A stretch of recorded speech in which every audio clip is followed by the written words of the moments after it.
Good morning, folks. I have about 6 hours to stream today.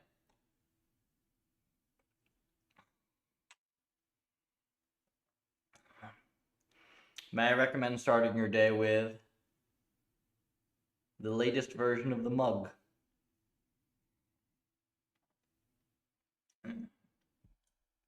About 550 calories, 66 grams of protein. Okay. What we're doing today. So, where's the timing on this? Rollout, graph. It's actually even faster than I posted. So this is 130 microsecond forward passes right here. You see this? Rollout graph. 130 microsecond forward passes. So what we have here is 53 microseconds worth of copy bullshit. So we're going to do some utterly ludicrous things with CUDA graphs today. We're going to see if it helps. We're going to see if then I can come up with anything smarter. And we are going to go from there. And, I mean, there's kernel optimization we can do here for sure. But I see like 20% overhead that we're just losing right here to operations that shouldn't take any time. Morning, chicken. Of course, we have to SSH back in. And yeah, I need new terminals because SSH broke. Oh, there we go. All right.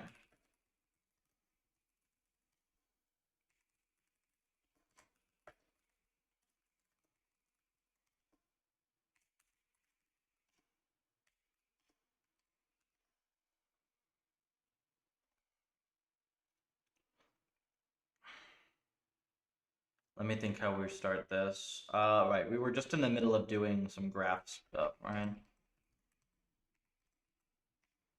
Yeah, so I wish I hadn't left it in the middle. So now I have to remember exactly what I was doing. I think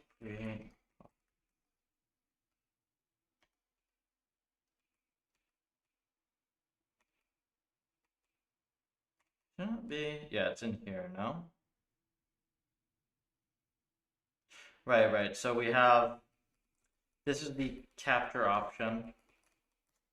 And then we have to roll out, copy graph. No, it's roll out copy call. Is the function. Okay, so now this thing needs to be runnable. Welcome, Obito. Buff state, right? Yeah, so what is this?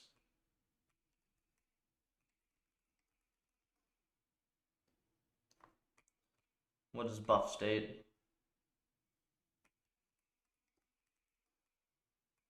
State.narrow.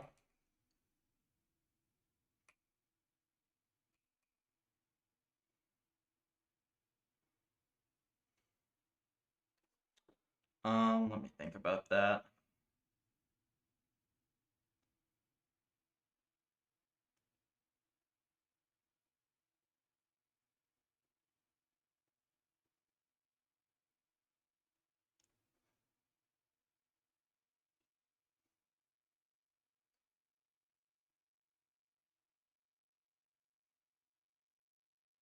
I think I can do it.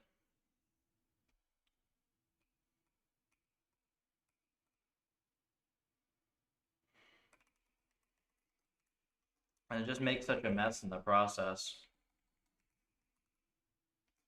But that's fine.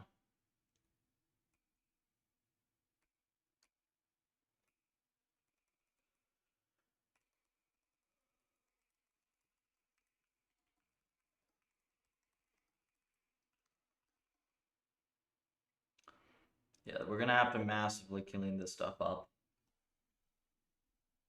Oh.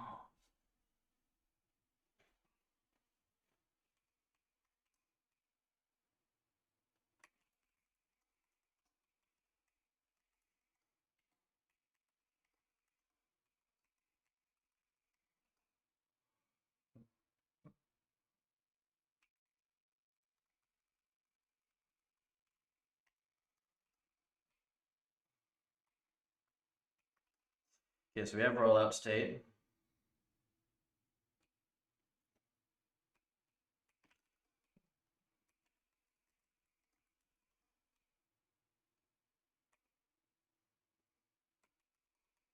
This goes away.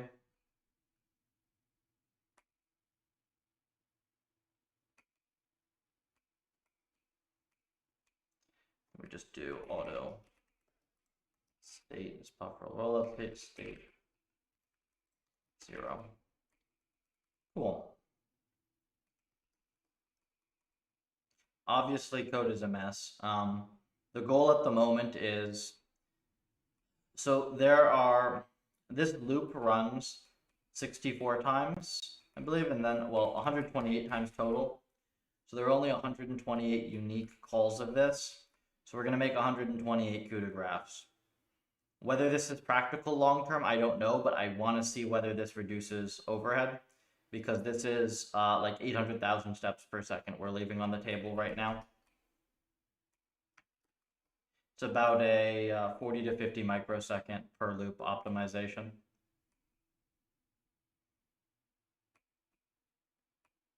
Okay. Actually, want to do.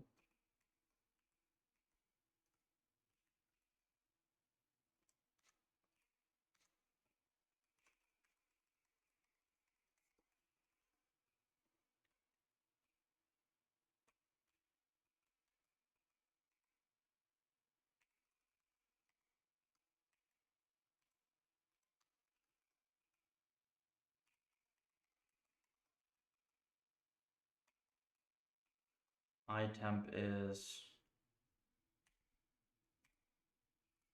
H.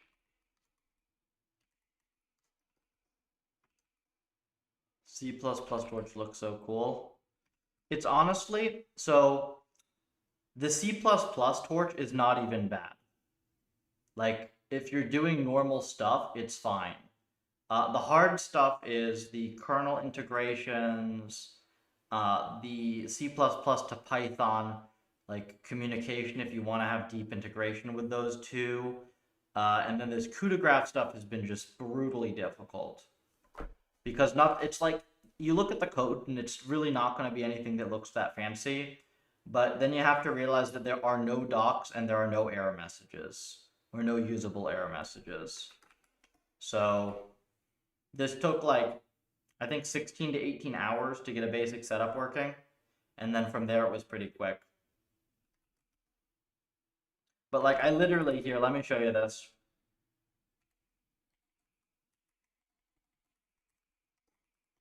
So this is like, each of these points took me a few hours to discover, right? None of this stuff is documented. Well, this one is, but everything else is not. Like, nothing else is freaking documented at all. You see? So that's why it's taking so long.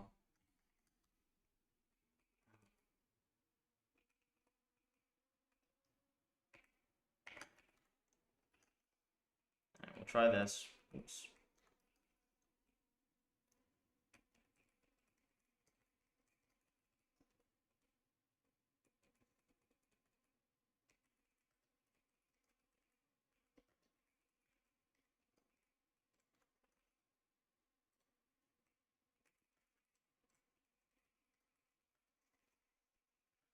Low level experience, but so daunting.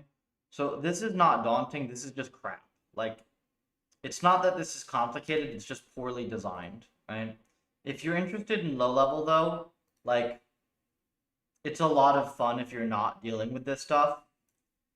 Like, most of these enums on Ocean here are written by contributors. And like, several of these are a few hundred lines of code. It's really basic C. It's stuff that any first-year undergrad can read and understand. If you haven't written this type of stuff before, you will just be you'll be shocked at how easy it is to write stuff that's really fast. And you can get RL working. And I have guides for all of this. So if you're interested, this is where I'd start. Do you ever try other RL frameworks for fun, like TorchRL? So this is not me being arrogant or anything, it's just a fact. We are so far ahead of every other framework that like it wouldn't be remotely possible to do the stuff that we are doing now in any other library because we are between 100 and 1,000 times faster than just about everybody else.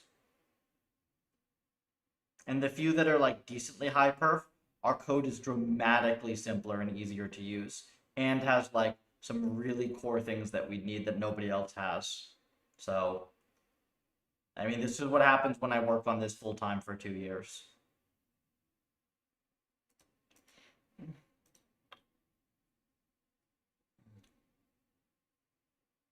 Oh, also, I am very, very proud of this.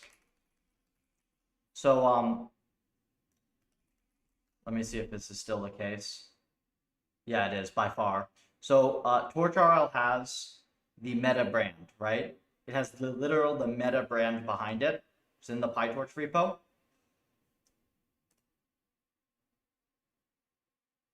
Our like indie dev, small library project has way surpassed, and actually ours was created after. So I was super happy about that.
There's no assembly as well, Coder. Like, you don't even need to get into assembly for what we're doing here.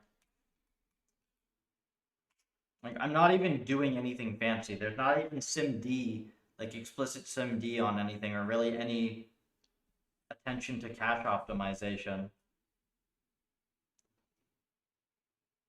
Still fast.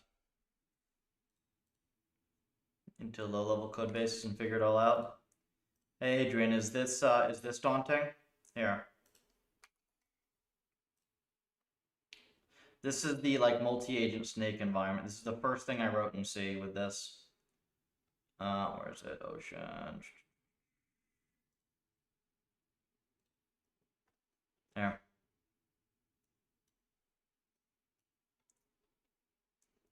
Log struct, M struct, logging, initialization, free, Alex. This is computing observations. You just write a loop and set all the elements. This is removing a snake from the board. It's a while loop with some if statements. This is the spawn thing. It's one while loop and a couple function calls. Here's food spawning. The reset is a few while loops. A few for loops. The step function is the most complicated thing. It's, 100 lines of logic for the actual game. There's nothing in here that a first-year freshman undergrad would not have seen. There's your step function, and then this is all rendering. And this is all you need to do the rendering. It's like 300 lines of actual code. What is the latency? On the network calls or what? Or on the stream? The forward pass right now is at 130-ish microseconds. But then there's a bunch of other stuff that we need to optimize out.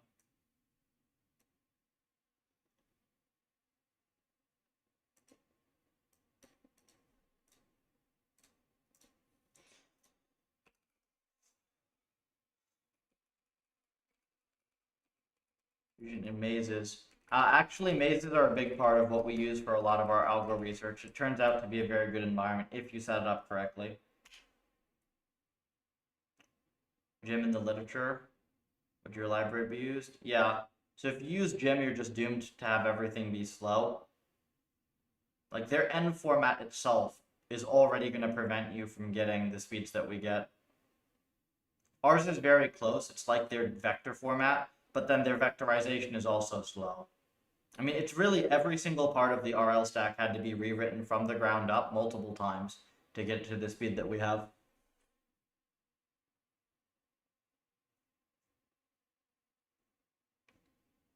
Like if you go take like SP3 or CleanRL or one of those, you'll see a few thousand steps per second training a lot of the time. The target for this next release is 10 million, and the current public release is between 3 and 5 million for a lot of ends. Sunny there. It's Florida, it's always sunny.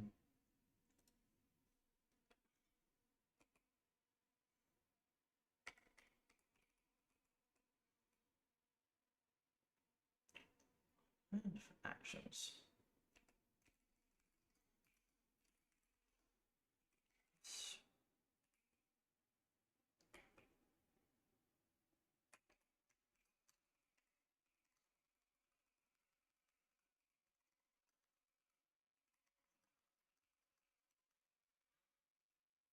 Yeah, so Adrian, I have a guide. It's on my X. This is where anybody who's new to this space here, like these two articles, this one if you're brand new, this one for RL specifically, these are probably my two most polished pieces of content. This will get you into this space. You know.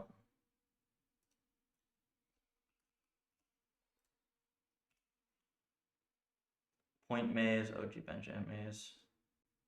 Good to use for... Well, but the thing is, those ends are slow, right? Like the problem is like it's you can use whatever you want with Pufferlib and it'll be faster than if you use it on its own. But like literally every single other piece of anything in RL is built slow, almost without exception. In fact, I don't even know of any exceptions. So like if you look at our release, for instance, we have Soda on mazes by a mile. And I don't even have to give you a numeric comparison. I can just show you visually because it's so incredibly obvious. Here. All right, like find this in the literature, right? This is our maze agent. It's trained in on one GPU in a few minutes.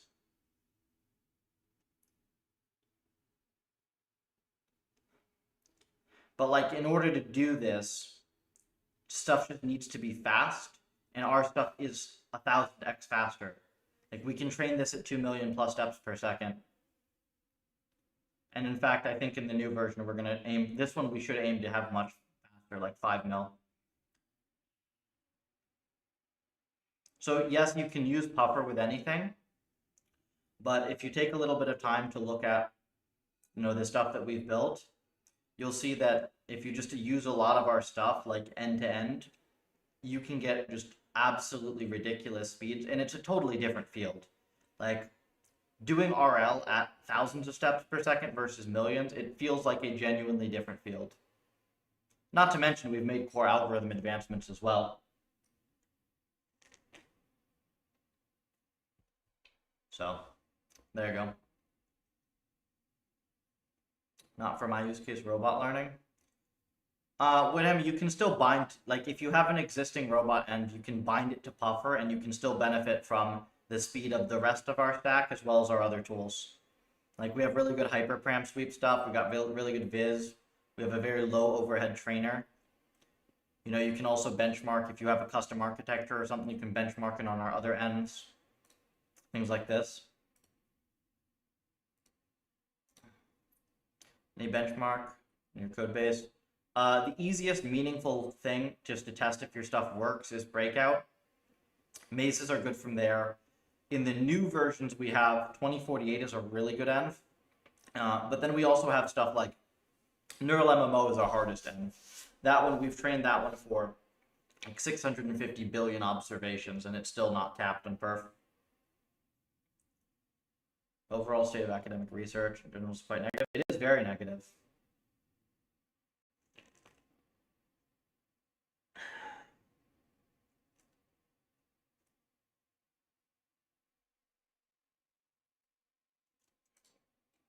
Like, just go pick a paper at random, try to implement it, see if it actually works the way that they say it will.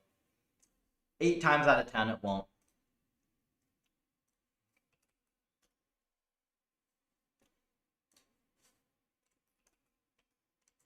Even if they have code that they've released, it's like you poke it the slightest bit, it all breaks.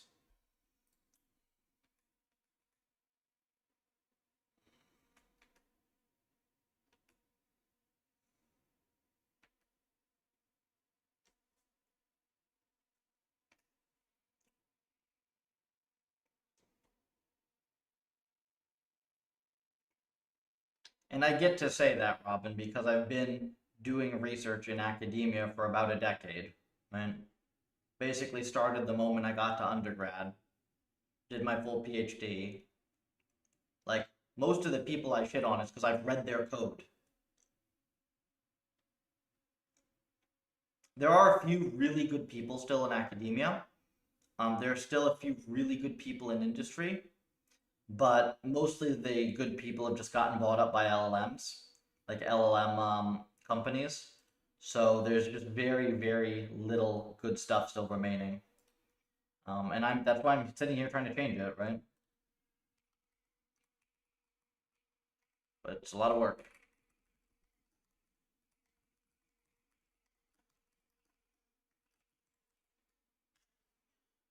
If I can just get this release to a solid 10 mil, so that'll be like 2-3x speed up on our normal benchmarks. I think that it'll be 10x speed up on some of our smaller batch size experiments. And it'll just let us be, it'll basically let us automate a ton of science. Like we won't have to pick and choose what experiments to run. We'll just be able to launch clusters of 10,000 experiments on one machine, no problem.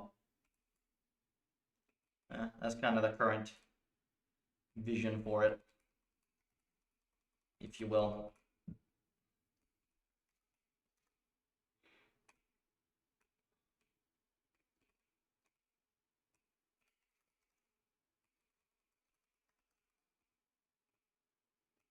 It's obs buffer, act buffer.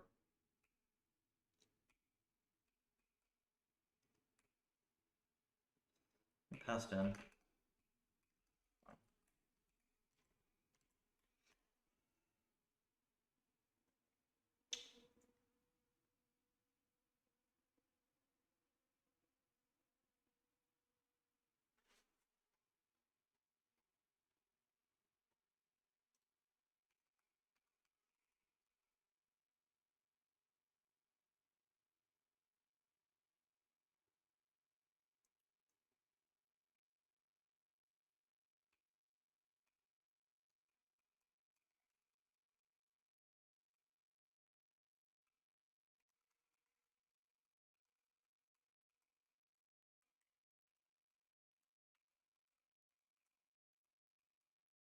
Seems cool.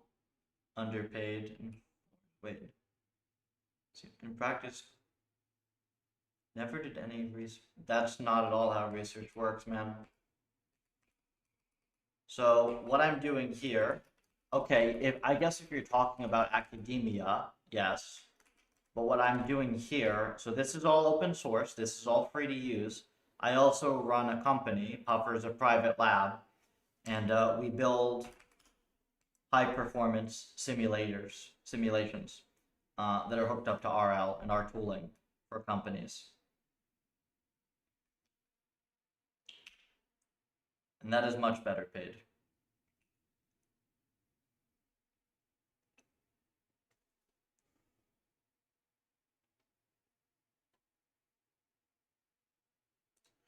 So the thing with research is that the actual stuff we're doing, like, I am sitting here at my desktop and I'm making a branch of science 1000x faster in about 2 years.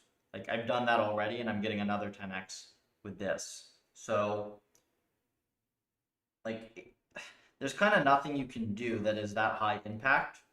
And what this is going to enable across many industries is nuts. It is a lot of work, and you basically have to build your own company around something like this in order to do anything with it. But it is pretty awesome. Academic research, I find to be very myopic. But then again, like industry research, it's basically the same thing, but with different bullshit and better paid, I guess. Really, the only way to do research the exact way you want to and to be making huge impact is to do your own thing. At least in stuff like this where you're not capital constrained, if you will.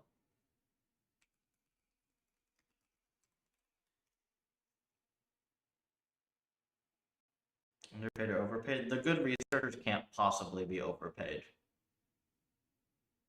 Like the really good researchers,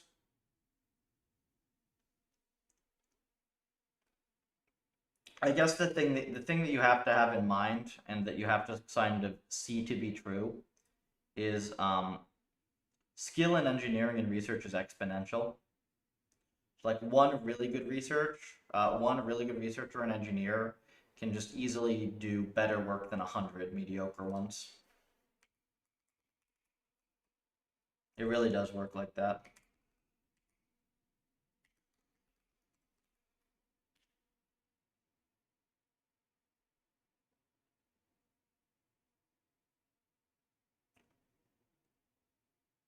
So 9 figures for LM's law. Well, 9 figures is like they're mostly not getting paid 9 figures in actual comp, right? I think some of the ones that joined earlier, their equity has appreciated to that extent, yes.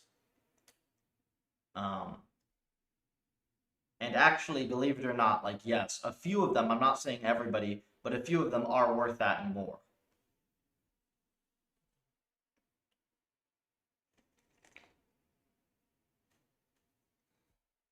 I think it's somewhat unfortunate that we've decided to point literally all of them at LLMs instead of having a little bit more diversification, because there are other areas of AI that are just not going to be subsumed by LLMs at all. But yes, they are worth it. And of course, there are also a lot of overpaid people that have no idea what they're doing, and that's everywhere.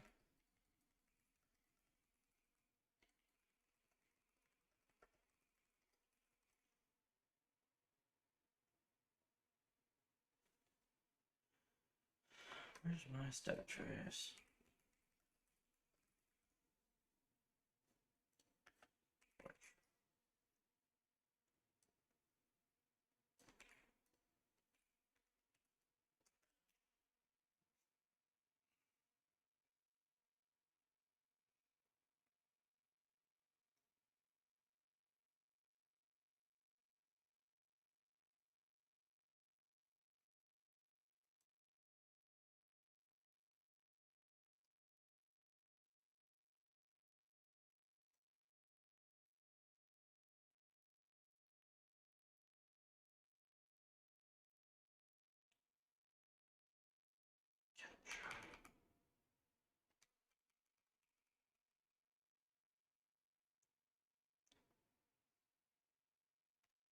Get the debug on.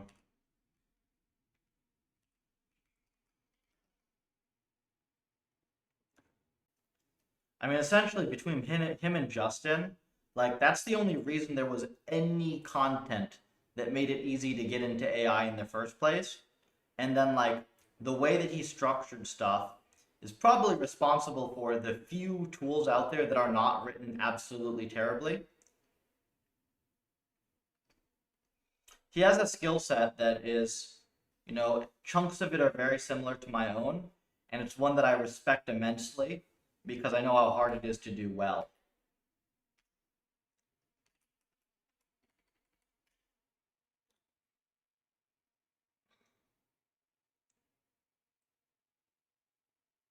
What the heck is going on with X? Is my X stream dead? It's getting unable to connect or whatever the hell. It doesn't show me on here. What the heck happened? Yo, X. Why are you killing my stream for no reason?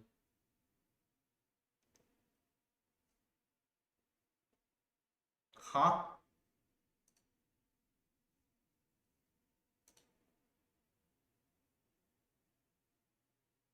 Let's see if I can turn it back on X. YouTube being laggy? Oh. Apparently there was an internet blip. I did drop some frames. I'm not dropping any more frames though. I think my internet did something weird. It should be more resilient than that, though. It should not just break up your stream into a different post immediately. It should let you reconnect. YouTube and Twitch both let you do that without chopping it into different VODs.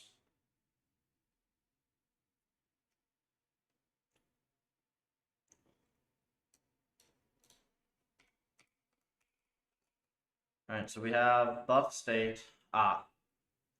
Yes. I see. Where's our buffer state?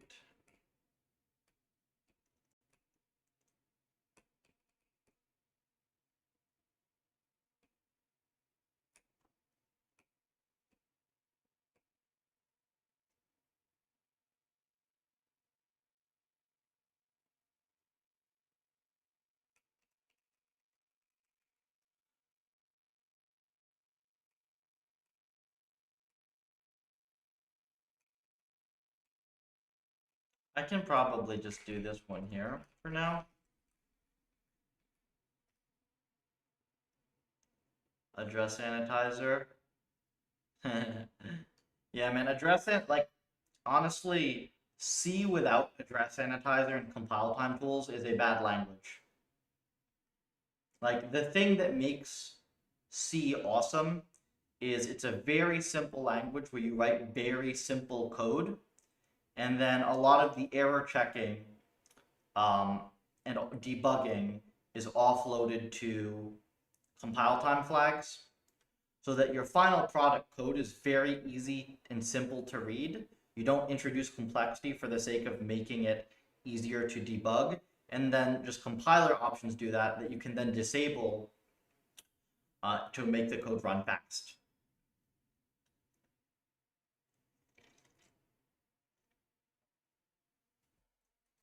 Same sentiment. Take 80% of them for LLMs, right? Like, LLMs are actually very, very useful. Well, they're being over promoted, so they're not as useful as being hyped up, but they are useful. And like, it's a pretty crazy breakthrough, technology wise. But the narrative that they're just gonna do everything that everything else did before is wrong, and like trivially so. Or at the very least, the bet you have to at least be aware of the bet that you're making when you say that that's the case.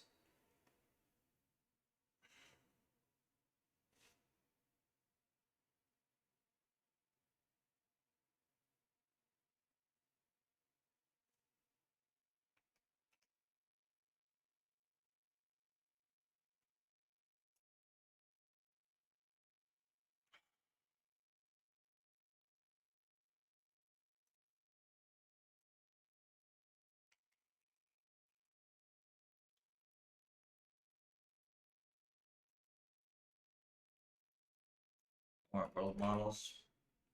I'm actually a little bit bearish on world models, Jake, because the main RL paper that has gotten people excited about those is one of the most egregious examples of shit not working as written on paper.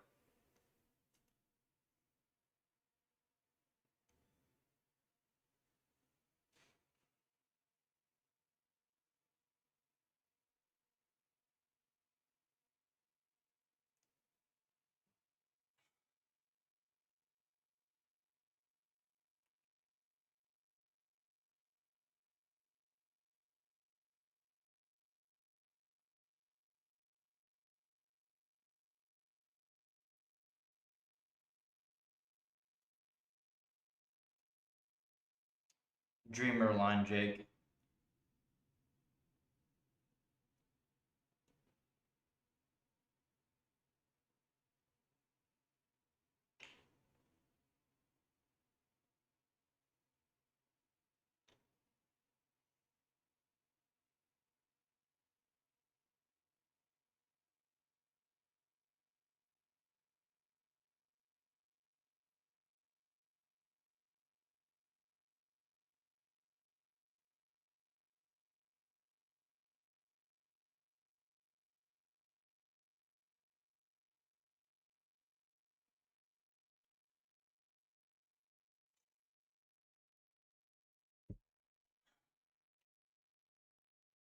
Myself and two of the best people I know spent a lot of time analyzing that.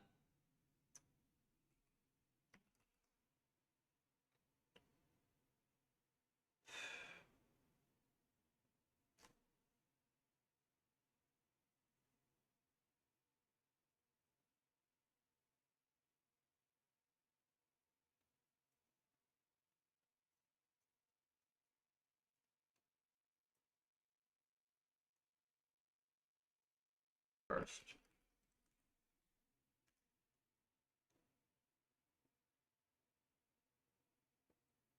We alive?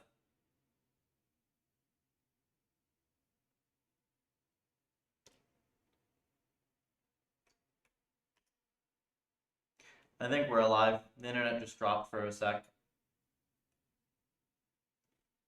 Annoying.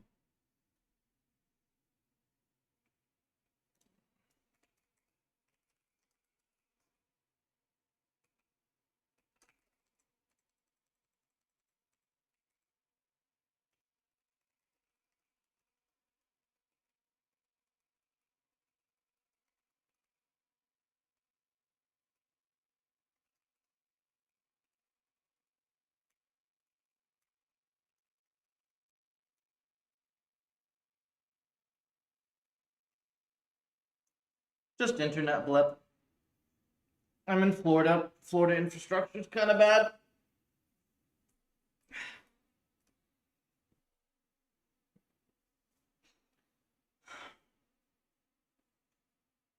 Okay, so this runs. The day is done.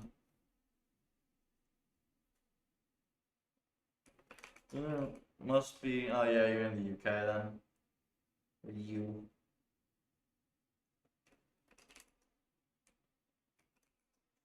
You're rude as fuck.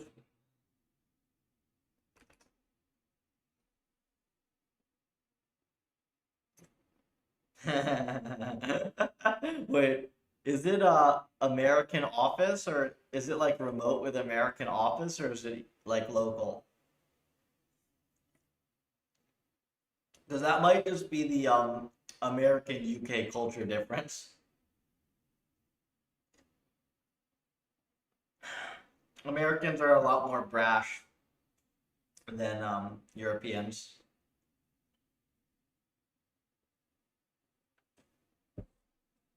Depends where you're from in the US, to be fair. But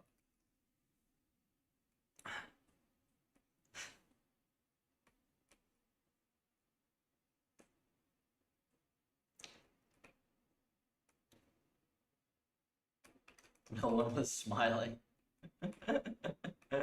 Well, are you sure you didn't go to the German office by mistake?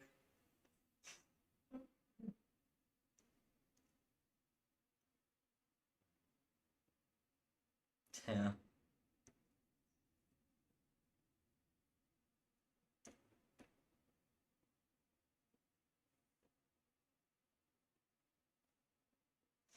Yeah, it's probably also true. Defense is pretty serious and draws some pretty serious people.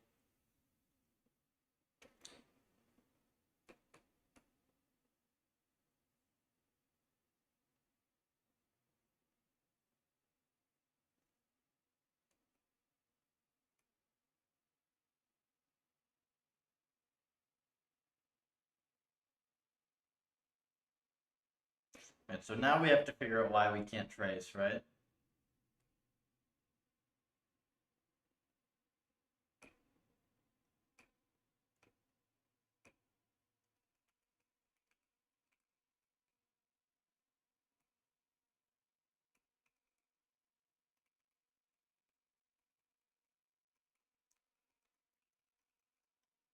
One second, is this not, oh. Yeah, that is a problem, isn't it?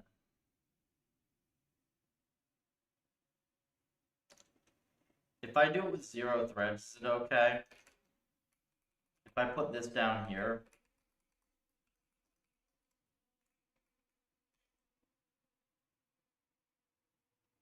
so there's this annoying issue where, like, me creating CUDA streams in the environments messes up graph capture.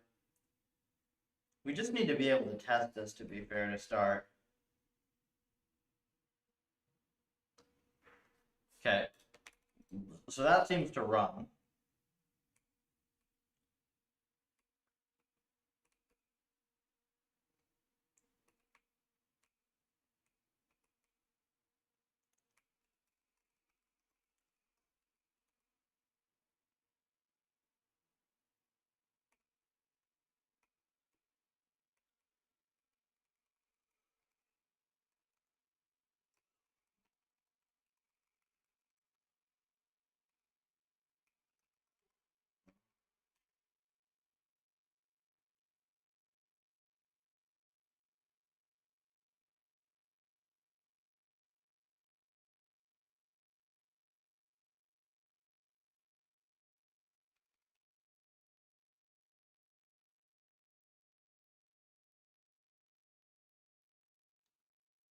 Okay, so can we now, oops, let's do, so let's keep that there. And let's just do,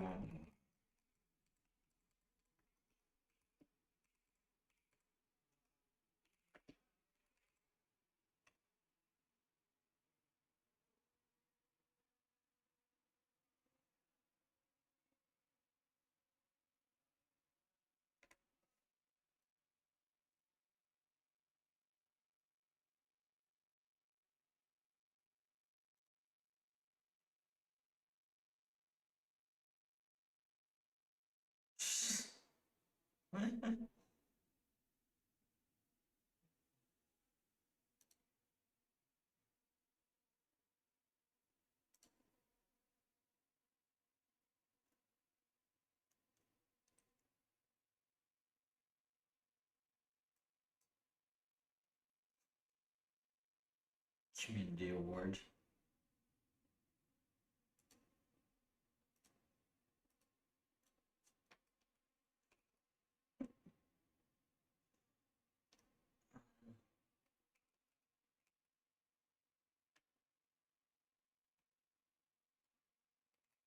What was the msys command? Shoot.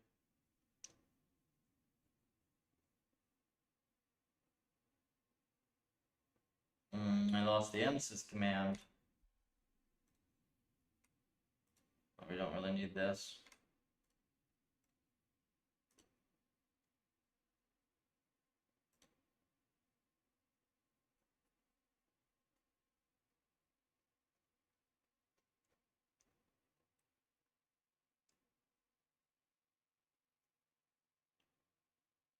Uh, Here, I think we can just.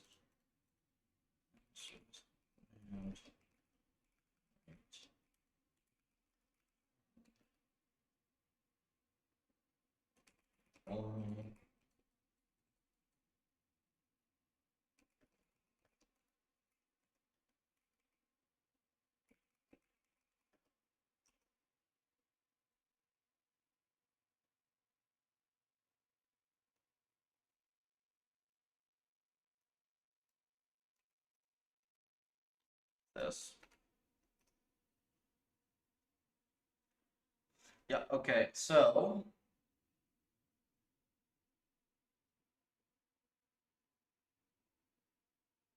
interesting. It is faster, but why is this not? This is faster, but it's not like way faster, right?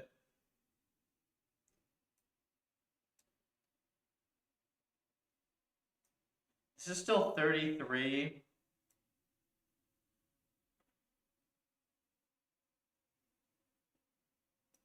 Thirty-three microseconds.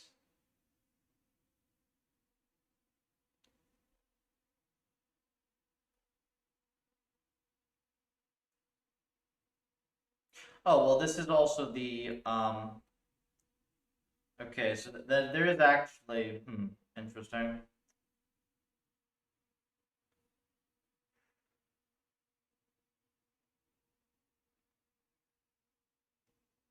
I guess the time to trace this should be negligible, right? So like even if I have to have a ton of these graphs, trace time is negligible. So that should still be a few 100,000 step per second improvement. That's like a 3-4% jump.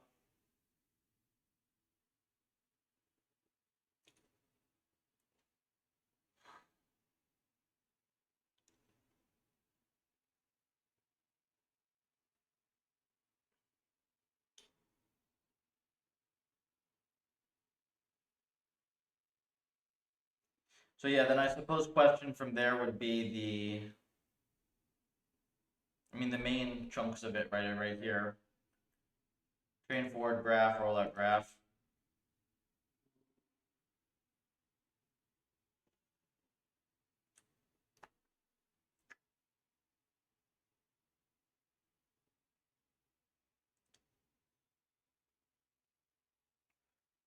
Well, there's a massive amount of cleaning stuff up I have to do as well. I think I'm going to start with cleaning stuff a little bit. I'm going to start like cleaning some things up so that I can then profile and optimize a little better.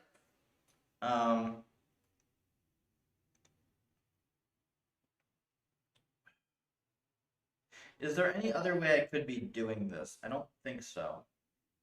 I need to use the restroom real quick. Give me a few minutes. I'm going to do that. I'm going to walk around a little as well. And then we'll continue on this. But so this did work. Yeah, this did work. I'll be back, and then we will continue the stream. What?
Okay.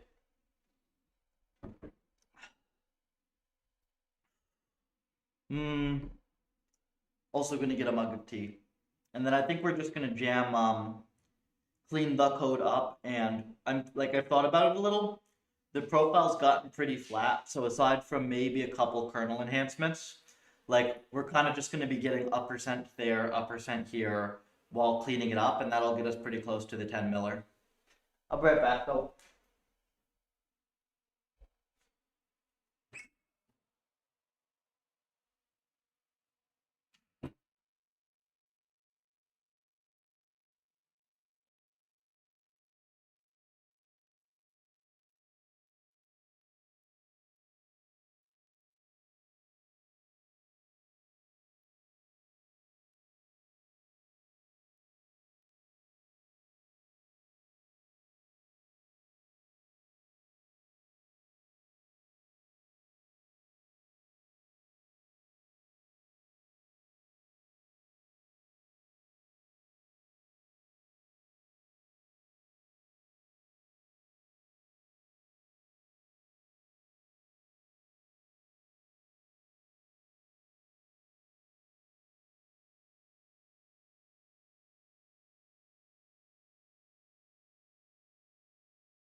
Okay.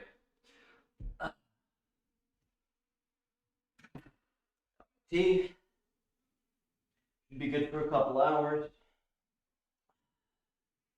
Goal is going to be that we clean up. We're going to get this cleaned up. We're going to add in like options for graphs on or off. We're going to cut out some small redundancies here and there, old stuff. And then we want to be very confident in these profiles. Maybe even make it a little longer so that essentially we want to be able to like stack up 1 to 2% performance gains here and just squeeze out the last little bit of perf. Let me make sure. So desktop audio is off. So you should still be able to hear me. I put some music in the background. And if you can hear this, let me know though, because I'm gonna get DMCA'd. Oops. There's my settings.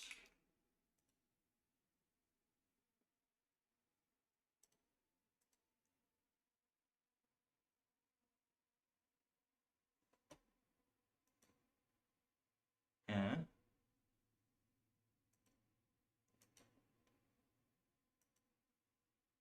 the heck? Kraken. Why can't I hear? You can hear me. Oh, try this. Yeah, good. So you should only be able to hear my mic. I like to throw something on when I just do refactors, because otherwise it's a pain in the ass. Alright. This is going to be active refactor though.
Keep in mind, I'm not a C++ dev. I hate this language, so I don't know even basic stuff like this.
Okay, this will give a dot cast error. Okay. That's so gross. But whatever. We'll do this.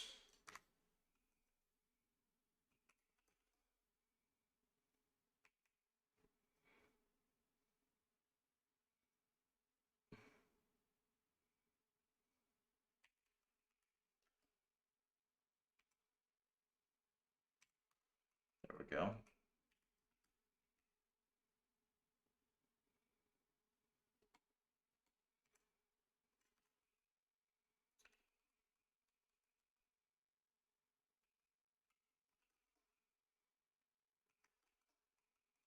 This looks so gross though, doesn't it?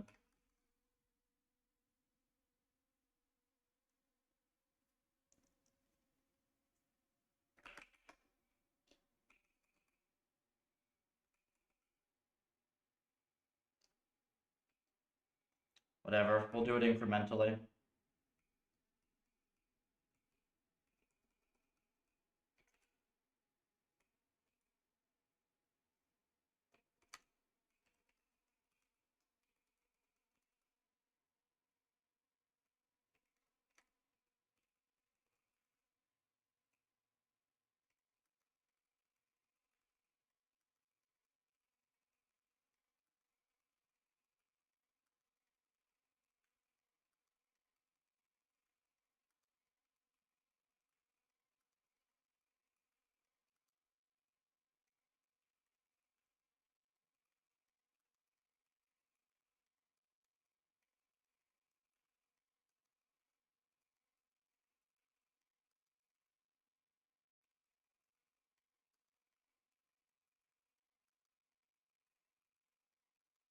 There's probably some better way to do this.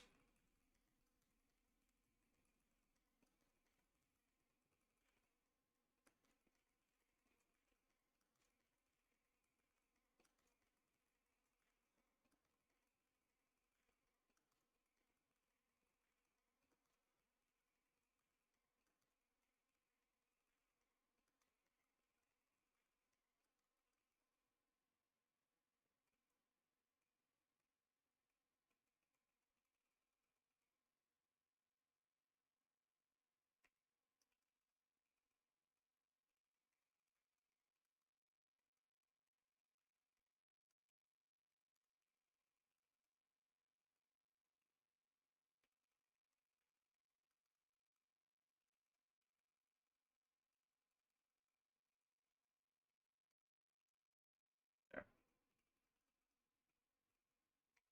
And all this stuff.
Of a dream job. When I was very young, I wanted to be an inventor.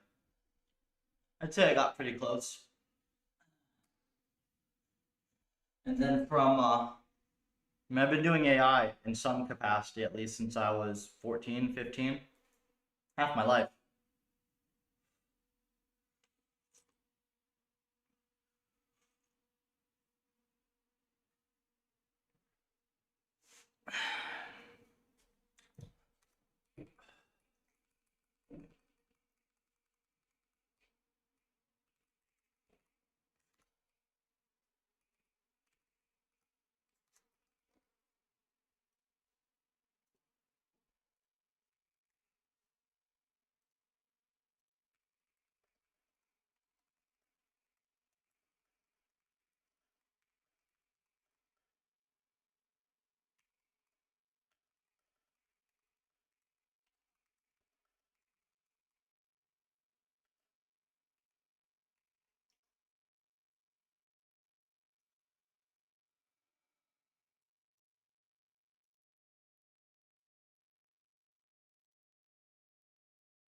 Freedom to contribute. Yeah, I think it became clear pretty early that I was going to want to do my own thing.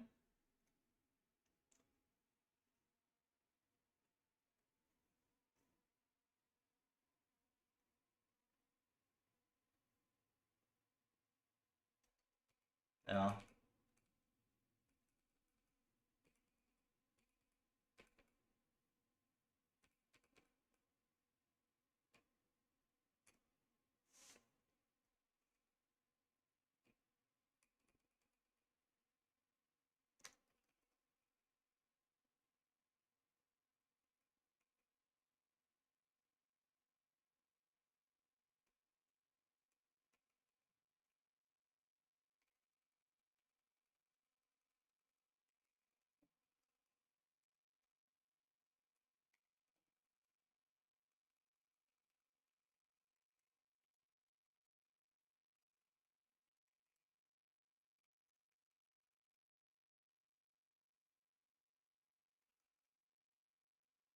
I could technically do the actions in double,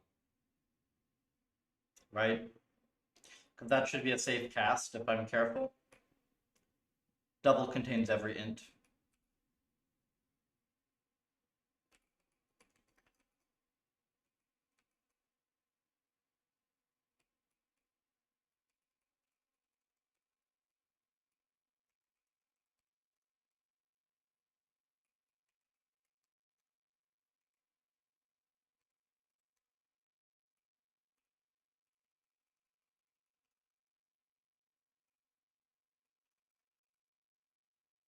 I mean, that is doable if, like, a lot of things are doable if you're good. That's the key. You have to actually be good. And the amount of effort that it takes to get good is dramatically higher than the amount of effort it takes to get a 9 to 5. You know? Stuff is optimized for a traditional path. If you want to do something else, you very much have the opportunity to, but don't expect it to be easy.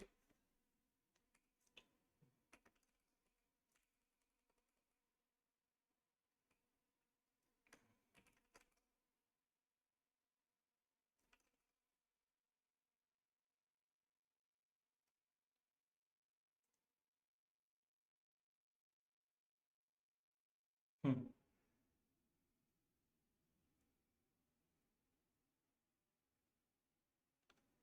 Hey, I mean, good luck, man, right?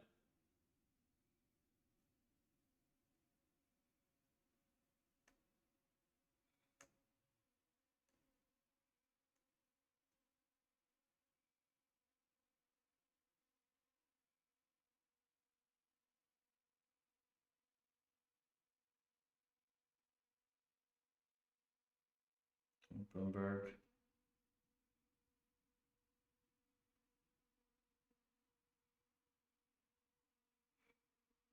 Space.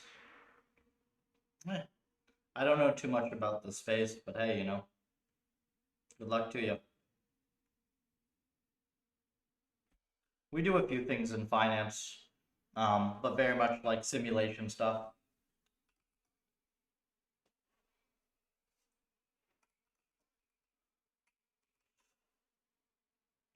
Okay, so this is an issue here, right?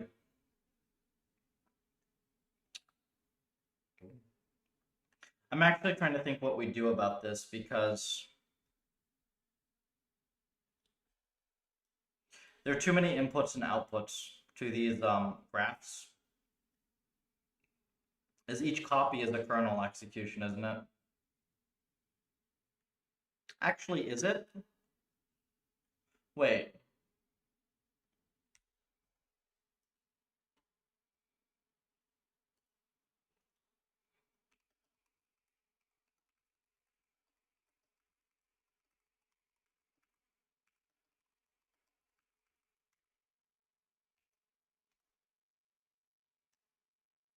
I don't know if there's a separate path. If it's the same overhead. Oh.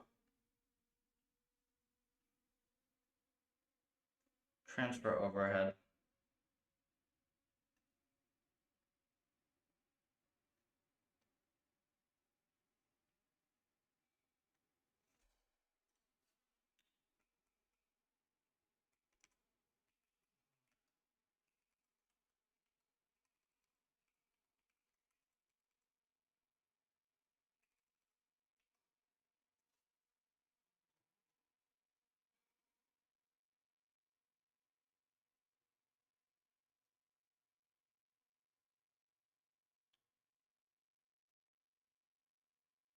Hang on, maybe this doesn't need to get graphed.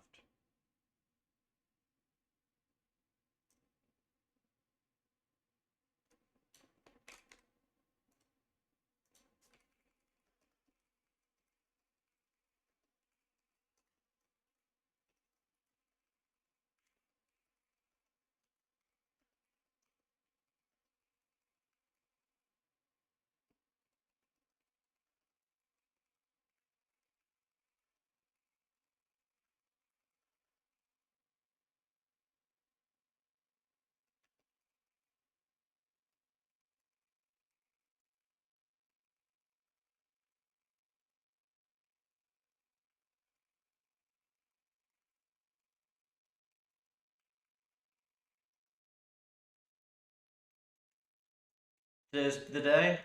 Working on it, Jess. Took a look at the repo and profiling. Really interesting if you consider putting the environment on CUDA or is inherently CPU bound. So Nicholas, our environments are going to be, in general, not great workloads for CUDA. Like, we just have highly branching stuff, right? Arbitrary sim. So yeah, technically you'll kill the host device transfer overhead, and you'd be able to graph the entire forward loop if you wanted to. Our forward passes are about 130 micros at the moment for our very small models.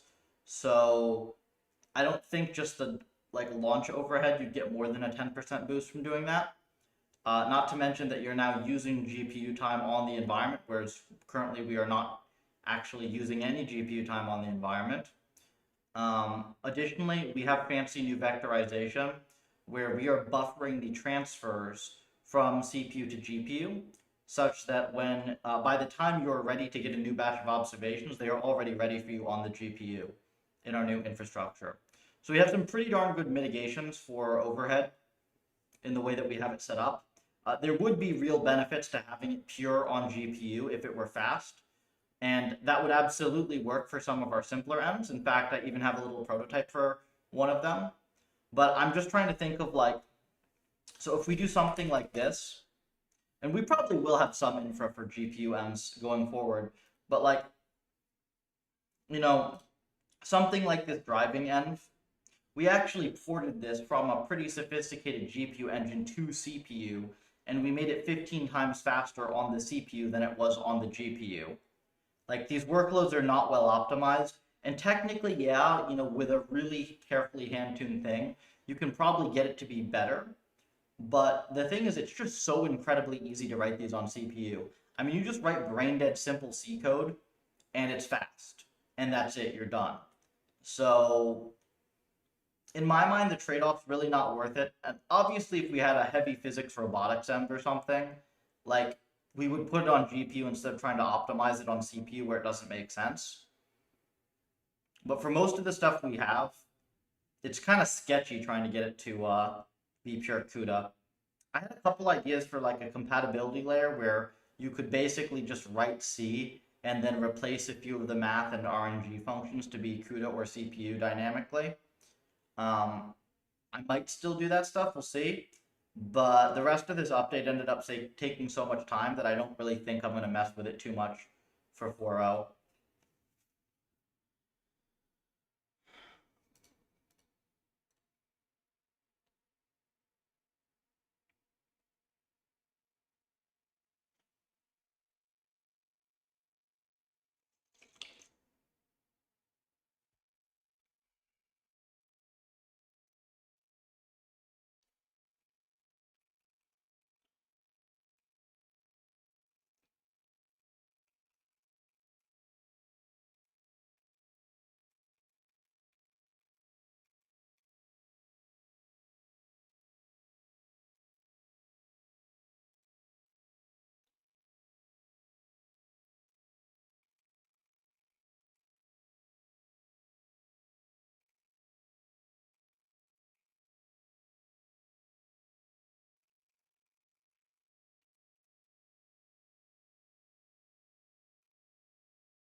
size. Yep.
How do you deal with procrastination? By having an incredible amount of discipline in other areas of my life. So I usually don't procrastinate stuff until like unless I'm really just burned out and genuinely need a break.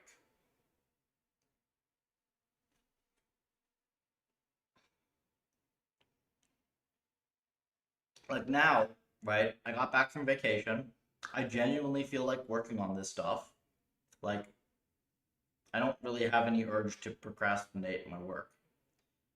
If I work on this for the next 4 to 6 weeks straight, without really doing much else, then I'm gonna see like my focus start slipping, and then it's like there's not like a way to deal with it. You just take a break. Now, how do you know when you need a break versus being lazy? Is by having discipline in other areas of my life, right? Um, I do quite a bit of running. I do quite a bit of lifting. I push that quite hard. I've hit a number of goals that I never thought I would be able to. So I have proof to myself that I have discipline, so that I can essentially trust that when my mind just refuses to focus on stuff, it's because I genuinely need a break.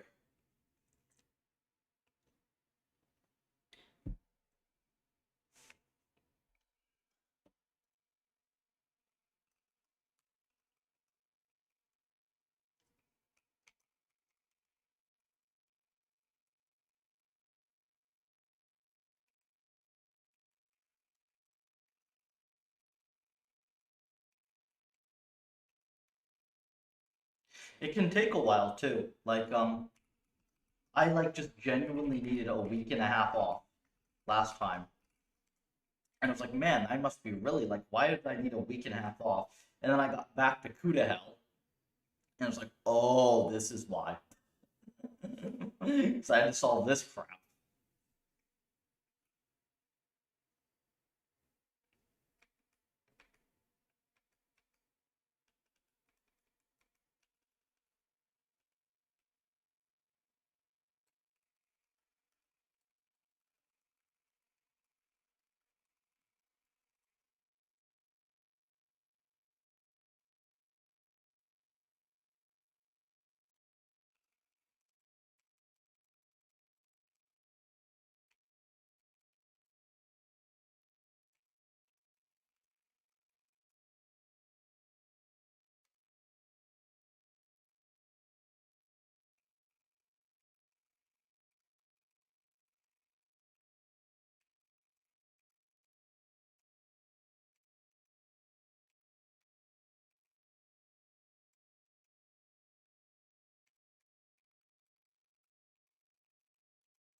Get out of here, Bob. There we go.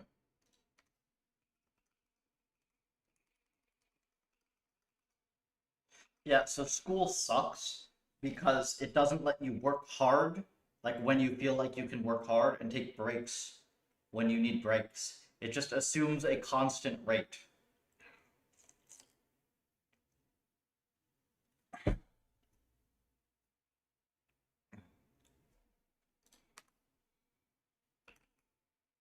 Working just like working at a constant pace for a long time is very hard for me. My trick is to just not have to do it.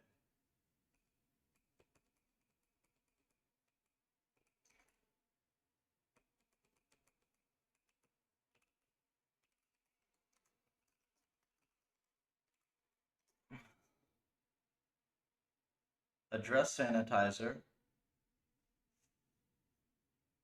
That's why people Python extension. Yeah, I have that actually. There's a comment at the top of the setup.py with that. It's really obnoxious. That's why when you build environments in Puffer, we have the scripts build ocean, which builds pure C, and then you do all of your development and testing in pure C, and you also get instant compile times like that. So you just use native C tools, C debugging, no Python bullshit. And then most of the time you can just bind to Python and it'll work first time. And then if there's some weird thing, then you can use the extra preload tools. Yeah, that's about right though, off market. I didn't have time for anything else in high school either. It kind of depends on your situation, but my experience at that age was just like work to death.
Wonks and not.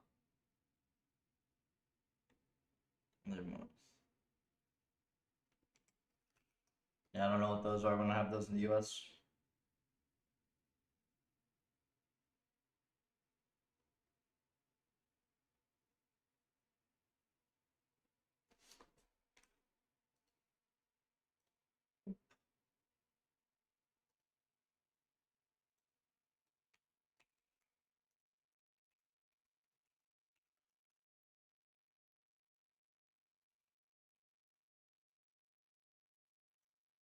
Yeah, we don't have those. That's kind of odd.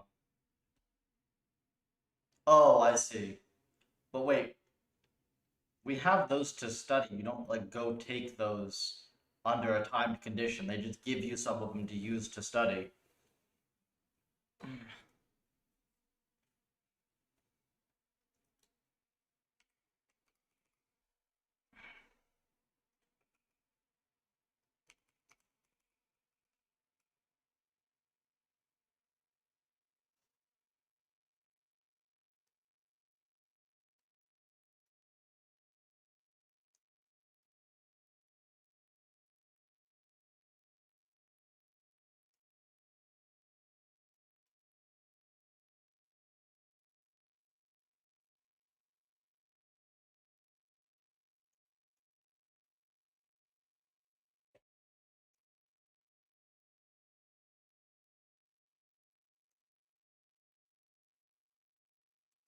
Material was really, really bad. Yeah, that's a lot of them.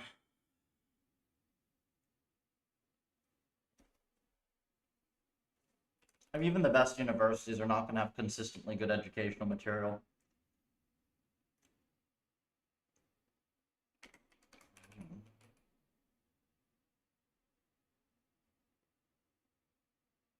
Mm-hmm.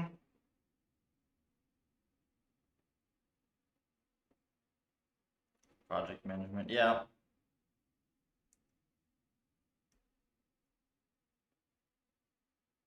Which is kind of funny, just because the project management that they end up teaching you is you have to do the whole thing yourself or it doesn't get done, which is exactly how it works in the real world.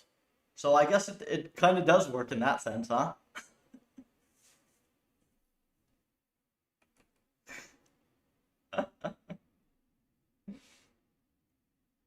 That's exactly how it works.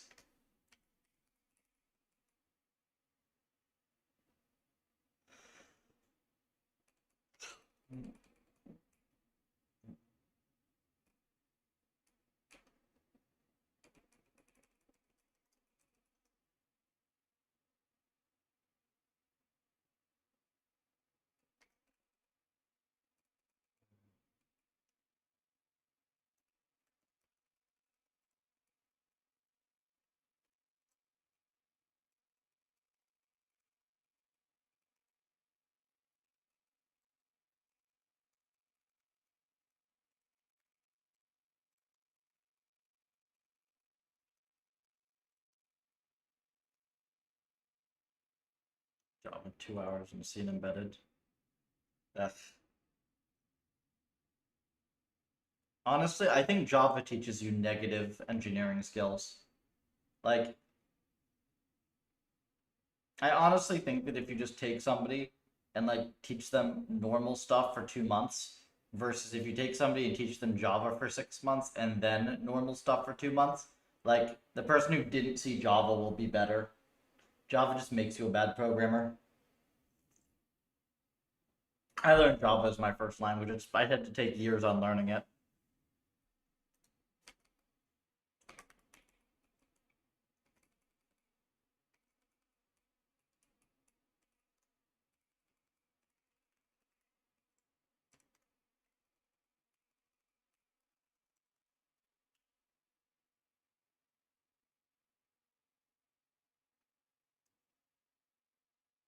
Wait, use Google Calendars. What? What does that even mean? The program is good. Yeah, Robin, like honestly, the program for that is you just build shit. Honestly.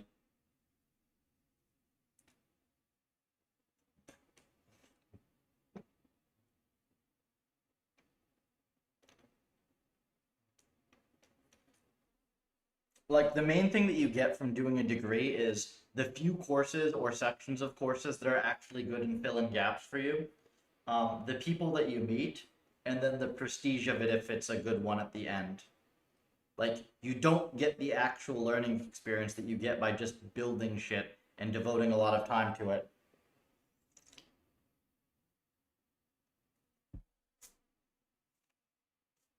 Now, of course, when you're building shit, you're gonna build stuff wrong for a very long time. So it helps if you have some people you can ask. I didn't, for the most part, or at least I was too stubborn to listen, and it took me a very long time to figure out how to do stuff properly. Very, very long time.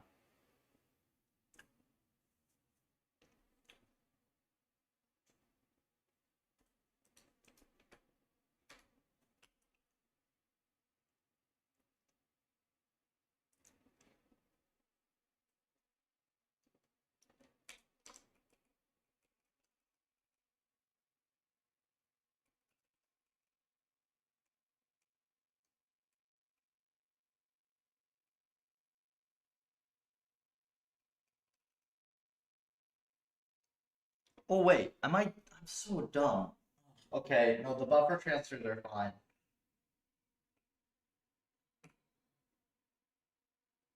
Okay. Wait, did I not? I didn't check the output of this, right? Yeah.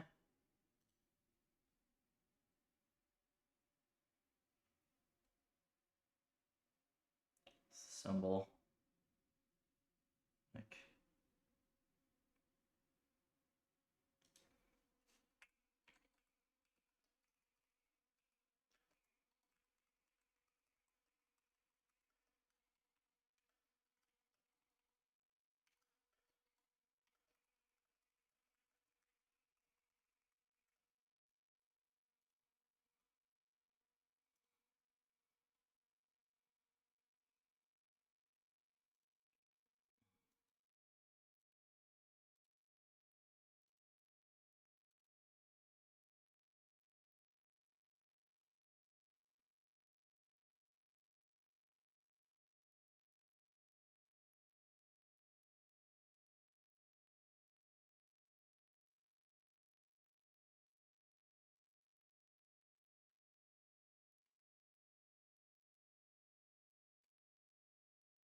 Hmm.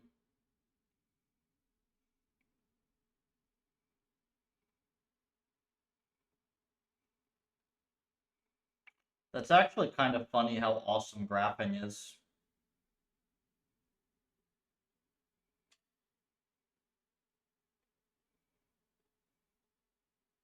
So you actually do want to batch it.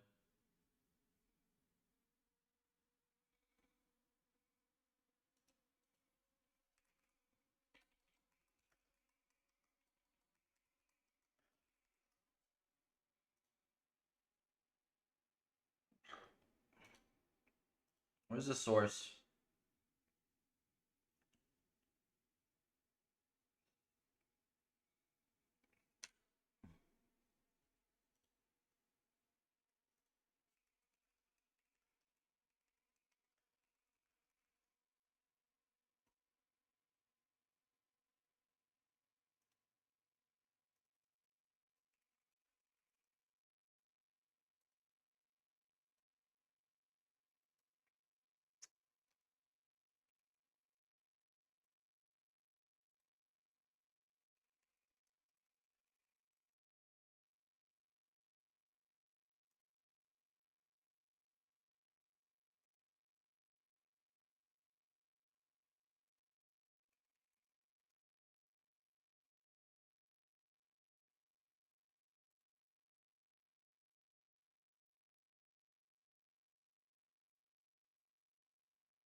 Pessimistic equivalent of Eureka. Hmm?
You set up? I'm in Florida, man.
Are you already pipelining M-stepping with GPU forward, or is the mostly sequential? Um, if you're talking about like your typical, I guess it is kind of like pipeline parallelism, huh? I guess it's a little different because, yeah, it, we are interleaving batches of M steps with batches of GPU forward.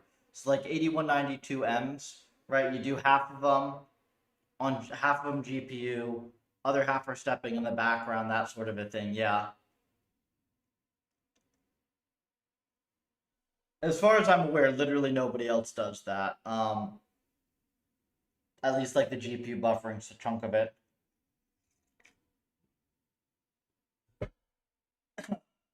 It was quite tricky to implement, actually. It was very tricky to implement.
I need to make a commit soon. I haven't made a commit in too long.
Okay.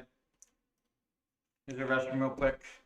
Um, yeah, I think it's gonna be mostly just like clean this whole thing up, figure out what buffers and copies and stuff are redundant, and then we can continue optimizing. We do need to get into the kernels, I think, at some point. And obviously, we still have the envelope, we still have some bugs, we still have all the numerics to do, but we should at least be able to get some janky prototype to 10 mil today. If I keep on cranking, I'll be back.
Okay.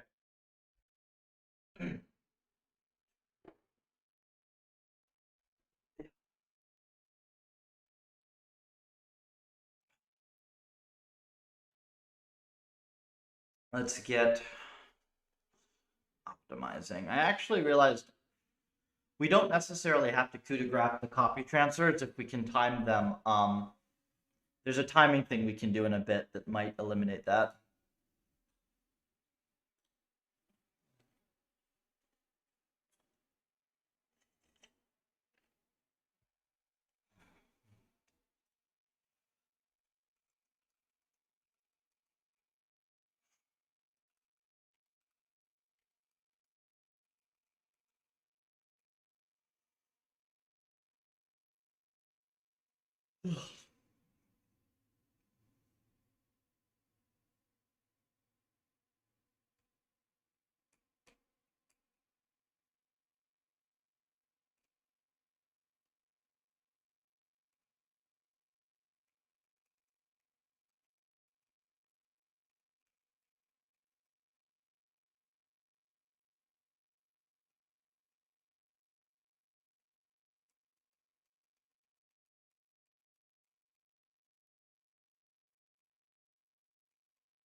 I think real quick, let me do this test.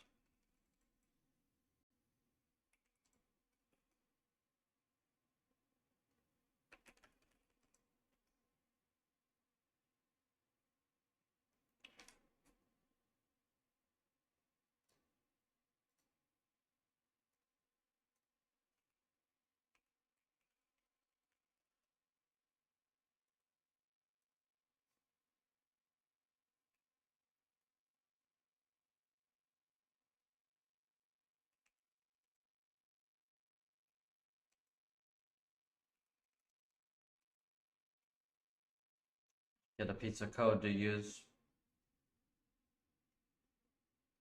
I think I'd like to use the rollout code maybe.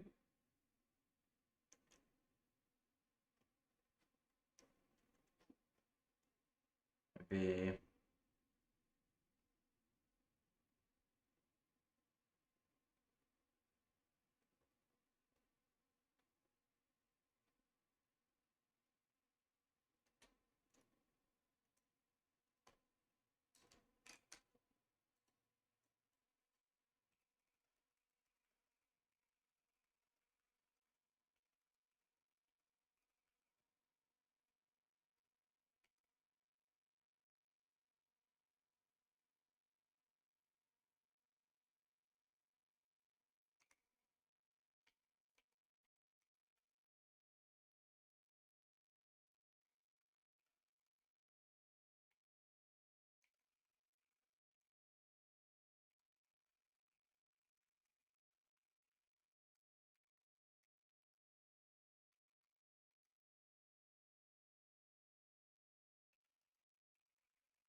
Surely it can do this, right?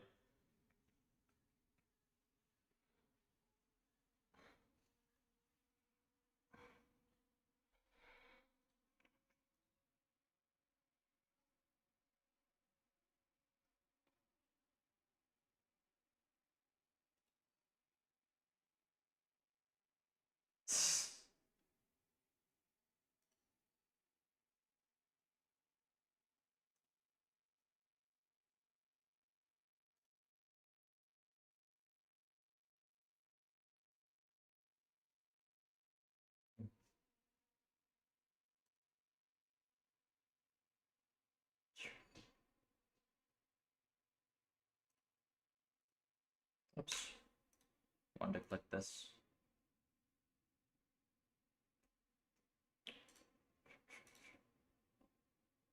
Here it is.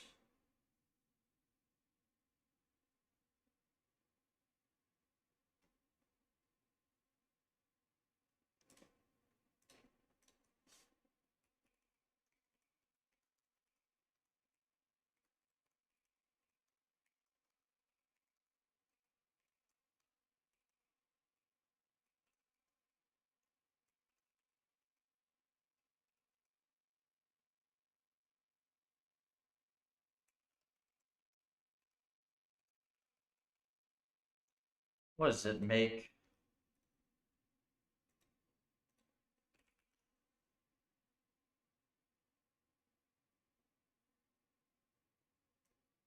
Huh?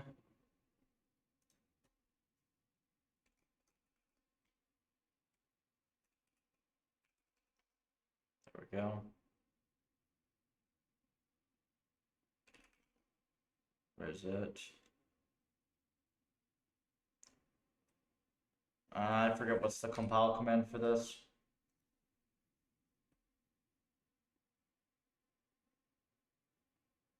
Yeah, this is gonna be super old.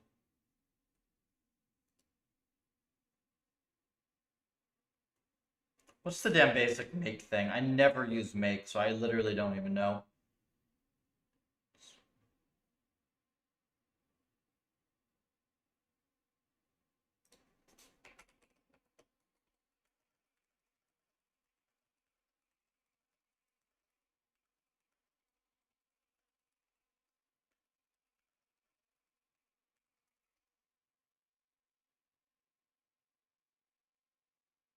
Cd, cmake, yeah.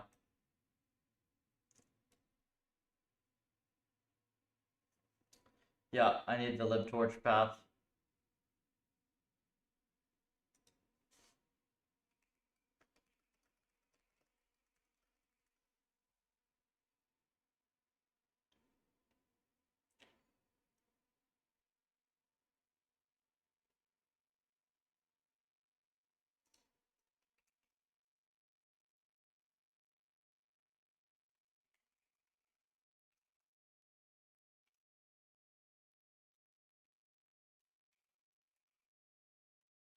Yeah, that's why I don't use it. It's just I'm doing this for a quick test only.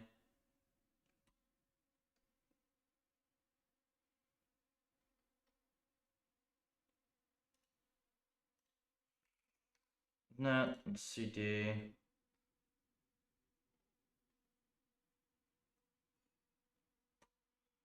Yeah, so it's like this.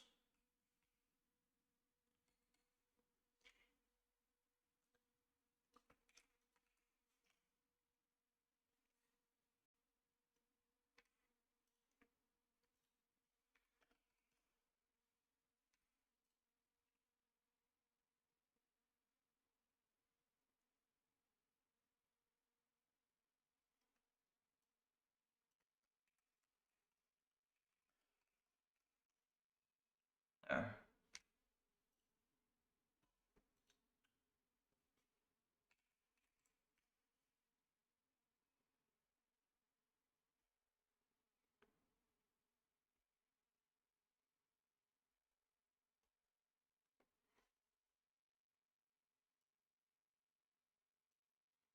Yep. Great.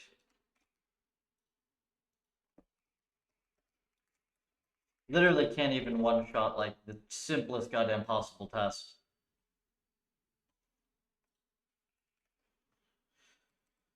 I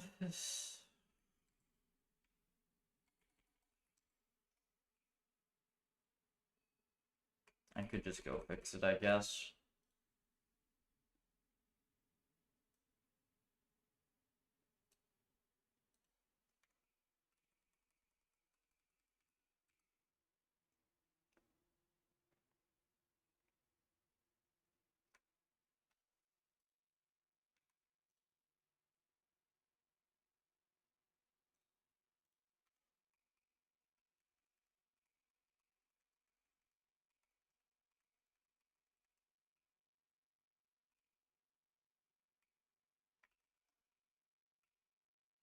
What the hell is this?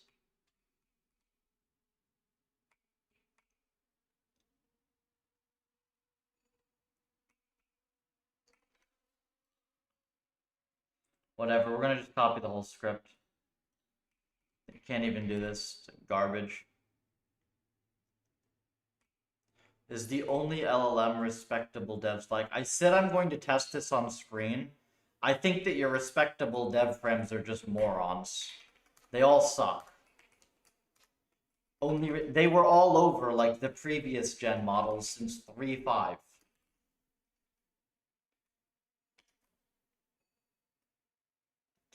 Theo, and that guy's supposed to be like, swear it's like brainworms. The models all suck. All right, they are all incredibly stupid. Yeah, I think so. I made a tweet on that. I have a huge amount of respect for his other stuff. I think he's gone off his rocker with the LLMs. Exactly. And most of the people who've been clamoring about these models have been doing it since literally 3.5.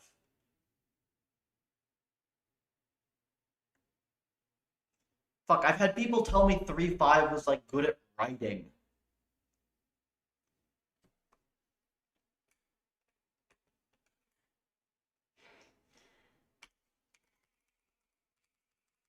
It's just straight up people being lazy and not wanting to learn shit. Yeah, exactly. That's kind of the thing with Carpathy. I have a huge amount of respect for like the way that he can simplify really hard things, and that is useful for far more than education. So he doesn't get anywhere near enough credit for that. Um, but the LLM stuff is just batshit. I don't know. We'll see. I said I'm going to do a stream on this sometime, probably later this week. Will there be a day when I like the a model? I don't know. Show me one that doesn't suck.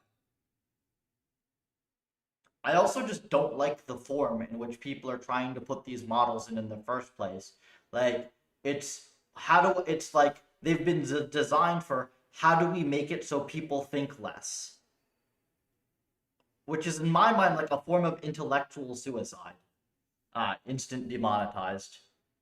Can you say that again? I thought you could say that again. I don't remember. But it really is.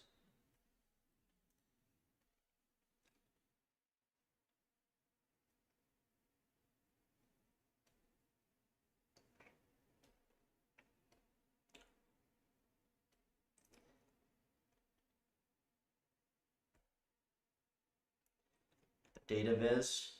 They're shit for data viz. I've used them for it. Like when you're saying it's amazing for Thing, what you really mean is Thing has absolutely shit interface that I don't want to bother learning, so I can use this to deal with the shit interface for me. But like then you still have this clunky interface of going through an LLM rather than just having a well-designed interface that lets you do what you want. It's incredibly suboptimal.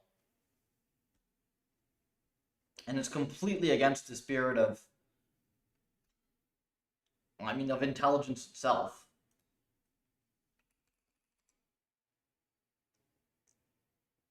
All right, see, this model's brain dead. Look, it can't even. Let me see. What's it doing? Fuck is this?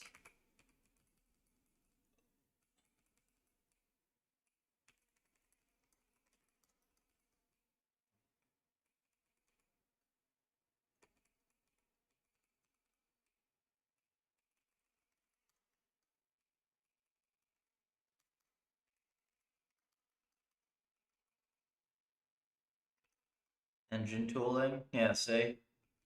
That's real code.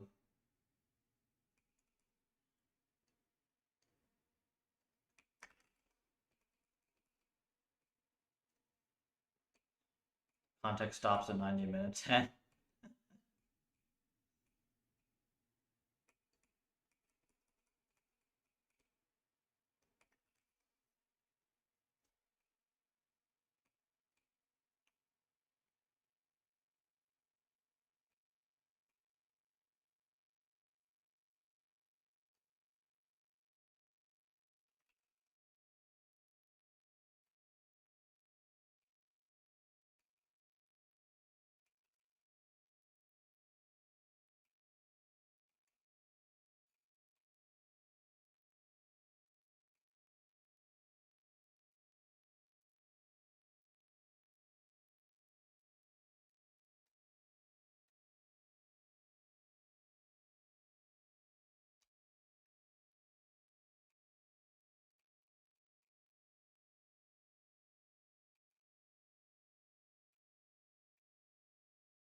I have no idea with that one, Jackson.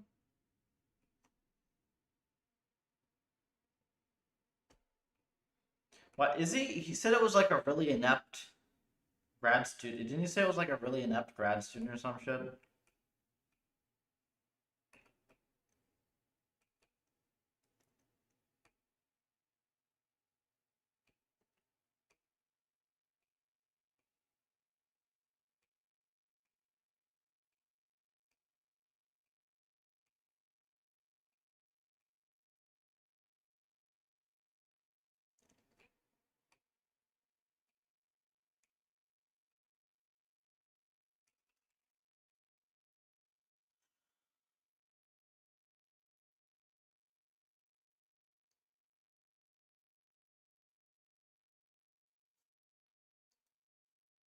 So dumb, man.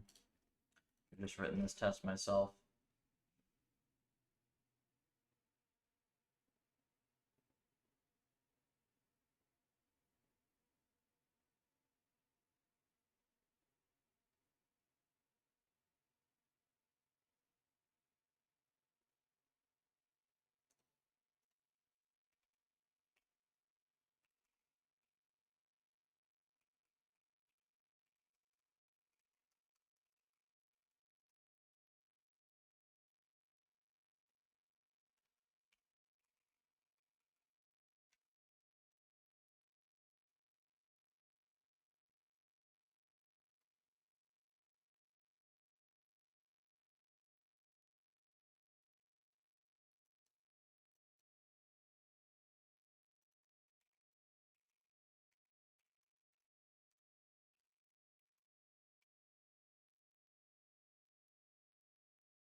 Alright, this script is not even worth dealing with. I thought that the LLM would be able to do like literally the simplest possible profiling script, but no, it's completely irredeemable. It's like just not helpful in any way. See, I say every single time I bother, waste my time. Every single fucking time.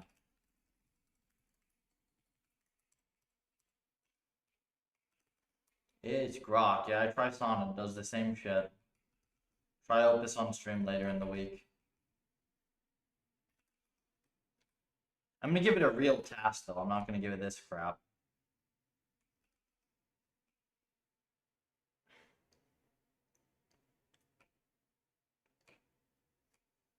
Alright, whatever. So let's see from here. Where are we at?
Wasn't there like a study that showed that that stuff was bullshit?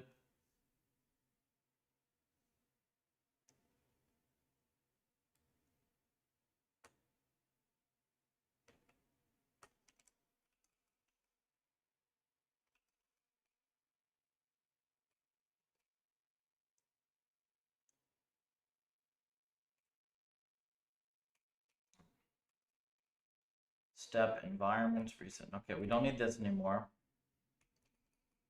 Start cleaning things up.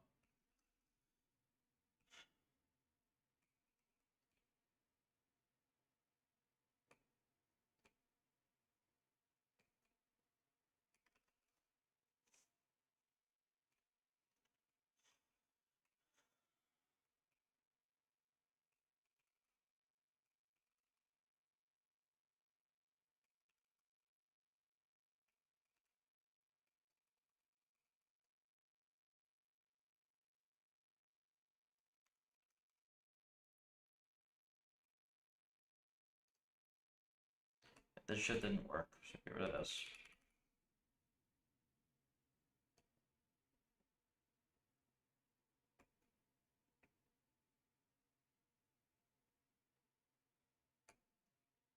Okay. Now we can actually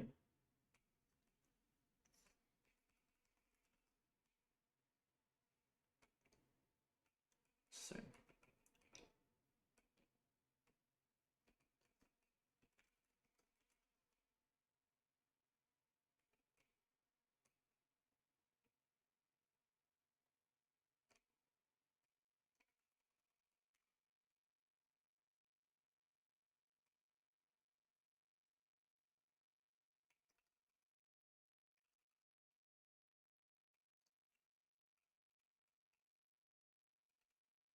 Oops. Get rid of this.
8.7, cool.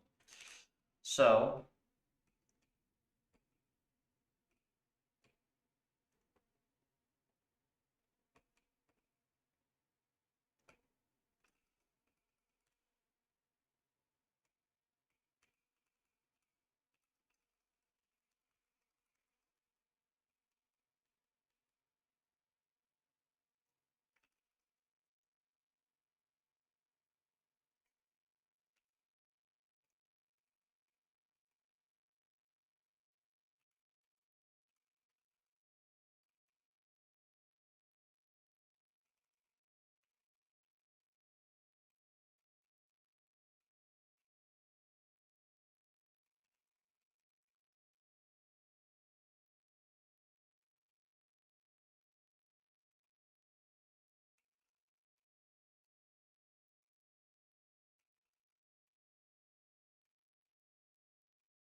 the paper. What paper?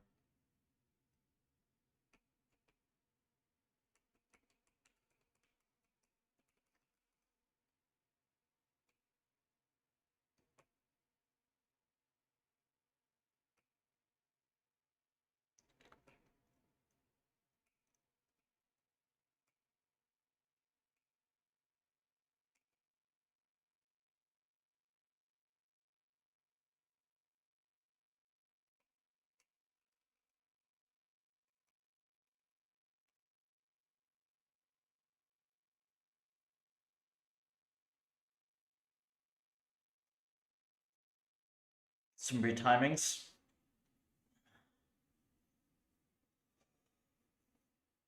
8.7 with these sinks, but also without the end in the loop.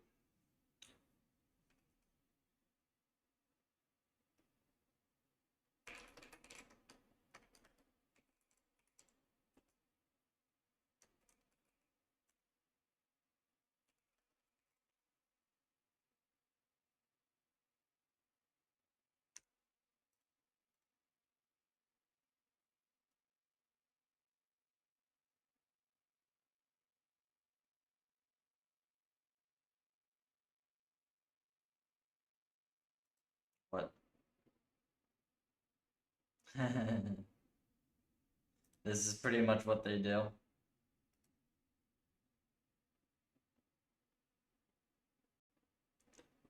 Somebody retweeted this because it's got some more attention.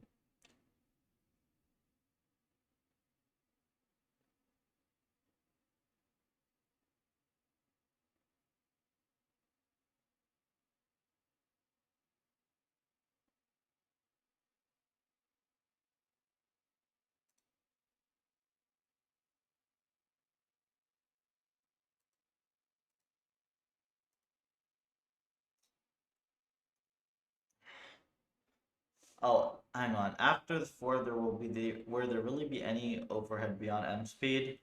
Oh yeah, there's still plenty of spots to optimize, Jess, if we wanted to. It's just we're starting to get like diminishing returns. And like it's very difficult to go faster without really making it hard to use.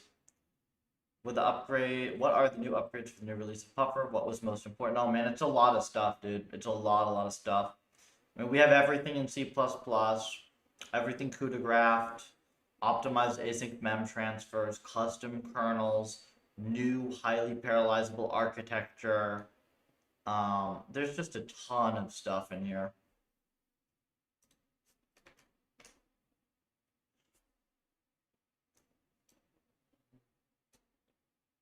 Okay, so this is the current profile.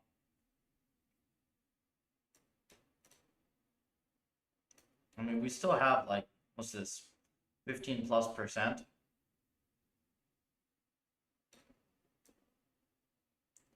It's like 15+%.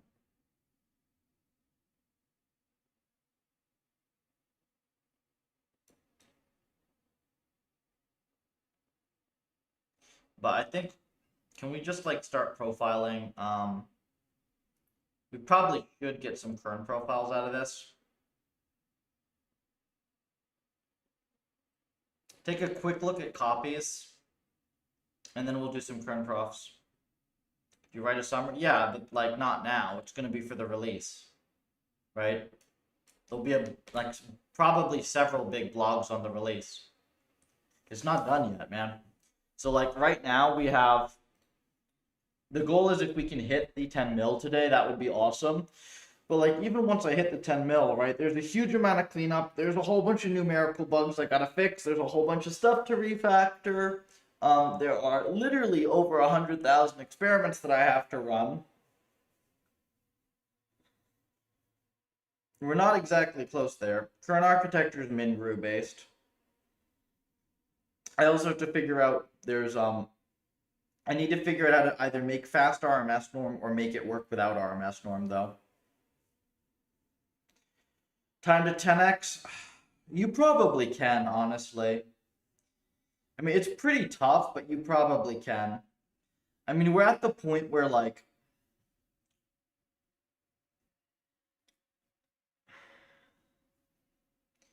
the thing is, 10x would give you, if you got a 13 microsecond forward pass, like, you're at the point where having a kernel launch somewhere is substantial overhead, right?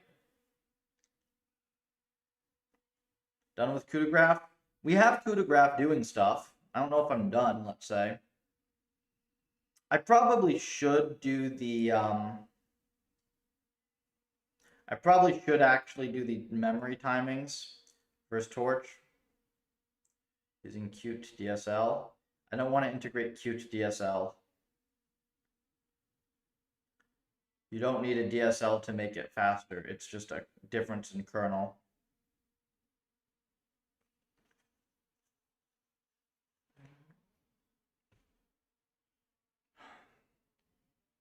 If you give me the perf numbers, though, I'd like to see what the extent of the speedup is you can get. Somebody linked me something with like a 30% speedup the other day. It has to be way faster than 30%, though.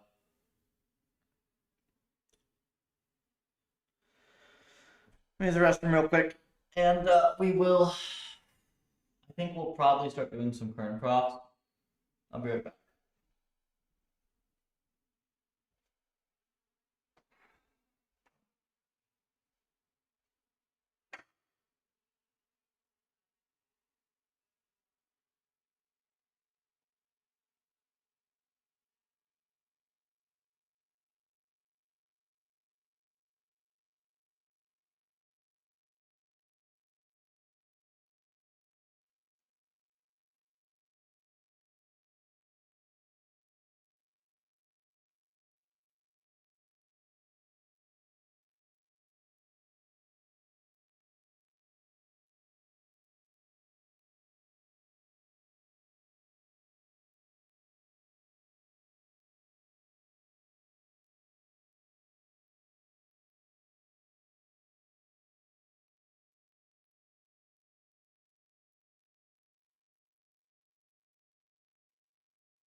Okay. You need a DSL for efficient memory reads on Blackwell. Uh, Not really your main target. 6x from large rectangular. This is large batches, small mats.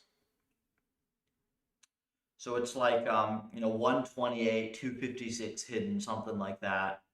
Forward batches 4096. Train time batches like 32K.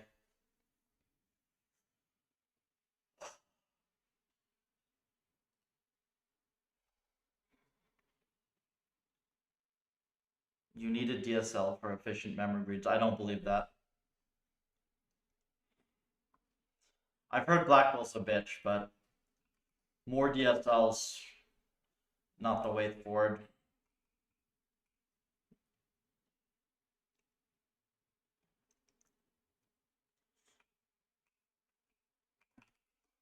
Should have affected big speed up.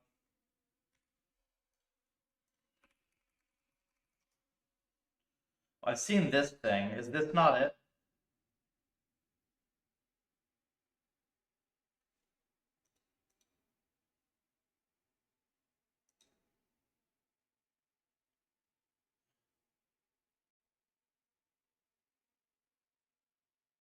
This is like LLM, isn't it?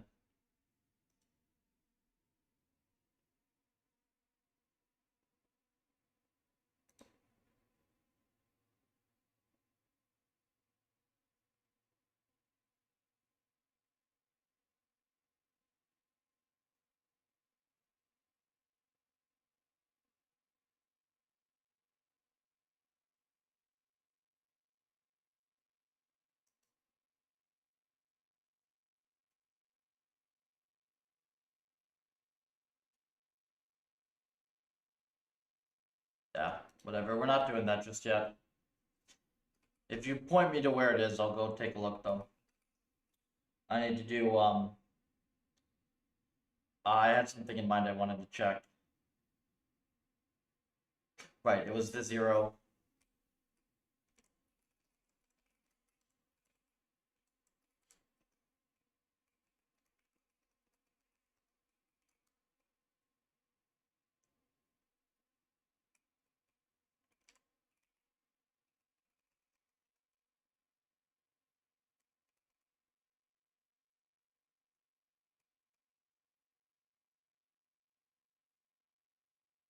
Oh yeah, it's a really weird clamp, isn't it?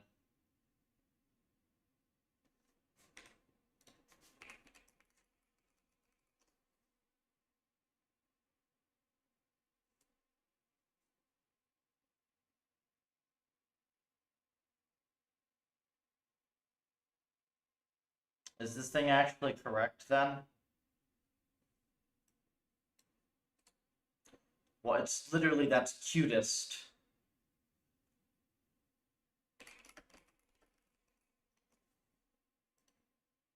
Yeah.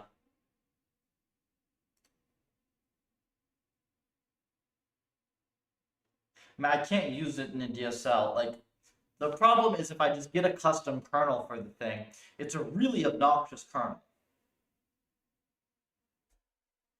Like, I don't know if you've seen the backward for it, it's a mess. But that's not included in this yet. Okay. I forgot that like the norm works this way.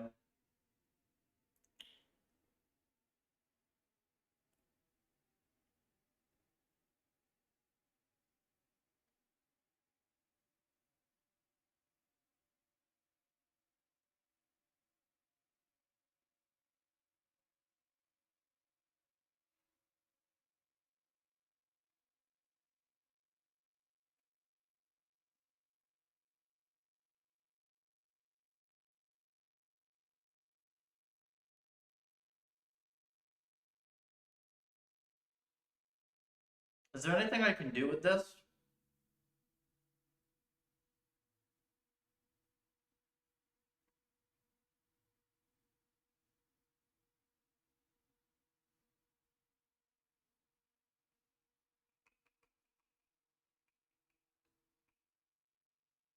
Because this is actually pretty slow, no? I mean, we can probably... Let's get the kernel level profiles going again.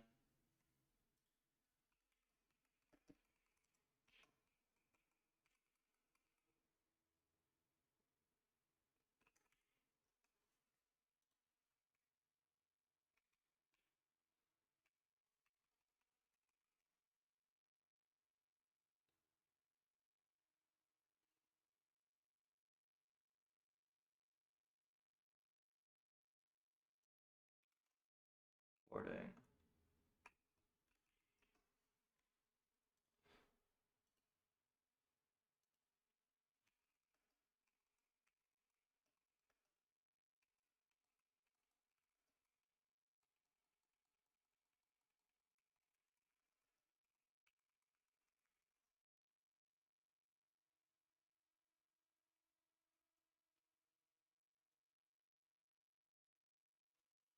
Who did GPUs kern some?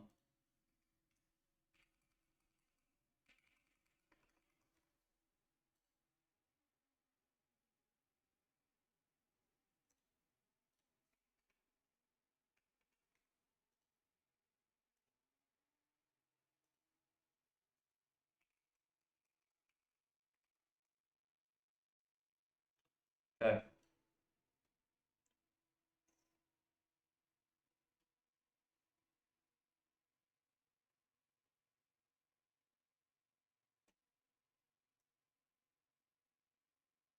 This is 0.2 seconds.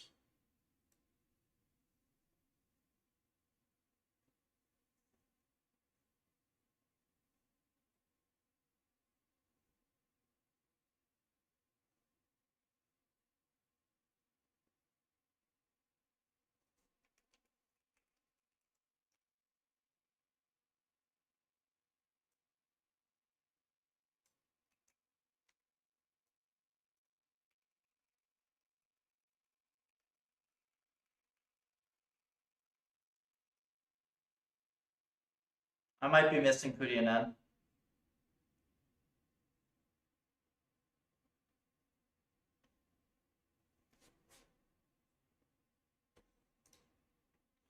Do you see a map mole?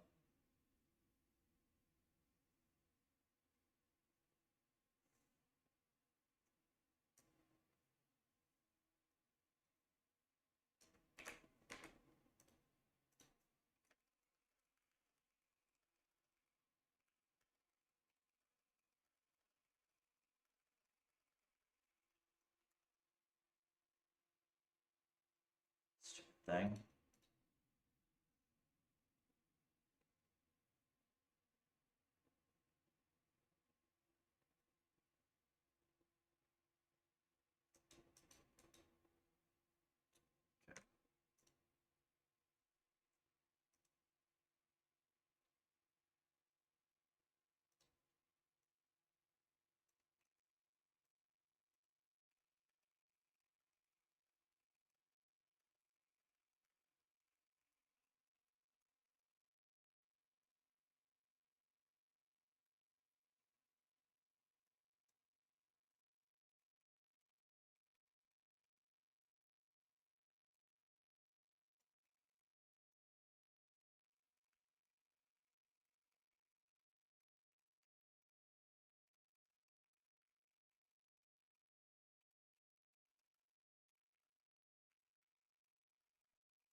Hang on, guys, 1 second.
Okay, so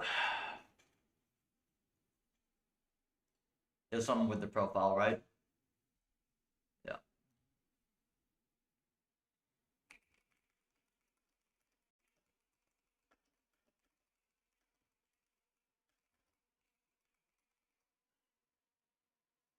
I think I'm like missing through glass. We'll see.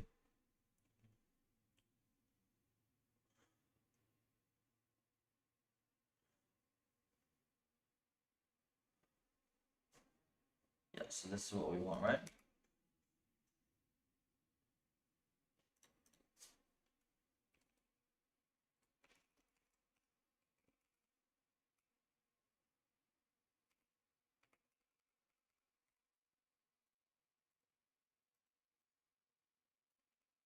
Graph. Yeah. Got this.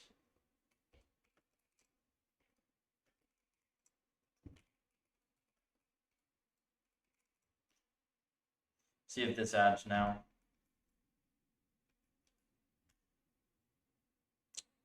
Uh-huh. Did that fail?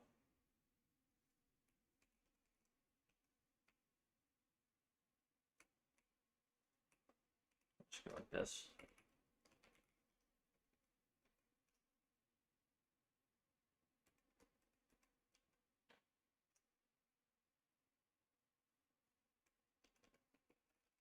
Why does this just fail with like silent?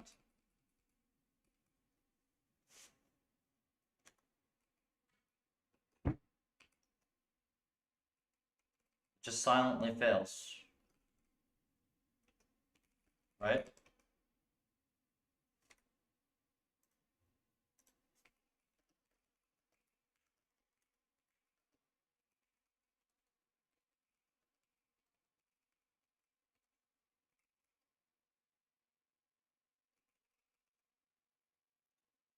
Where can I see the improvements? It's on 4.0. It's pretty unstable though. Like this is not the type of thing that I can just commit as a series of small incremental improvements. It's a pretty sweeping set of changes.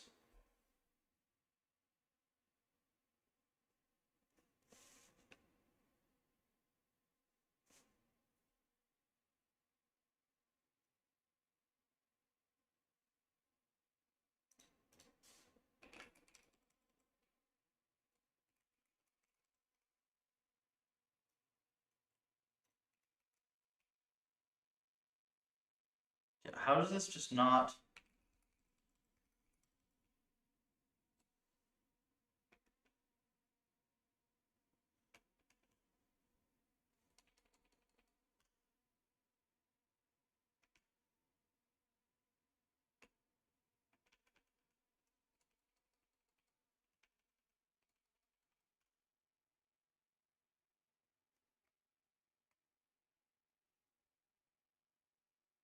Wait, why does it fail if I add?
So adding Kublas breaks this? Is that what I'm saying? No.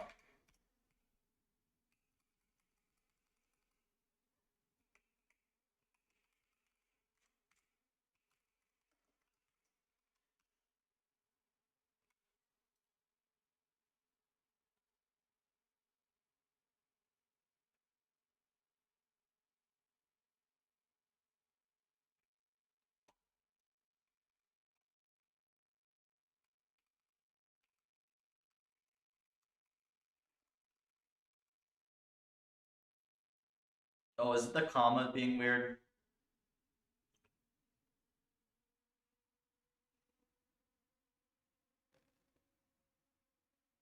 It might be just the weird syntax. Hang on. Yep.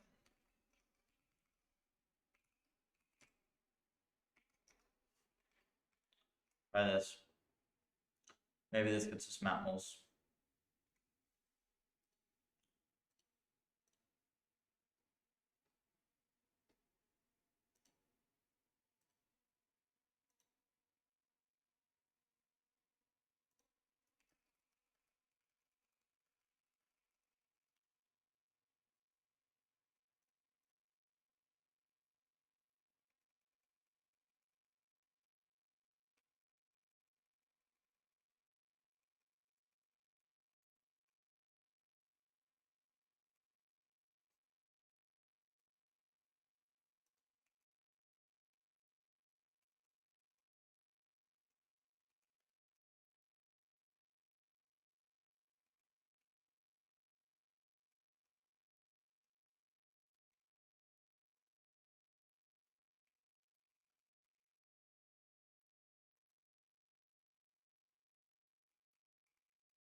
LLMRL. Text-based model.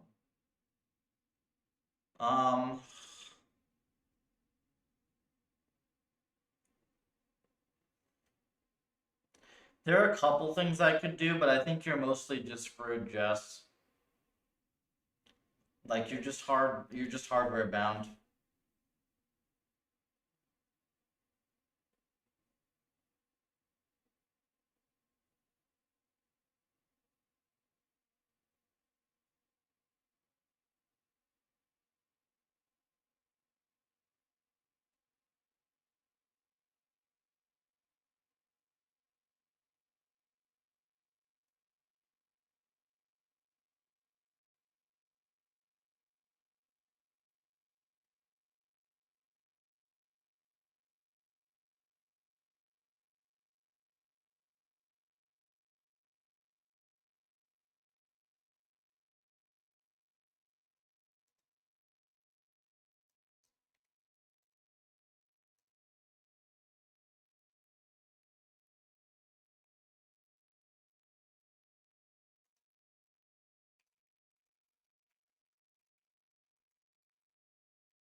I don't know if this is the correct model.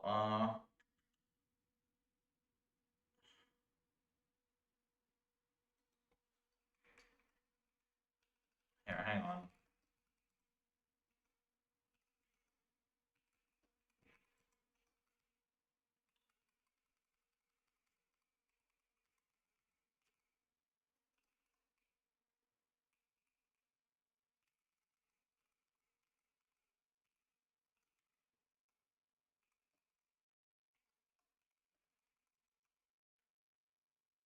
Torch compile automatically capture everything. Depends on your settings. Yeah, it depends on your settings. And you have less control.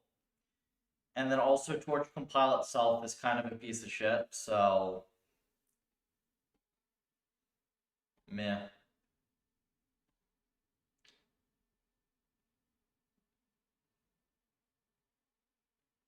It's the API. Okay.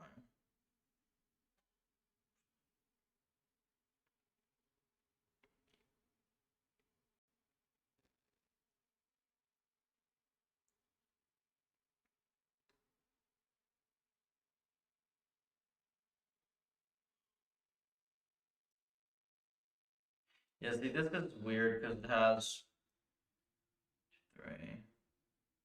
This is the right amount of time, so it's 10 seconds, but then the kernel times are off.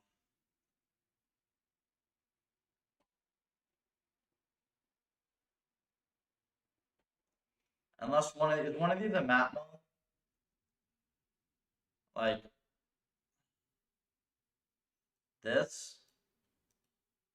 No, right?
They just don't add up. So presumably this is just like the non-matmul kernels, right?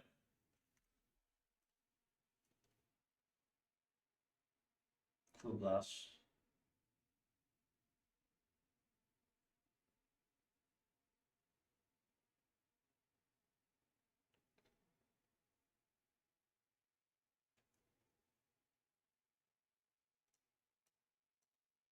Yeah, this is wrong.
So disable graphs.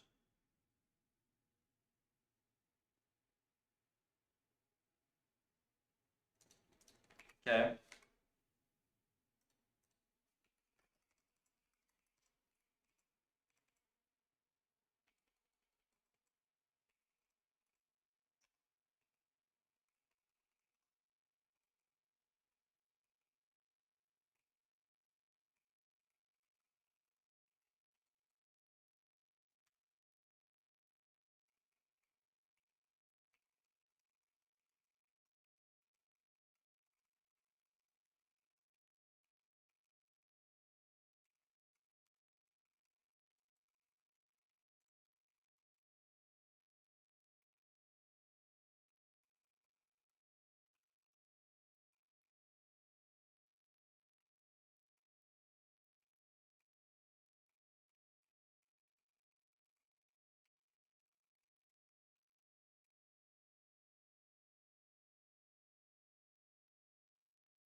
Now we can look at the real kernel timings, potentially.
You see the bite that this takes out of perf though, without the graphs? Look, literally 6 mil up to 9 mil.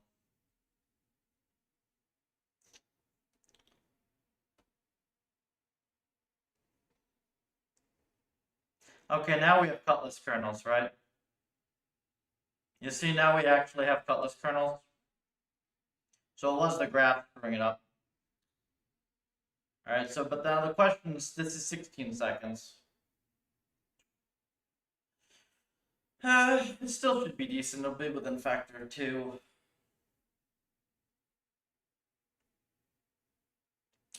So what do we say? Train forward graph. This is 5 seconds? Yeah, 5 seconds. 3 seconds to roll out graph. The percentages are pretty close. Percentages are pretty close. And then we go to the kernels.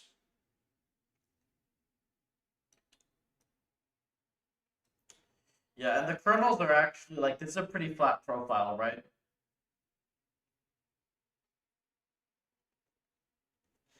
The only thing that really stands out is this one. Element-wise kernel.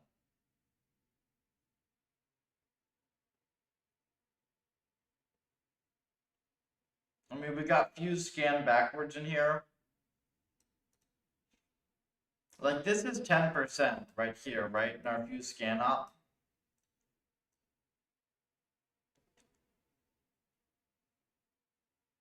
And then this one here is another. So we got like 15% from these, maybe. Mini grew gates fast. Wasn't there one more? No, I think these are the big ones. Let's see. Yeah.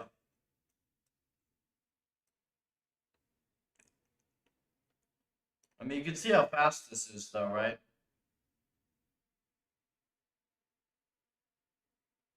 Yeah, there's PPO loss, nothing down there.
But is this the same? Is this all element-wise ops?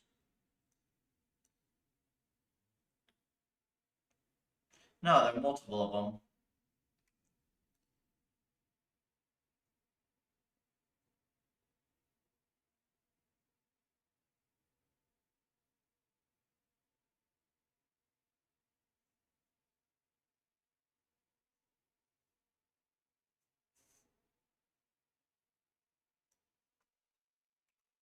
Oh no, this is torch.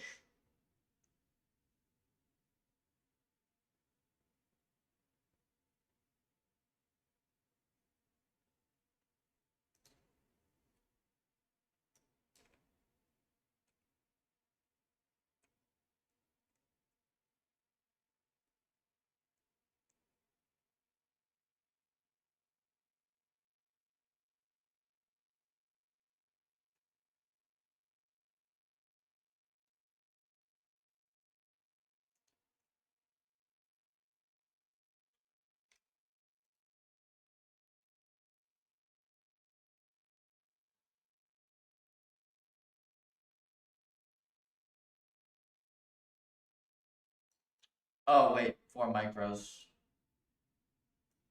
Yeah, never mind. So this is just profiling launch time then.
This just doesn't record everything properly though.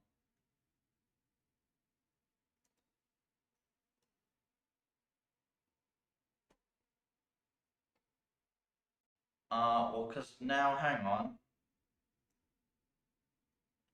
Oh, but we do have this. 0.2 seconds.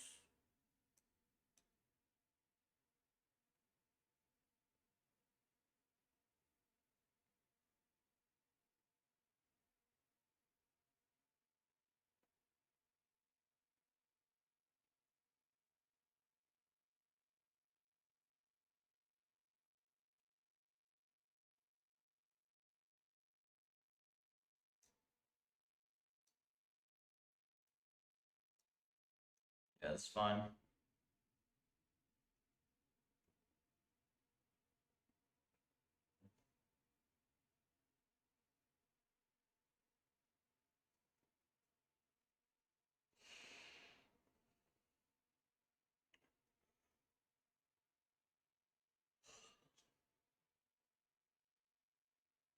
It's weird though that I can't time the rest of the map moles.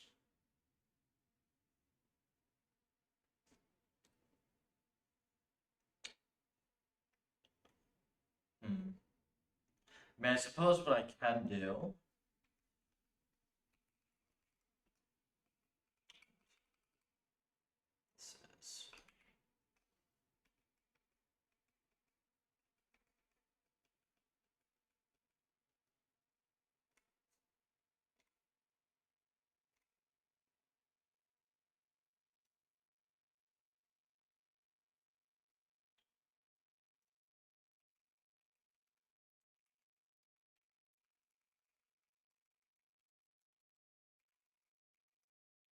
Hey, Roger.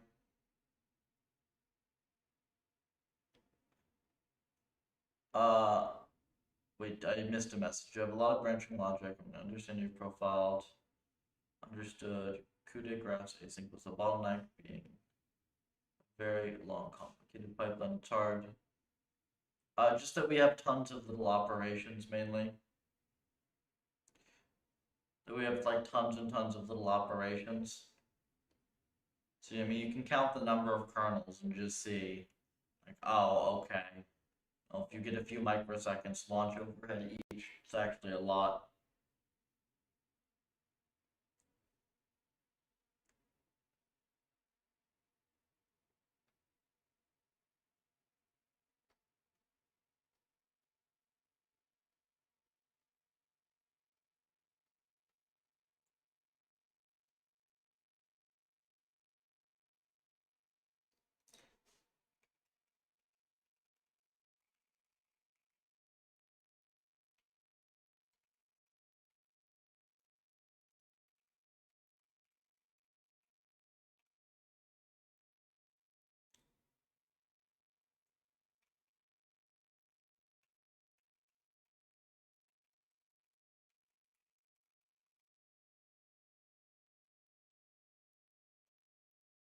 Freezing here in Poland. It's very warm in Florida, as you would expect. It is Florida.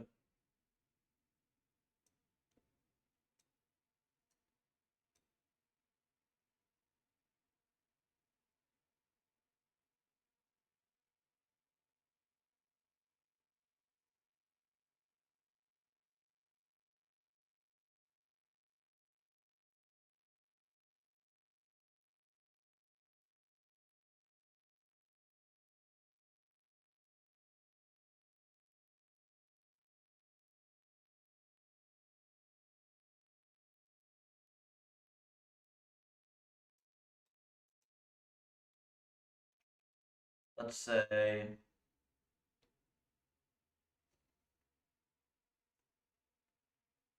trying to think what we can do to test. I mean, we're kind of towards the end of our optimization, I think, for now. I wanted to do a couple last things.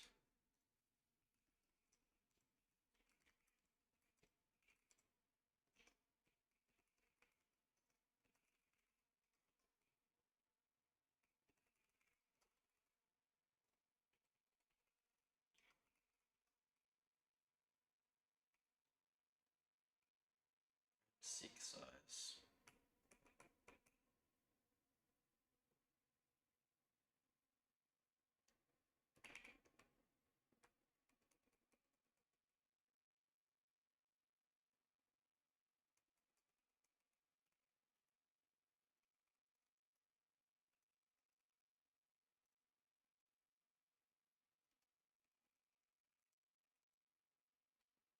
So let's change the 32 to 256. Let's do this.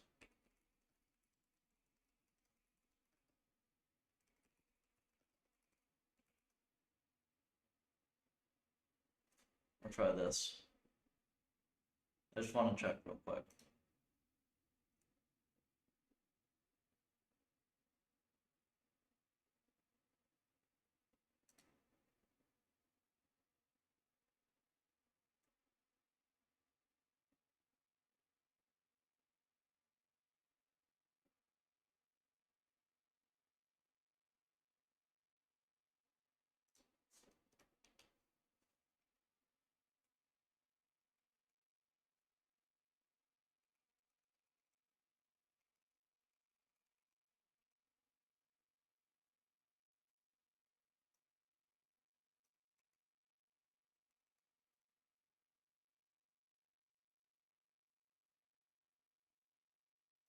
Oh, this looks like slower.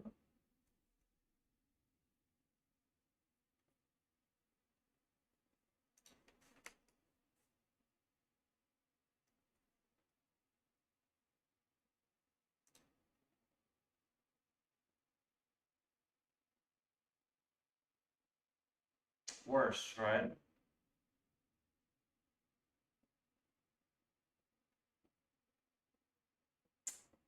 or equal.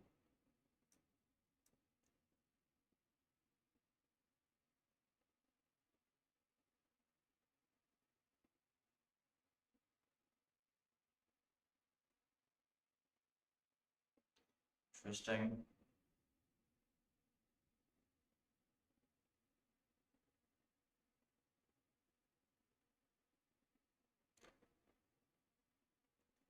When it actually trains stably, Jeff, I have to do numerics for this, like, to work.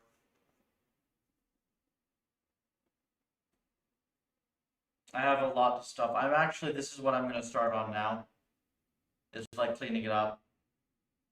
I was just seeing if there's any other free SPS. I think the last 10% is going to just be a little bit of a grind.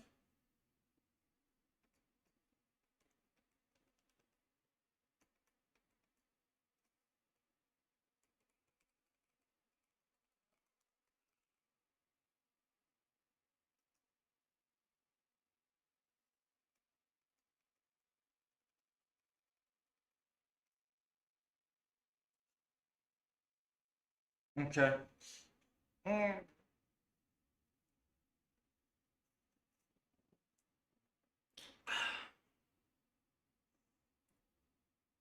We add in some options for graphs, kernels, stuff like that.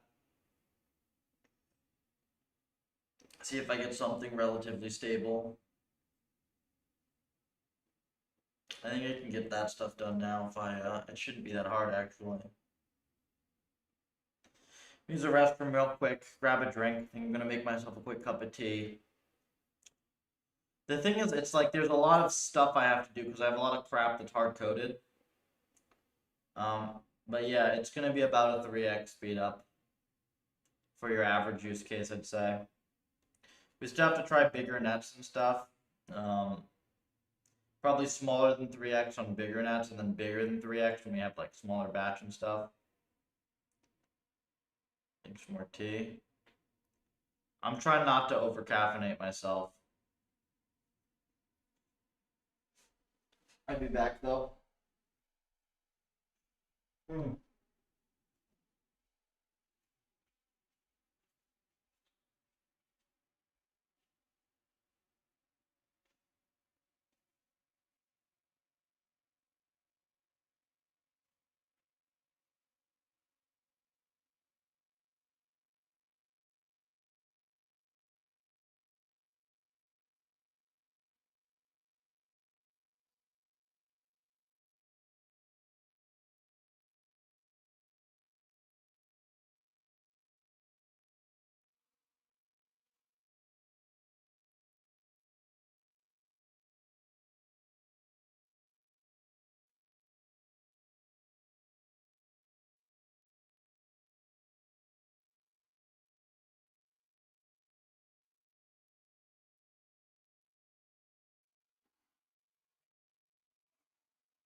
Okay. So,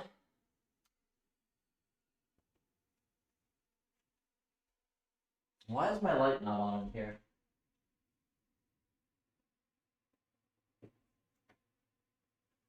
I don't know why my light doesn't turn on.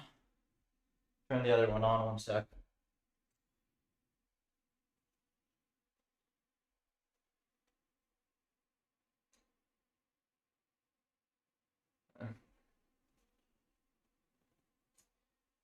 Yep. Okay, so we're gonna just make some settings for graphs on, graphs off, kernels on, kernels off, real quick.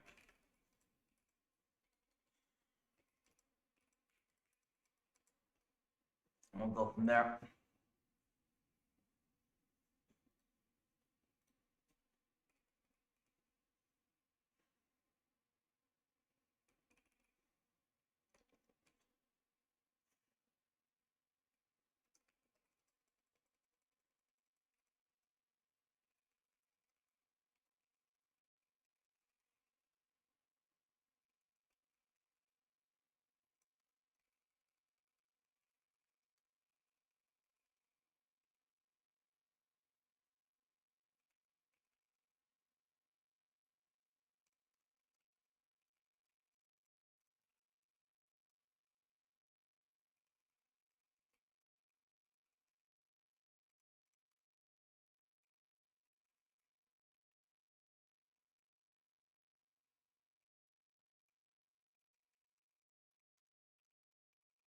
It's fun.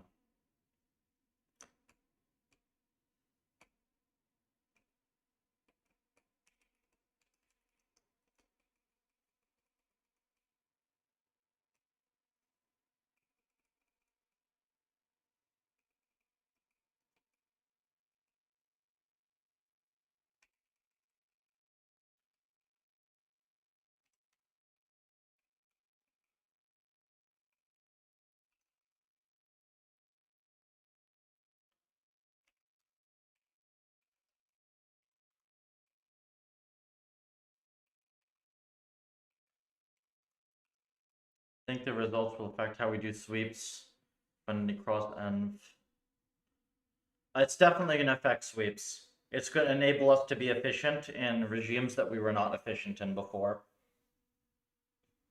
It'll be very cool.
We're gonna have some in cases where we care about sample F.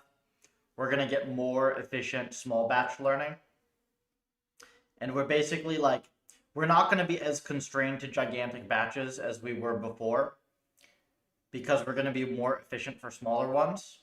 But then in cases where large batches are very efficient, like we're still gonna see crazy speeds. Even better.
Okay, those are all the kernels for this shit.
Hello, Santiago. Welcome.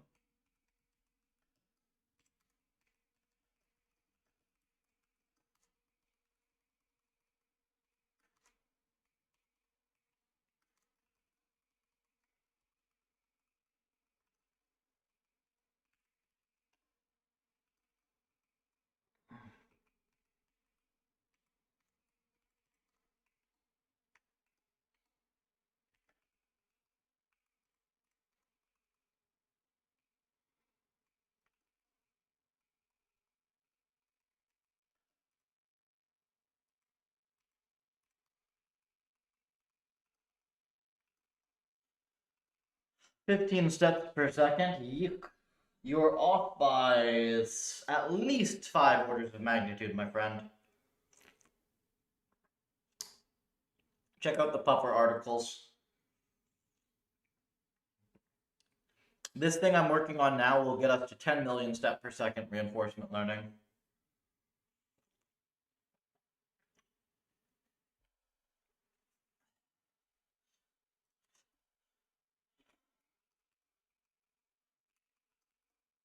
Welcome, Muffin.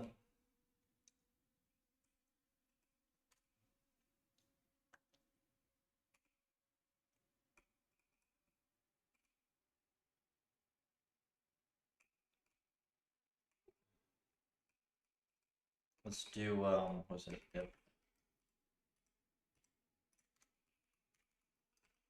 That should be good, right?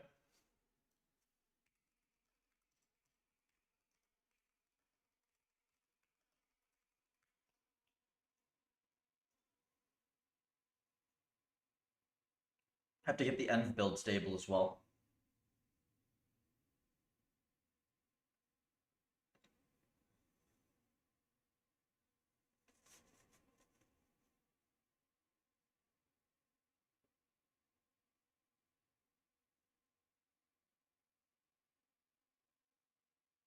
Sutton and Bardo and trying to build the examples. Not my recommendation to you, frankly. Sutton Bardo's good background, but you're gonna be disappointed by what you're able to do in like the amount of time you put in. It's better to do that once you've actually like gotten some stuff working and you want to come back for like detailed math. Where is it? This guide is all my best advice here. If you have a decent programming background, this will get you building something that works and is fast within like a weekend at most. Some goals for next year. I don't know. I think if we revolutionize the field twice per year, that would be a good goal.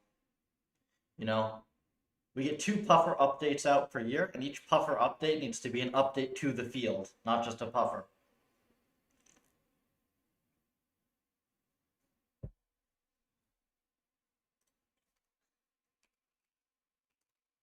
Realistically, though, puffer 5 is going to have some crazy stuff for exploration in it.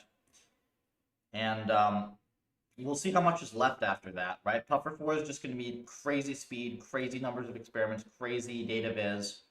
And then 5 is going to hopefully be some core exploration problems being solved. Video walkthrough of writing your own env? No, I have a text guide of writing your own env. You can check some of the old streams if you want, but you really don't need video. Like, honestly, most video content is entertainment, not education. If you actually work through the text guide and follow it and, like, do it, you will learn.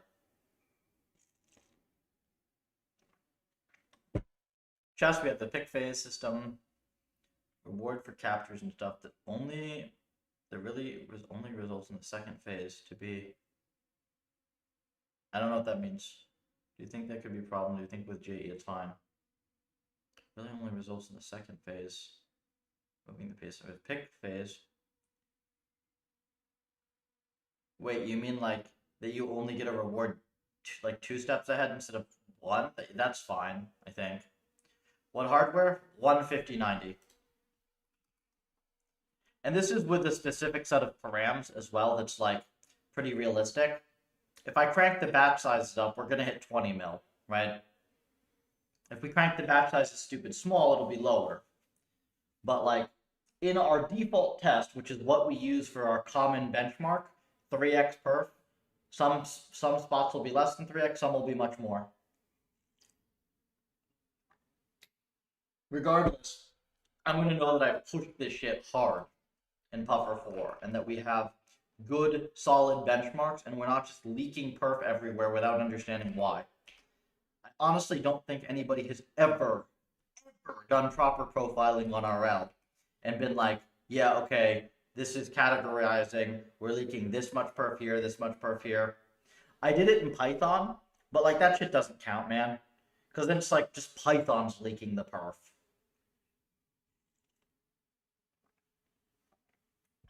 Now we actually have good numbers. Right.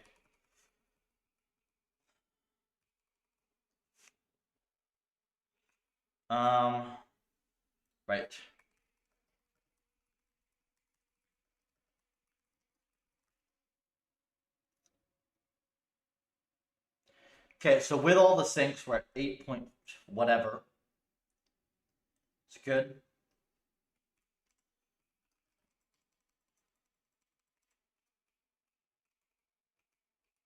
CUDA graphs. Okay, kernel's off, CUDA graphs on. Oh, look at that. Boom. That's nuts. Your boy wrote some kernels. Eh?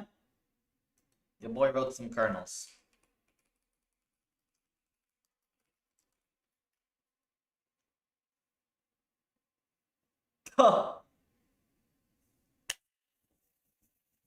That is so validating right there, guys. Look at that. 8.7. We use Torch's C++, alright, with CUDA graphs, down to 6.1. So my kernels did that. Alright? And then without CUDA graphs, which was really hard to do, completely undocumented, and took me 18 hours,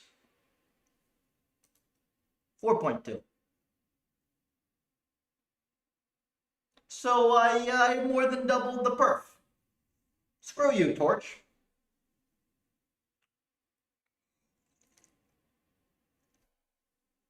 That feels good.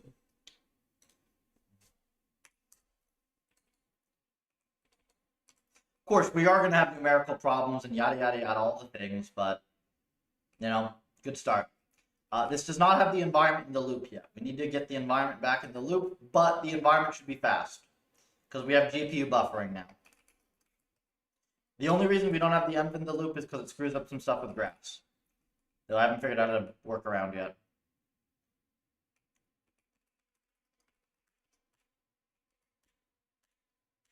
Let's leave this on. Let's go to 8. And then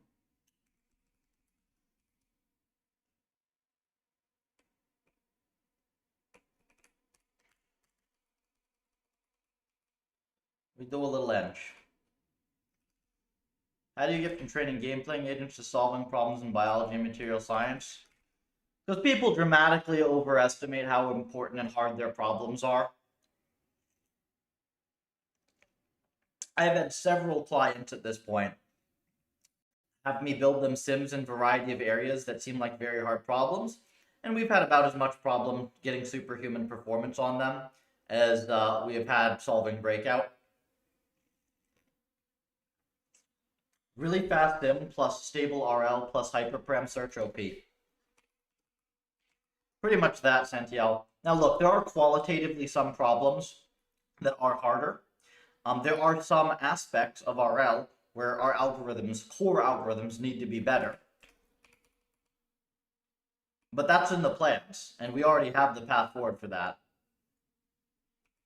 So it's pretty much just going to be how do you get to solving problems in bio and material science? Well, those fields already use sims in a ton of places.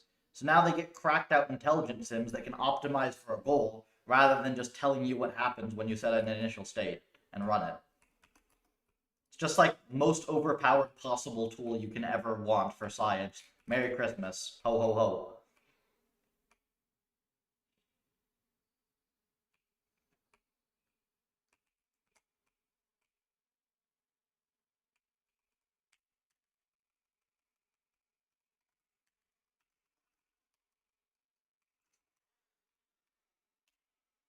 Okay, so this I think breaks coup de graphs, but let's see if we can get this to run. If I can get this to run without, I think we can test stability maybe. Automated experiment variation. It's not exactly that though, is the thing. Because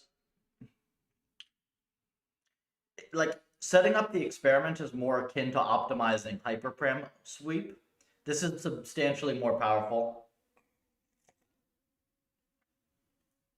And the thing is we can do both. Like you have to make RL say 100x faster to get really, really nice quick experiments. And then you have to make it 100x faster again to get really nice sweeps, like 10,000x, and we've done it. Agent solving a game. Yeah, pretty much. RL really does not care, man, if you're solving a game or something else. And I don't say that because I've only worked on games. Like, look. You think this drone end was particularly hard? Nah, man, this thing solves as fast as Breakout does. What about driving end? This one is admittedly a fair bit harder, but now we're down to like hour-ish for training. This was a lot of work with NYU. But base sim, no different. Game. What else we got on here? A lot of the rest of these are games. Some of the other ones are for clients, so not on here. But that's two of them at least.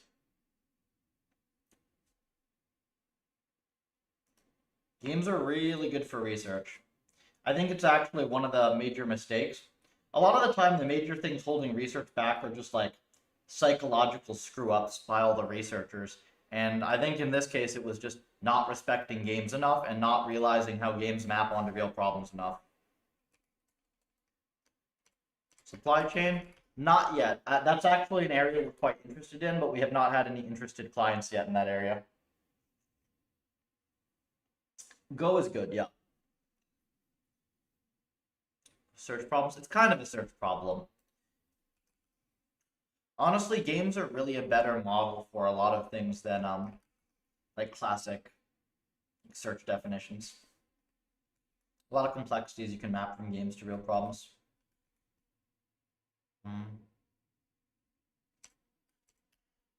Does this run or does it crash? Oh, it runs. And it optimizes. So this is like kernels off, coup de graphs off. This is not expected to be great because it's missing this one little network thing. I should probably just put the RMS norm in and see, right?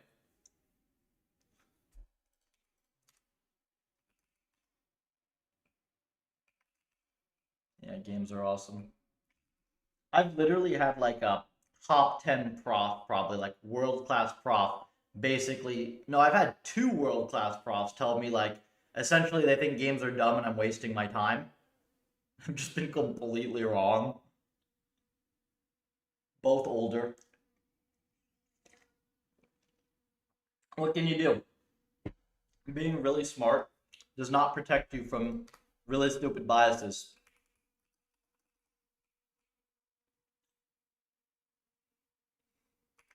I'm not immune either, but at least I got the edge in this chunk of stuff.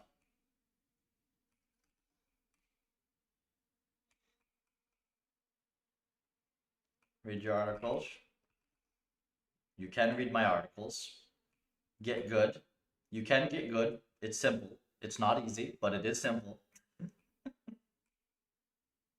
Make money? Well, yeah. I mean, it's hard in some sense, right? Very, very few devs like can just write good, simple code without causing themselves a mess. Like, there are also a bajillion other ways that you can make money that are very simple as well, that are much easier than what I'm doing. Like, this is not like a uniquely, if anything, like, profit is secondary here, right? I'm mostly doing this for the science. It also makes money, but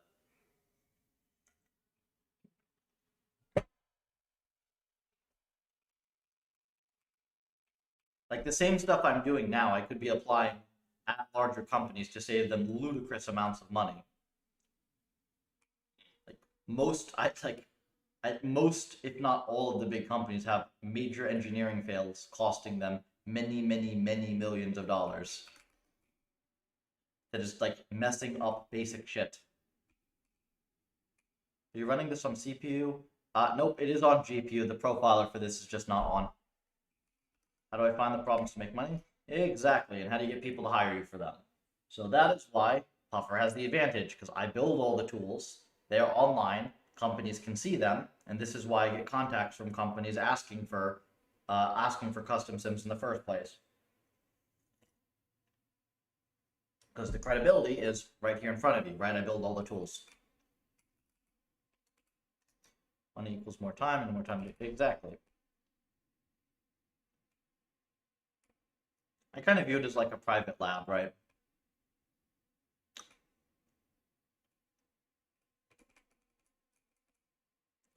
Okay, so let me go find that RMS norm.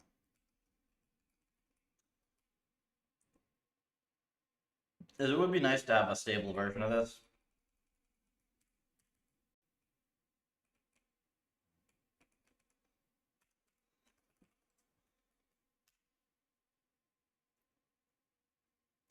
Bullshit infra. Solving actual. Well, the original thing in terms of what we do is we build simulations, right? It's not business problems mostly, it's like simulations in various industries. I simply meant that if you have the ability to do this type of work that I'm doing, you also have the ability to do a lot of other things that probably make you much more money. Like, this is not the first thing that I would be doing if I just wanted to make money, right? It does make money, but like there are much easier ways to do it than trying to like solo a field of science.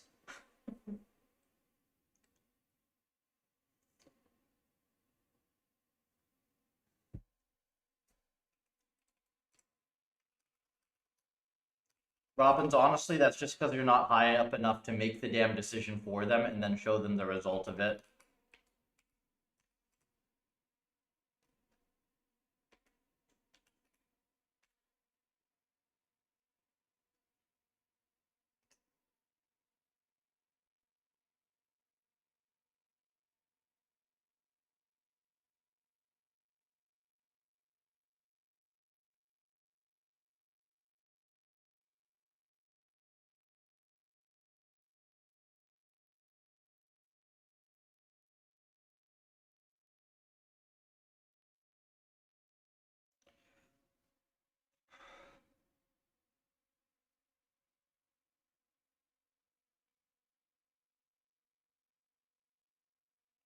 So this, I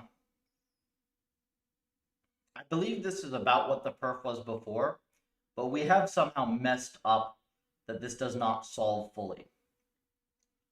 So it would be good to have this one stable so that we can then figure out the rest of them.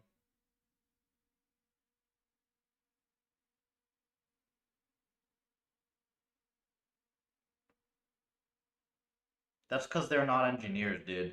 We're not good engineers.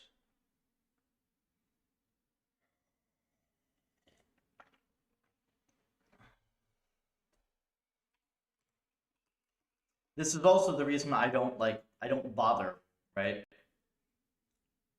Because you can't just be a good engineer and go into a big company and like make huge differences by just keep adding small incremental changes. At some point, you just have to toss the whole thing and rewrite it. Say a muffin.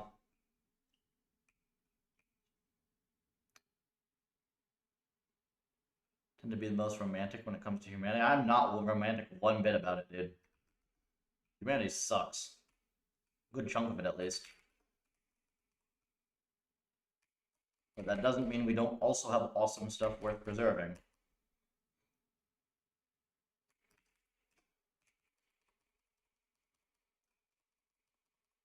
And regardless of your thoughts on humanity, eradicating disease is only good, right? Eradicating scarcity is only good.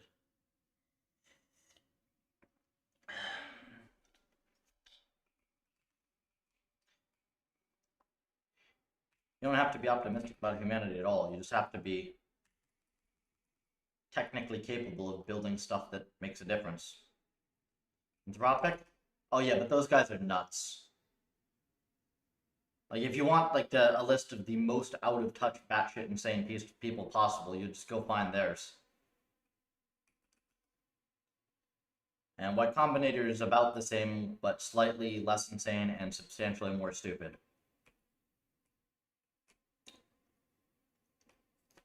Okay.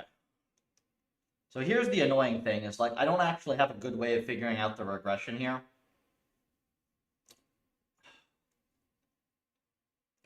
I do want to go check the learning rate annealing real quick. Working at a company with more fun? No. There's nothing more depressing than having to deal with a shit code base all day.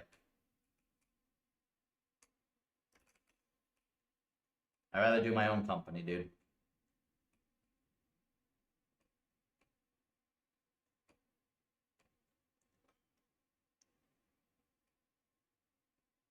I mean, I look back at what I've done in the last 2 years, and it's like, I wouldn't have expected I could do this in 2 years. Completely outstripped any impossible expectation I could have had for this. Pretty much what Jess says.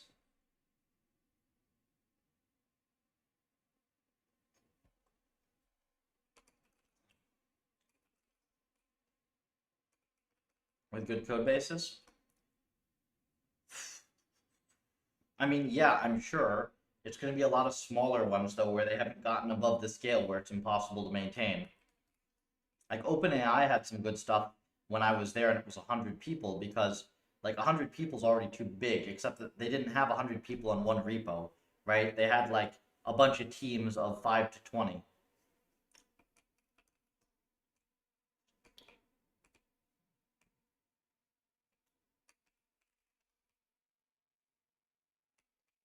Where's the, what's this? Oh, we need this, right? Yeah. So this is going to be if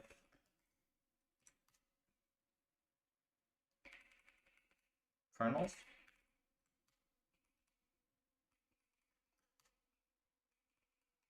So this is it.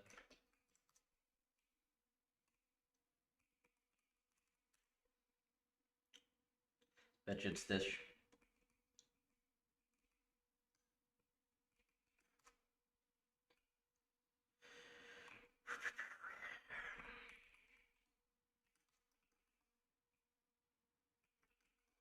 Code based OpenAI? I have no idea, man. They definitely still have some smart people there, but I refuse to believe that you can scale 1,000 plus people and maintain talent density. There just aren't 1,000 plus good people.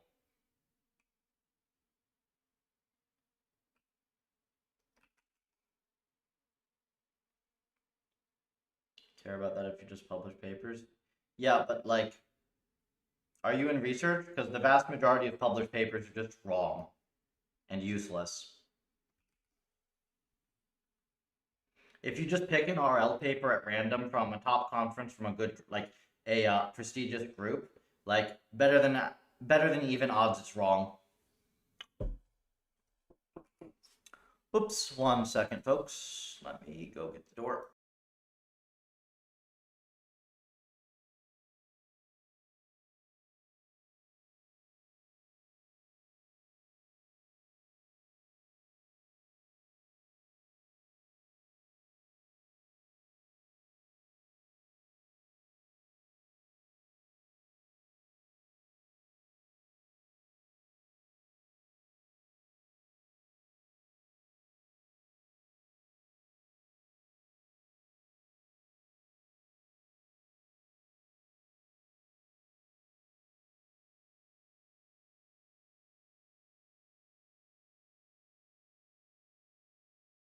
Okay.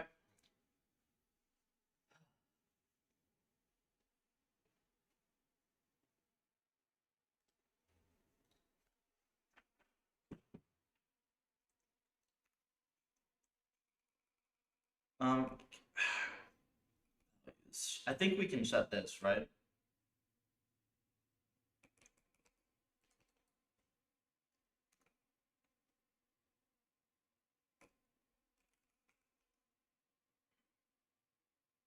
We need the full values, no? Just do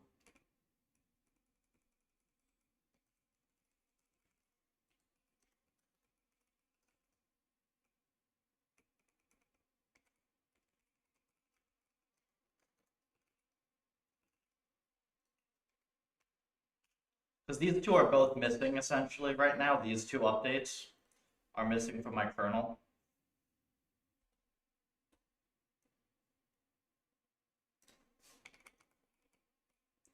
We're gonna just comment this for now though.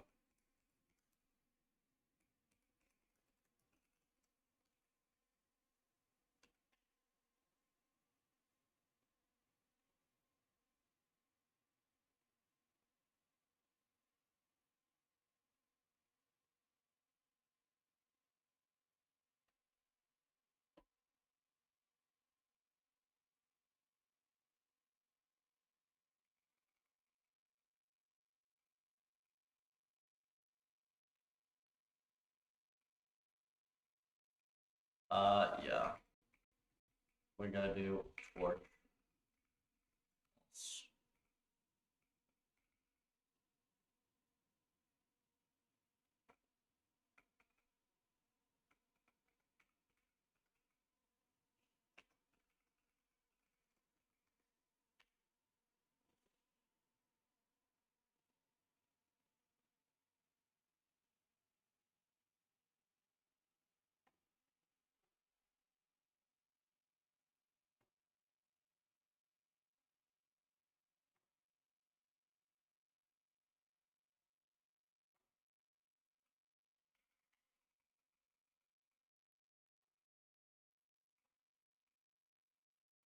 Okay, we'll comment this one because this one shouldn't matter much.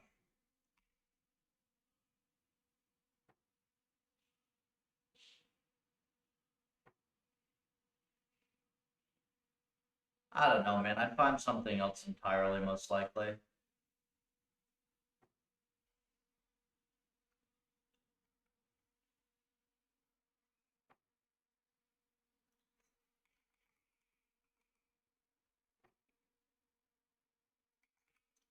What is this index from?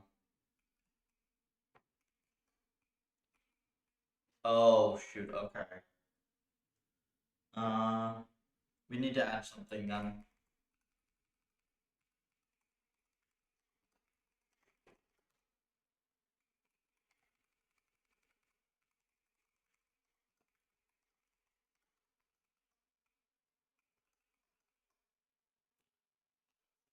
Not being 10 times larger and 10 times slower than it needs to be is not particularly subjective.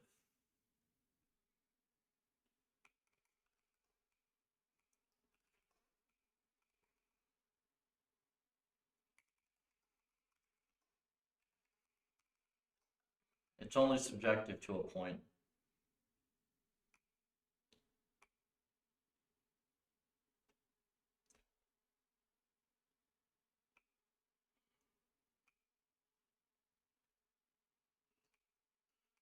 I do like procedural as a whole. I mean, procedural just means like write the damn code top to bottom in the dumbest, simplest way you can think of. Just a lot of puffer. This stuff you're seeing is like, bleh. I'll fix this though. You gotta realize I'm fighting Torch at the moment, so like, I'm stuck to the way Torch does stuff until I figure out how to get around it.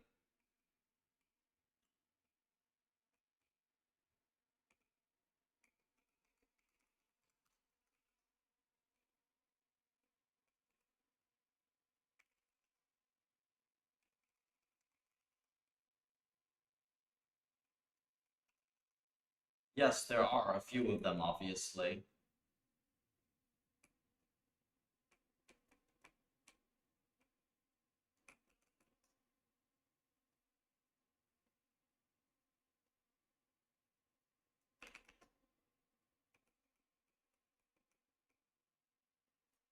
%, MFU is kind of ridiculous if you think about the money that they spend on the chips, though.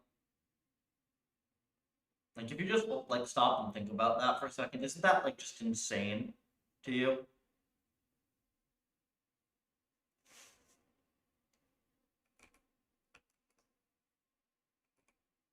Oh, I will, Jess.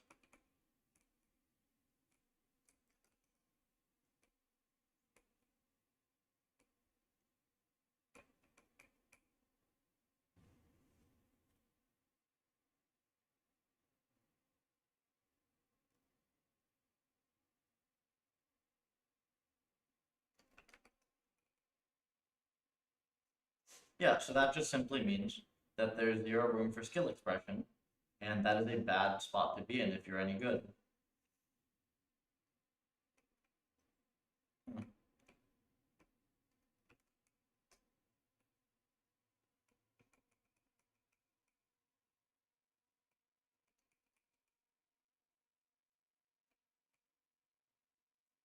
Do with right. I was just needing to do index, right?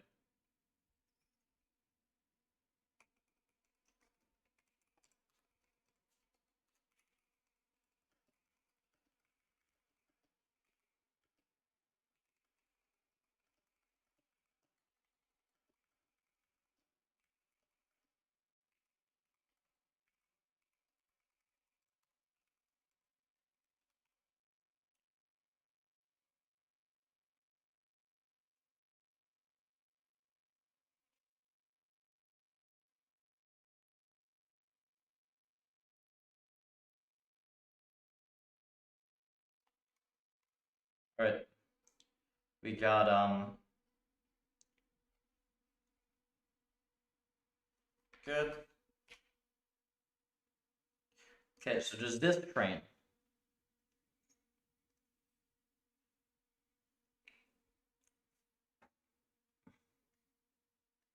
How is this worse?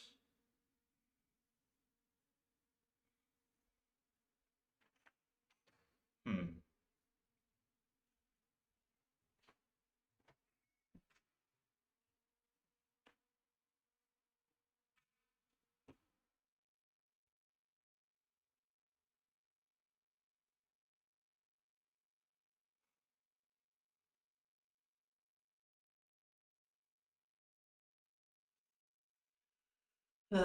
Okay.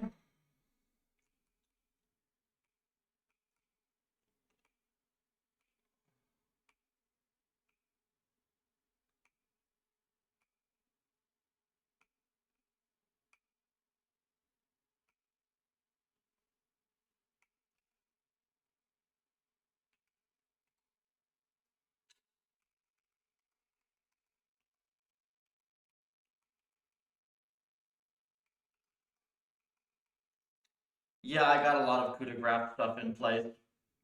It makes a huge perf difference. This is with 0 optimizations enabled. It's like 4 mil with 0 optimization and 9 with.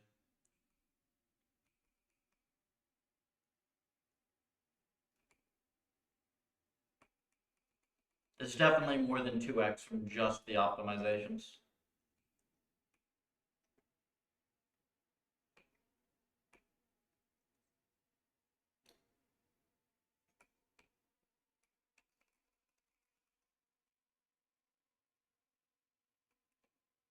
No, that's eval Jess, but it's pretty close to that when you turn the optimizations on. The problem, well, we have to fix the end thing because there's a bug where I can't instantiate the CUDA graphs with the threaded end. It should be around 9 once we do that.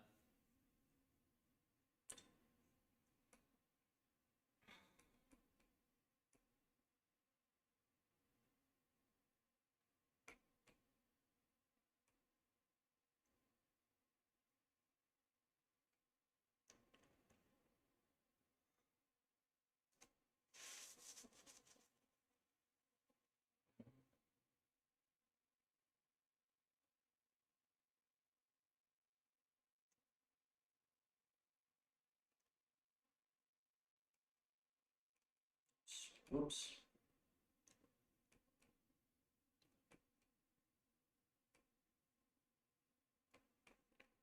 Yes, it is a completely different use case.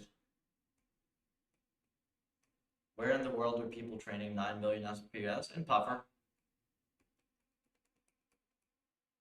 We'll be able to just, on any of the sims that we're building, we'll be able to use this directly.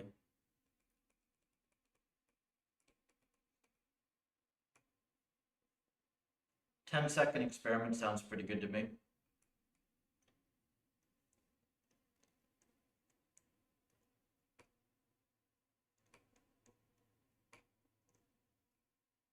I'd love to have 10-second breakout for 4.0. That'd be so sweet.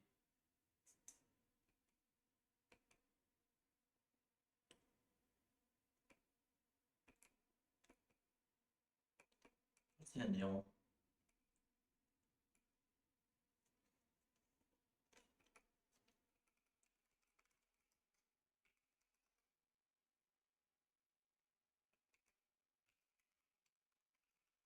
Is this annealing working? So I know this is not going to work correctly with CUDA graphs on. I know I haven't dealt with that yet.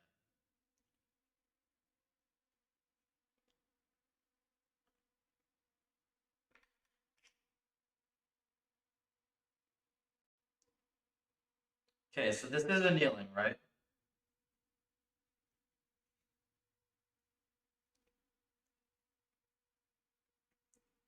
What's the end goal after super speed? Well, then we automate all of our experiments, and we get to automate like order of tens of thousands of experiments on core algo and on a number of different environments. And then we also get to make the process of solving a new problem equal running 1,000 experiments instead of running like 10.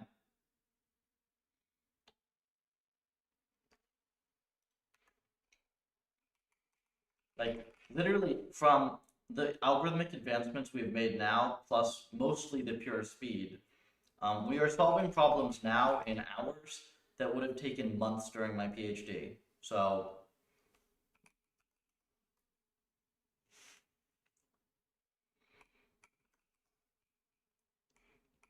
like, it works.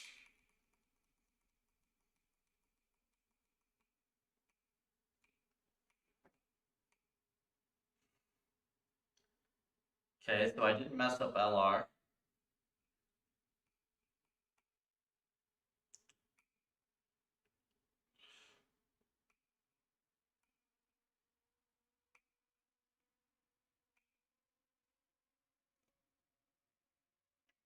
I don't think if I messed anything else up. We can also set this just to make sure it's not an end threading thing.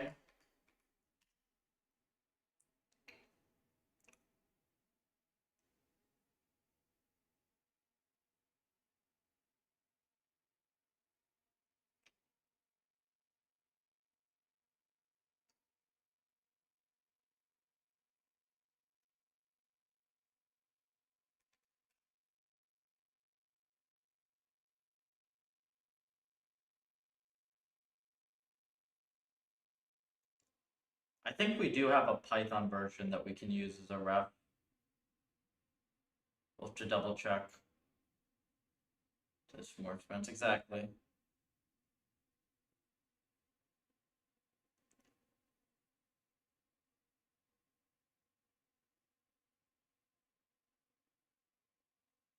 Like E10, we're confident on our ability to iterate on sims and on algorithms, provided the experiments are fast, and they're fast at the scale of a sweep, and our sweep code is good, if that makes sense.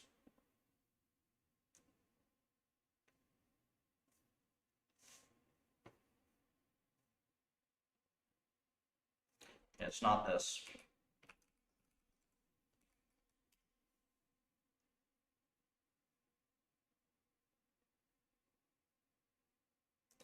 We're gonna commit this though, because this is like a nice startup setup.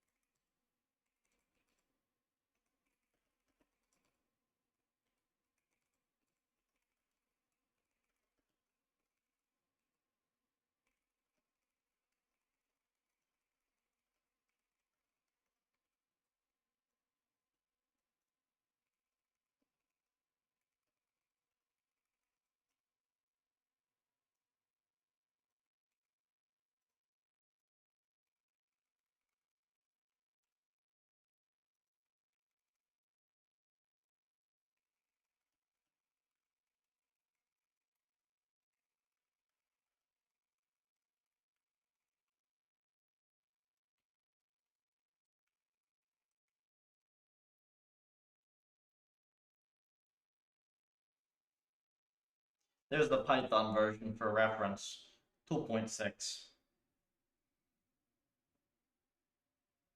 But you can see the numerics are different. We have, I'm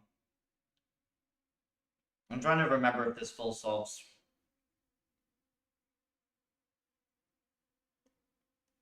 Yeah, diminishing returns my ass. I've made it. This update's 3x faster.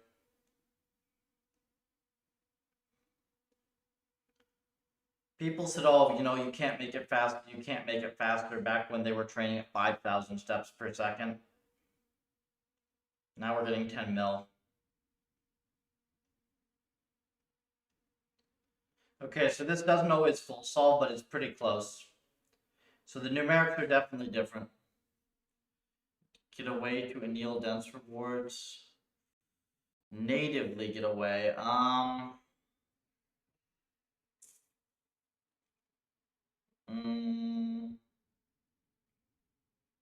I can't think of how we do that natively.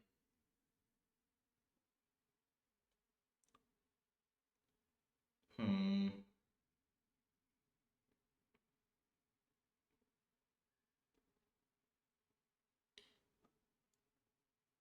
10 SPS. We do when you reach speed light. Then I'll be happy that we can actually finally do experiments properly. Right?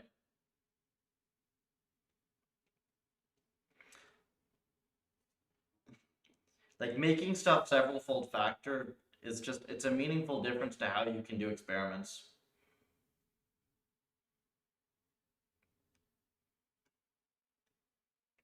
And in particular, it's not just the speed, right? Like there's a lot of visibility that this gets us because like before we didn't even know why the hell certain things were fast or slow, right? It's actually pretty difficult to profile small networks accurately. Physical limit, of course there is. It's actually hard to compute though. Because like yeah, you can compute the like the max flops, but then in practice you're actually mem bound. So it's pretty hard to come up with a realistic upper bound.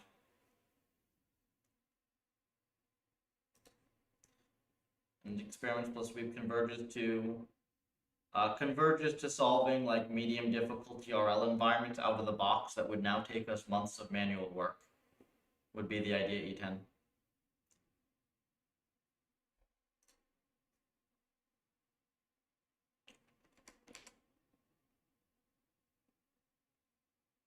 So the loop is essentially find a problem we care about, build a sim, throw the RL at it, RL solves it.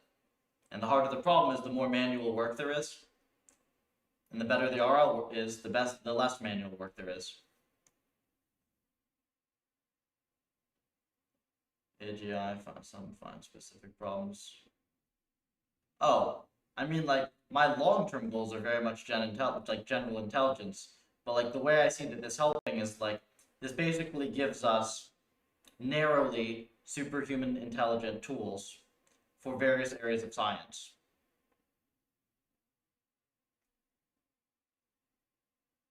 Like, if you think about it, there's basically no way that you get the results of what I'm getting here out of an LLM or out of any other branch of AI, unless you're assuming that it's literally going to write the code for you for this library. Which, like, go ahead and try it. Good luck.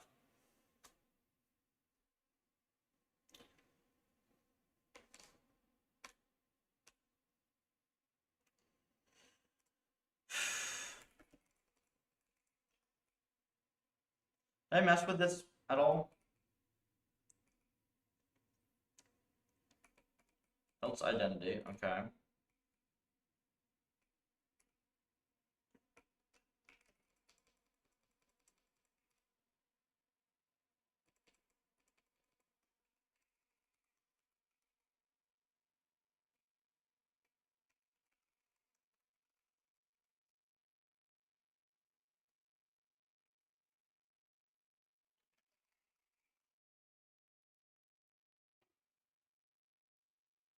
Okay, so this is four mini layers, right?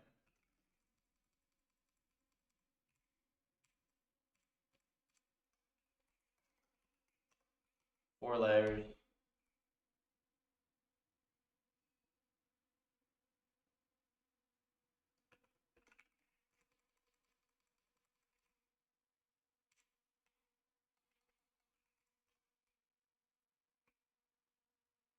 Once you figure out why you do to self-improvement.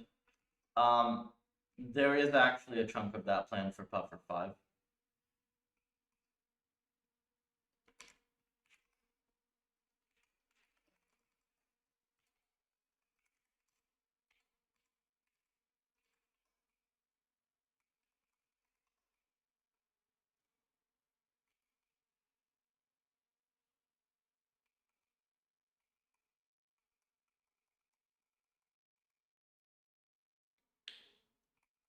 We get 2 out, add, and then the norm, right?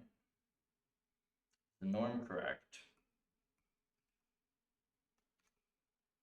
Make shared.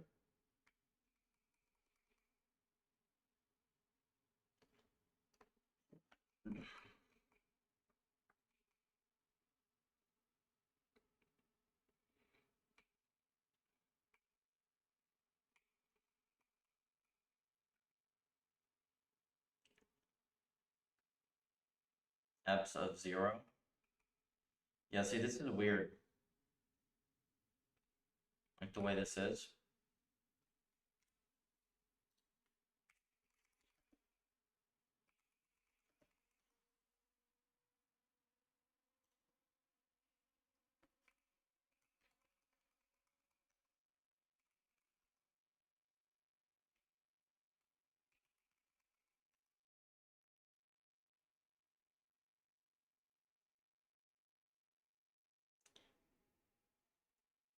Puffer M's are in Rail have been quite simple. They're not quite simple. We have M's that are harder than literally anything used in academic research. And industry is no longer doing this stuff. Like, pretty much the only harder stuff out there would be the full-scale Go, where we haven't scaled our version to that, obviously. Or, like, Alpha Star, Dota, maybe, like, 5 total things. We've trained this thing for 650 billion observations. It's like 5 petabytes uncompressed data. You know, this driving env is now being used by multiple companies, driving companies. We're also doing some stuff with drones. Like, high fidelity physics is not the only important thing out there, and it's not even the most important thing out there. Far from it. It's actually, to me, one of the least interesting things you can do.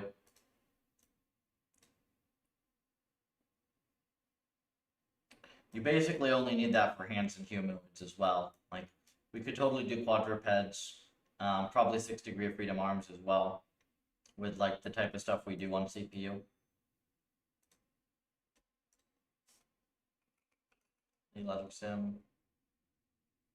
I don't know about that, man. Is that chip design stuff? How come? Because what do you do with it? Yay, robots. Cool. Robots don't get us like advancements in medicine and materials and stuff like that. It basically just gets to replace a human worker for slightly cheaper. Whoop-de-dee-do. It's the dumbest possible version of sci-fi. Sim to real be a problem? Not really. We have one dude doing it already, and we have an intern coming this summer to do it for our drones. For low dimensional stuff, probably not a big issue. It's honestly, it's not the sim to real stuff that's hard. It's the it's having to hook up to perception for certain problems that's hard. Obviously, sim to real is way harder as your sim gets worse, which happens with higher dimensional control problems. But again, like you don't necessarily need high dimensional control to do something very useful.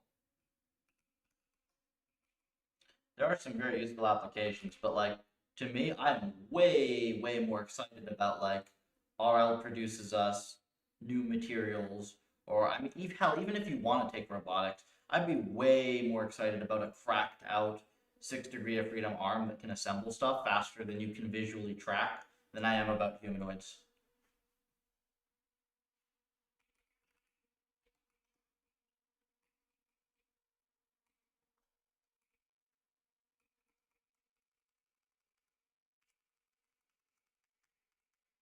Isn't this ep like wrong?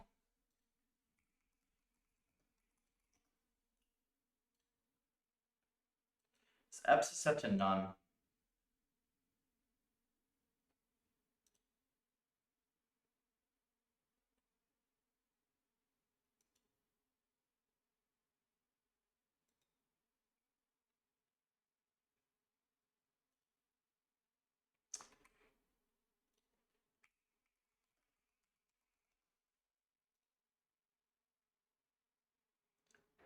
Your RL to adapt. Why do I need to adapt them when I can just retrain in the different M's? It's fast.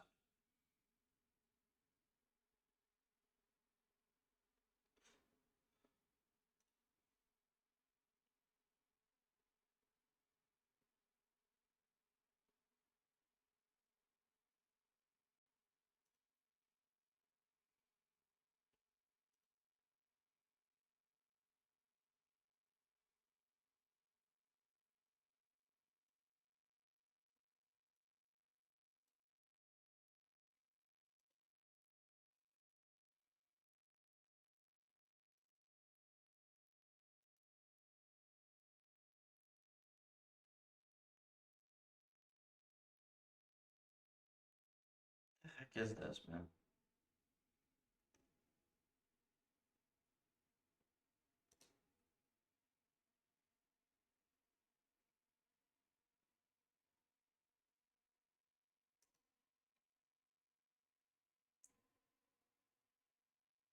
What is this? Handle. I just want to know what they use for epsilon, damn it. They have none, and I want to know if there's a default. Not too much to ask.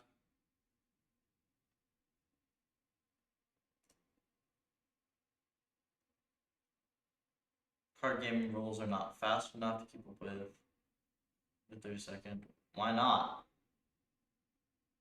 Using torch realistic as long as the model. Torch. Well, what was the env implemented in?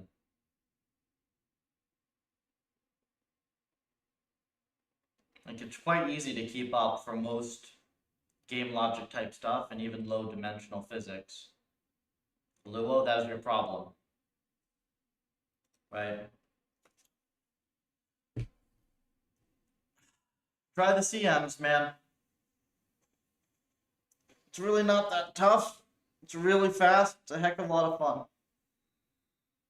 Heinsohn looks cool. Is it faster than prefix sum? With it is a prefix sum, isn't it? You need a custom kernel for it though. The torch one is really slow.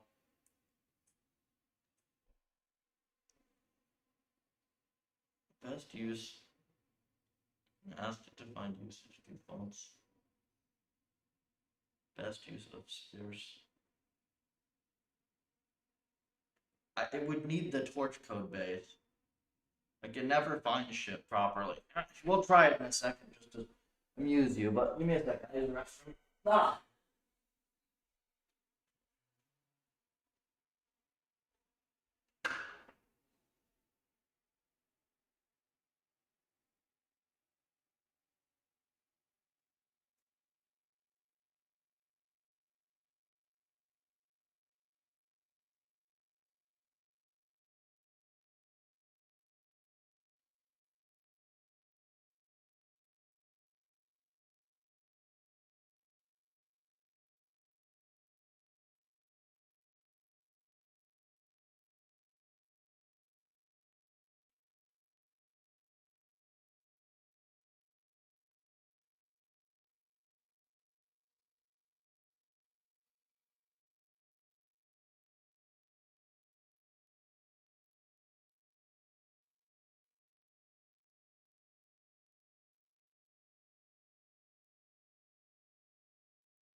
Simple to implement Mamba. Mamba is super slow. We tried it. Want to sound smart and connected to. We're using Minger at the moment. It has the same sum type thing, but it's fast. The linear attention op is just unusably slow. Okay, what do we want? You probably want it in Claude as well, because everybody thinks it's like magic. Alright. What is the epsilon?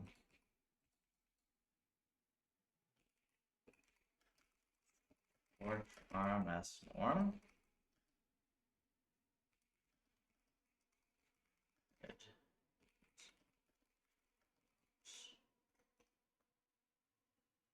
It can't be 0, right?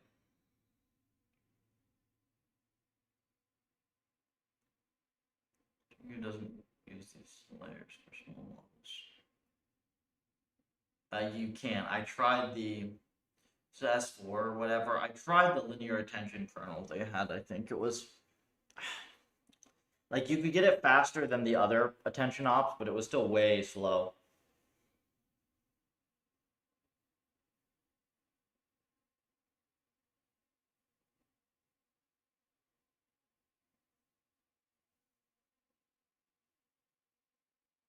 Did they have this in the docs? Oh, duh, you dummy. Okay.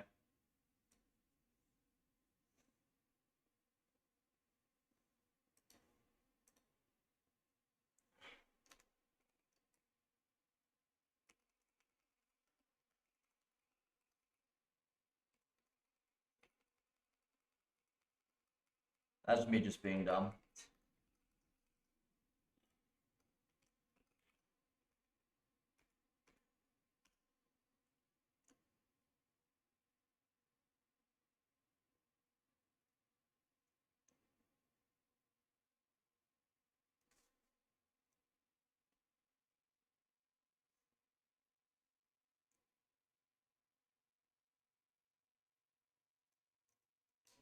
Is there no F info in so annoying.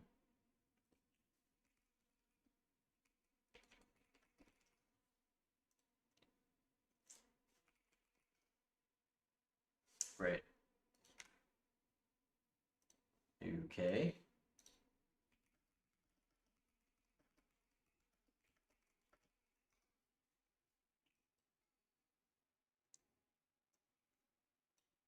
I can do this one. In the meantime, I don't think it's the reason, but we can try it.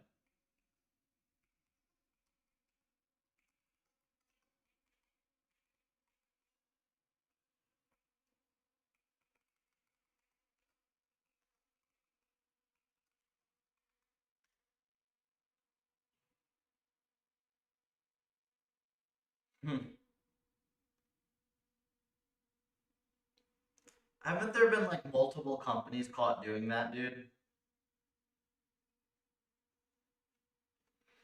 Pretty sure there have been multiple companies caught literally just doing that.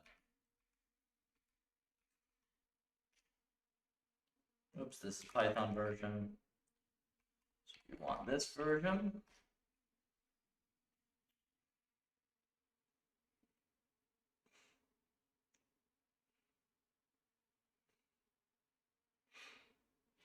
Basics, pretty much full.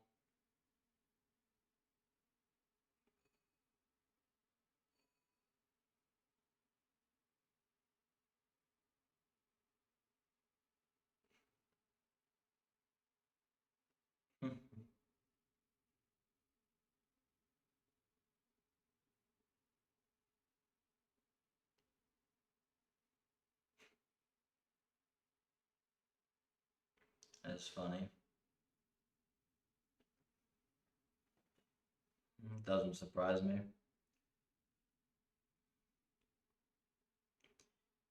Alright, yeah, that didn't fix shit.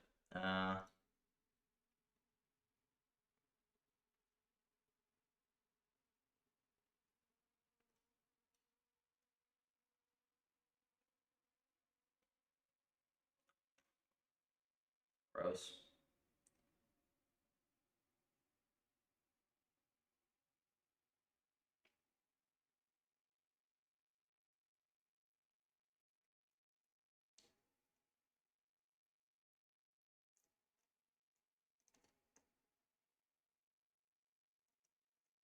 We can just set an epsilon anyways.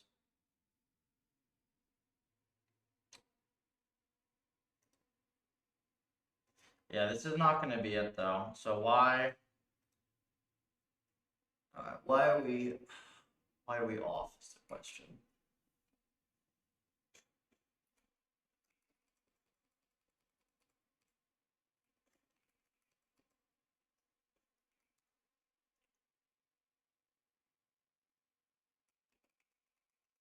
Wait, why do we have 2 weight decays on here? We have 2 weight decays.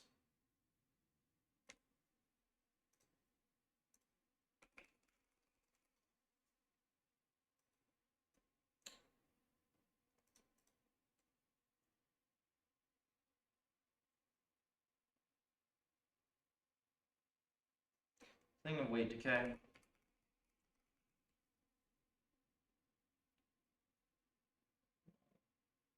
This is the end. Stepwise weight decay. Alright, why p dot mol? Why would you do this?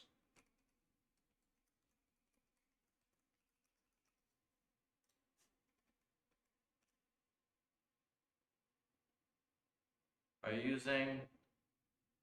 Am I using current working directory? What?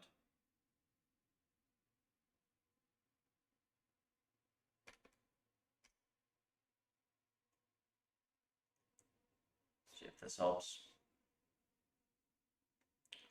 I don't know what the heck this was supposed to be.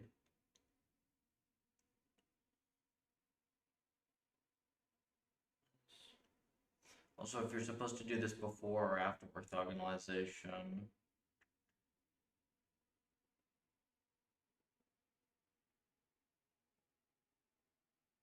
Oh, well, we don't have weight decay enabled anyway, so it like even if this is a bug, this would not show up, right?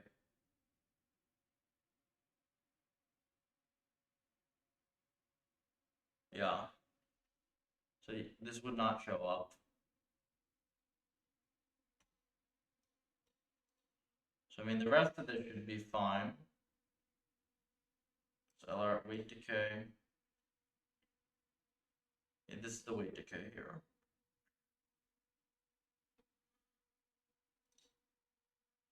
Okay. And do we have LR? Options LR.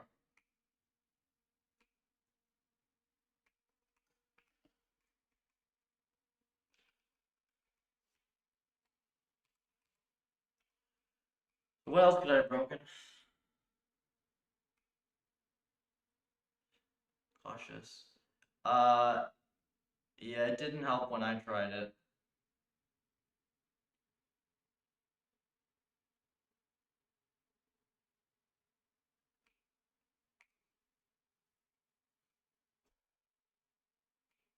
We can re-sweep that, but it didn't help when I tried that.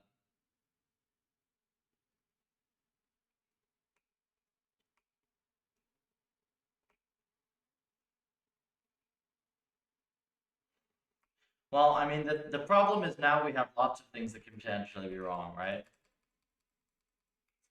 Because like it works, but not perfectly.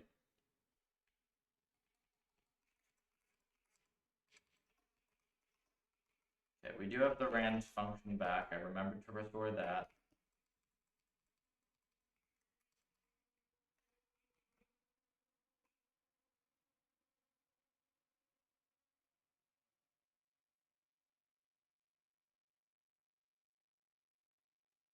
Wait, it can penalize the kurtosis.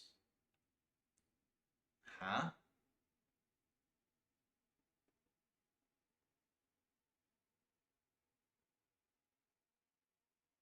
Why?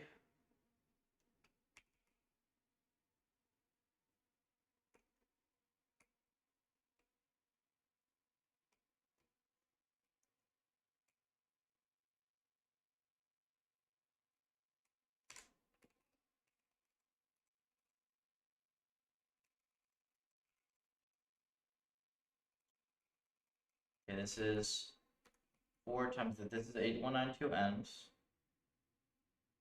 Same everything else. Continuous. The same n params getting set. Expansion factor. Good.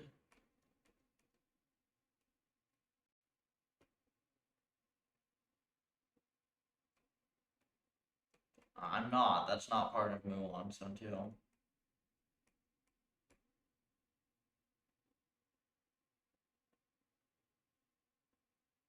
Important is architecture. Similar values. So each and the point. The thing that's a little bit subtle than this is that Mingru, it should be substantially faster and especially better for long sequences in wall clock. But the thing that made it difficult is that you're essentially doing your Mingru implementation versus NVIDIA's stupidly optimized LSTM kernel.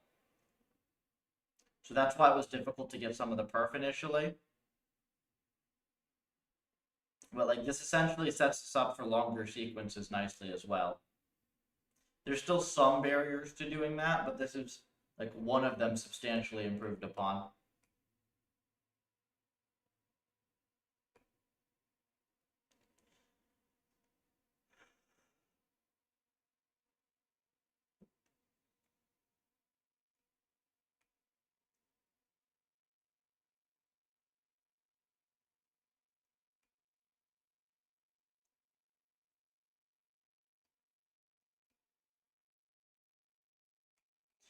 So I am trying to think what I could have broken.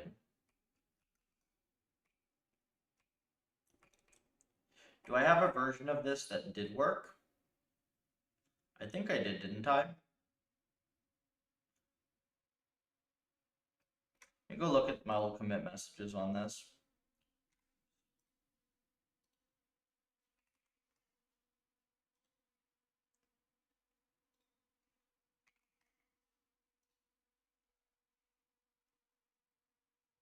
Are you working? I don't know, we'll see.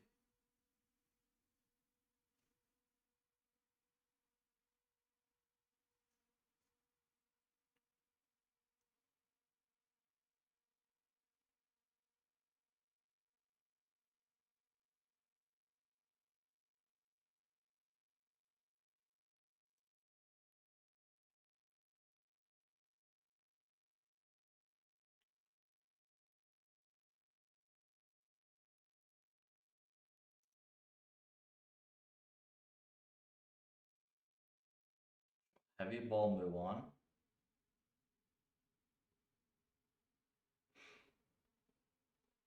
Torch move on match to heavy ball move on to Aaron. But did I get this to match?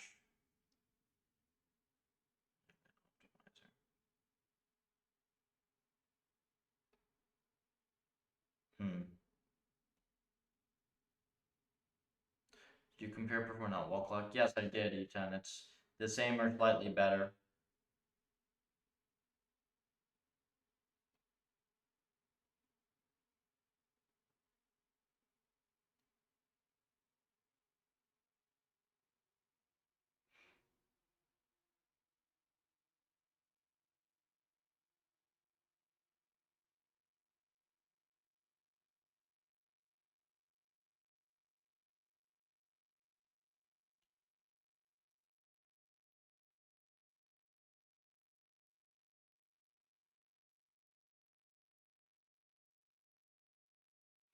Yeah, so I actually don't see one where I have. Yeah, I don't have, I don't think I ever did match the C++ numerics, did I? It's quite unfortunate. So now we have to figure out quite a bit of stuff. What is going to be the easiest way of going about this, other than just looking at it manually?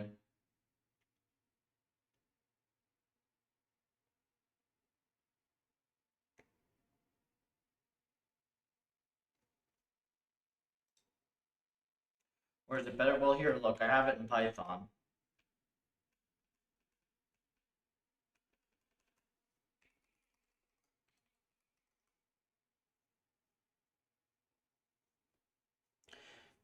So it should not be difficult to match this when we're not doing custom kernels and stuff.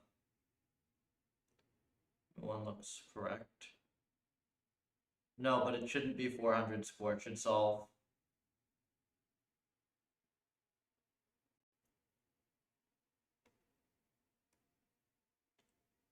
You see, this is the Python version, which is not like perfectly tuned, so it doesn't always full solve. But like, yeah, here this time it does. You see.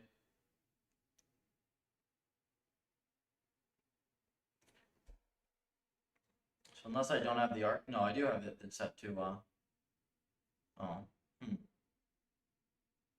So here's the Python version. And then if we do the unoptimized C++ version, we have to match numerics. Heavy ball momentum equals true. But we're doing that, aren't we?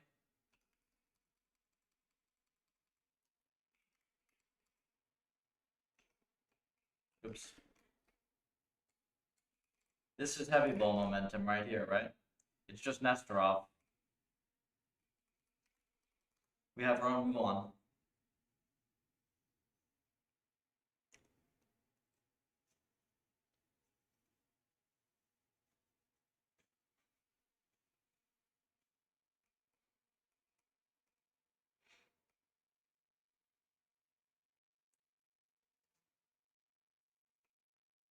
Unless I broke Newton-Scholl somehow.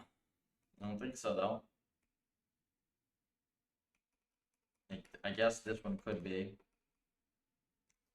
Let me go try the old one.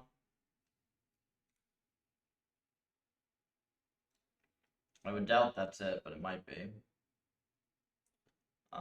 Here we can do December. What's it? It's good from here.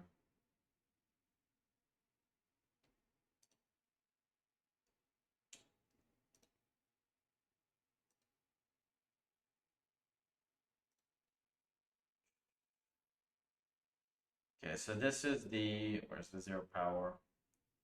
And so this was their original formulation here.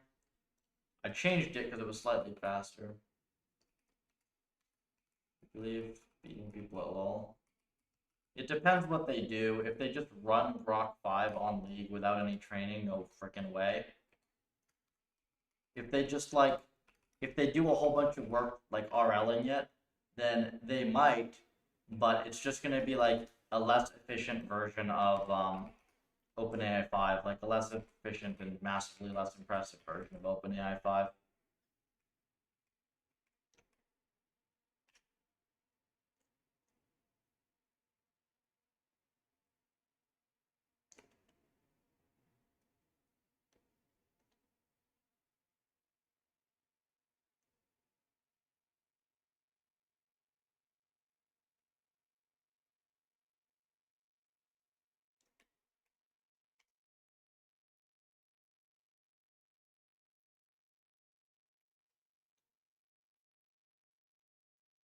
Okay, so this is the Python one, right? Oh no, this is our, yeah, this is the correct version. So you see it takes a bit of a perfit, right? Let's see what this converges to.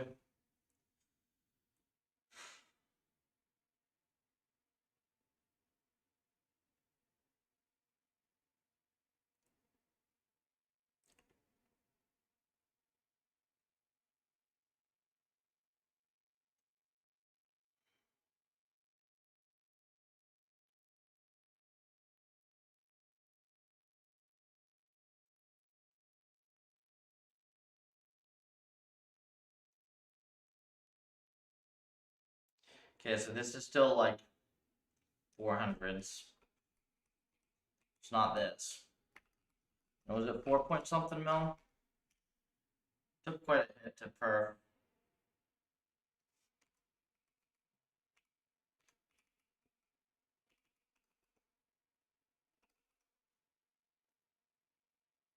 To be fair, it's a slower version of like the best result ever in the field of RL. But like still.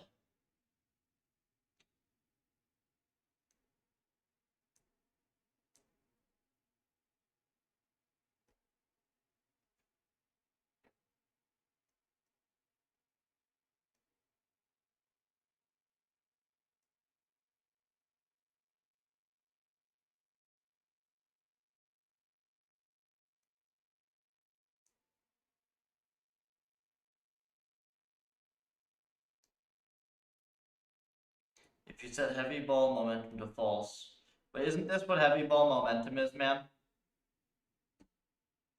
Right here.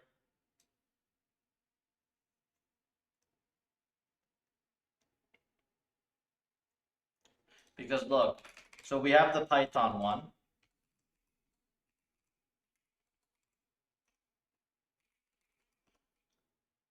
Which is actually using, so this one works now. This is our version, right? Pufferlib.muon. Okay, so this is our muon, and this is the same code, right? Like this is the same thing. So we're using our muon now, and we get 800. Heavy ball momentum is different from Nesterov. Is it? I think I tested this though. I tested that this matched.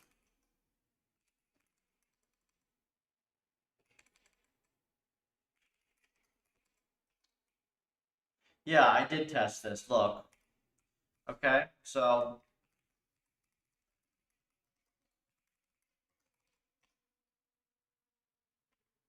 hang on. Is this not? Can I not import this?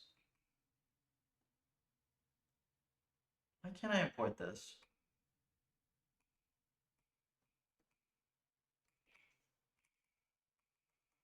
Pufferlip muon. I tested this as numerically identical, I'm pretty sure. Learn to create environments. There's not a YouTube playlist, man. There's a very good text guide to follow. A YouTube playlist will entertain you. It will not actually teach you how to build stuff. You have to you actually have to build the thing yourself. The articles plus the sample code I have will be more than enough, though, I promise you.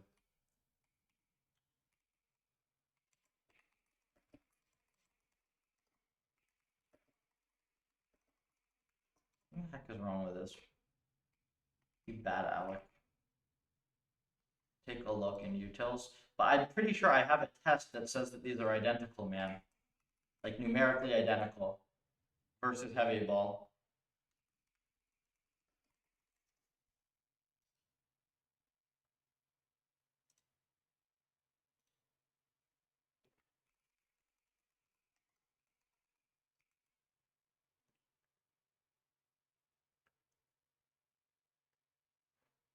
Is this not the same thing? Why write optimizer in C++? Overhead? There's a ton of overhead in this optimizer, dude. The optimizer will eat like 3 million steps per second if you do it naively. Like, not the backwards, the optimizer.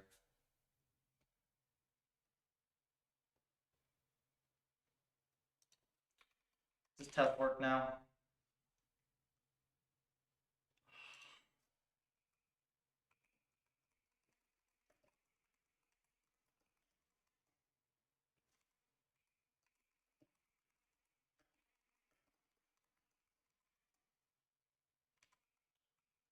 What the heck is wrong with this thing, man?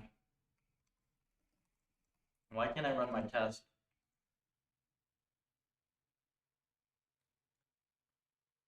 I'm 744. Yeah, isn't this the same thing, dude? Like, where is it? Again, I also literally have a numerical test for this. Okay, there's your momentum right there.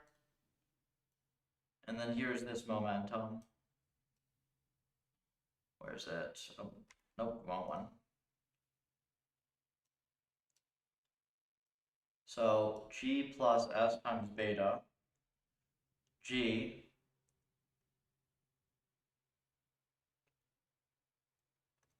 plus state times beta. So this is G, this is S times beta, right?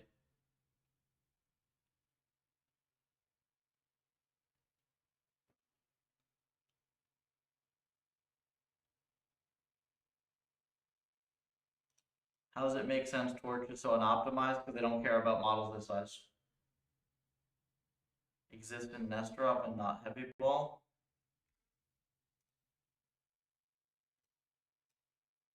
Well, then where's the heavy ball? Is it this one? If I can just run the test, though, you'll see it's numerically identical. Like, unless I broke it. Because I literally, when I ported this, man, I wrote a test to see, like, that the update that was applied by my version was identical to the update applied by heavy ball. Like, that should be the best thing, shouldn't it? Rather than just looking at the source code and eyeballing it, right? If I can just figure out what the heck I broke so that, like, my test can run. Torch.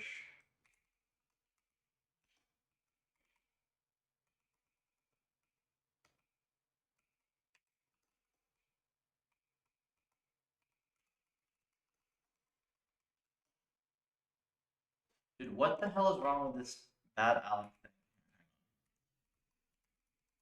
Is it not letting me import?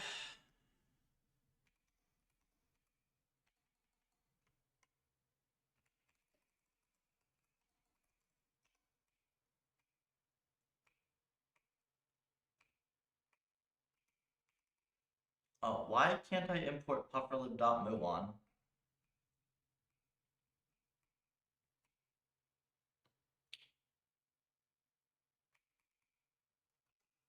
Like, this is a Python program. Why can't I import this?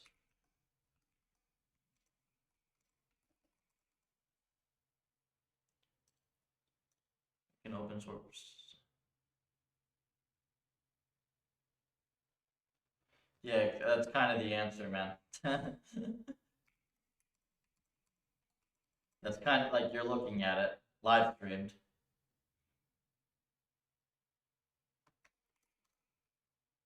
Oh, I bet it's this, man. I bet it's this. I bet this is screwing up with the namespace or whatever the hell.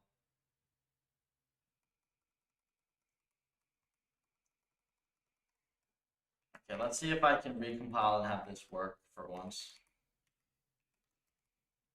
And then we'll just double check.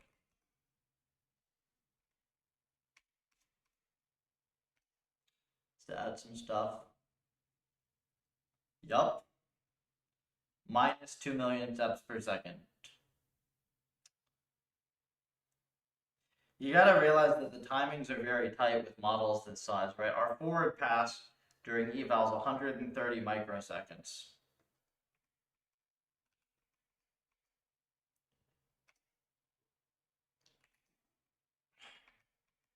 Okay, that didn't help.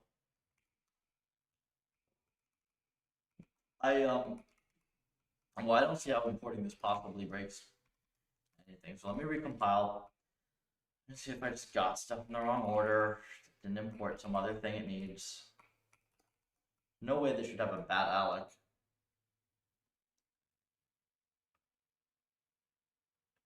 _4. Yeah, so but you'd agree, right? If I can just like test this and I can see that the optimizer implementations are identical. I mean, does this obviously not look like the right momentum or whatever? Let me see what I tested actually. Yeah, look, I tested it versus heavy ball momentum equals true. So, and I remember I have this test passing unless I broke it.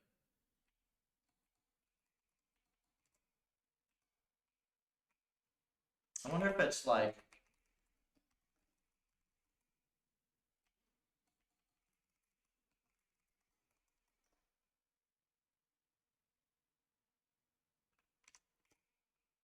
oh, there it goes. It was just an import screw up, right?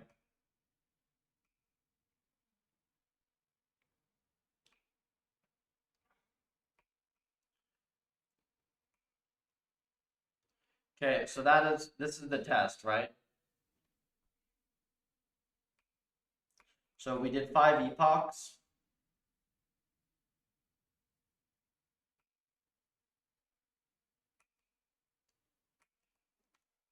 Learning rate 1e minus 3.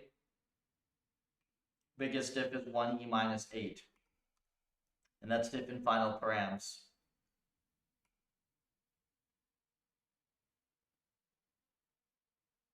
Our smart kids are all busy.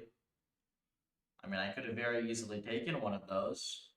It seemed exceedingly boring to me.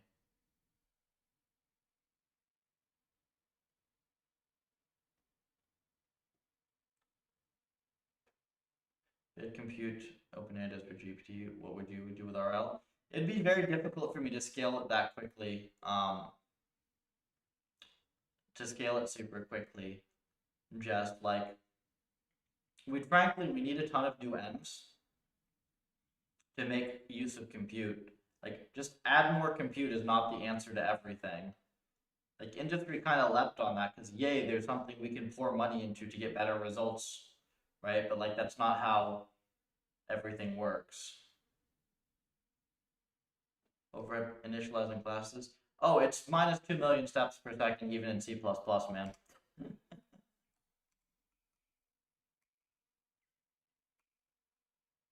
We can go check the overhead if you'd like, if we delete it from the graph, but graphing it at least helps. Lots of little kernel launches. All right, so I mean, according to this is still correct. I mean, I guess it's possible that I broke the C++ one, right? Because this is only testing the Python one.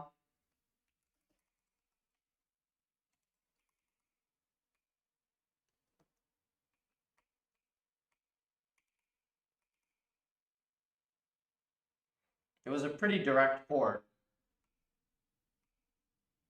It is definitely possible though, because I'm looking at this. I did only test the Python one.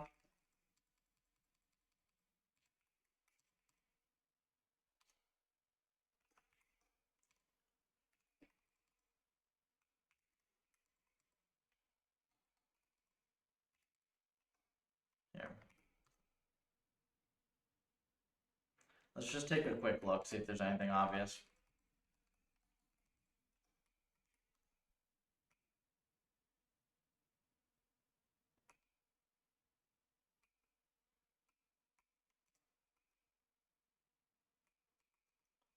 Mole momentum, add grad, add same API, right?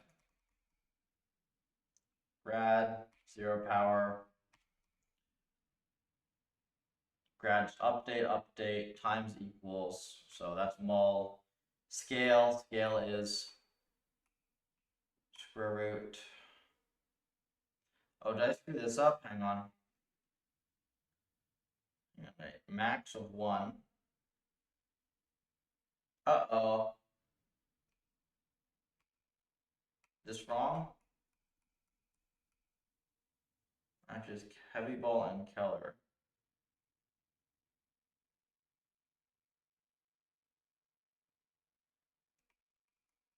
Wait, update? No, ratio.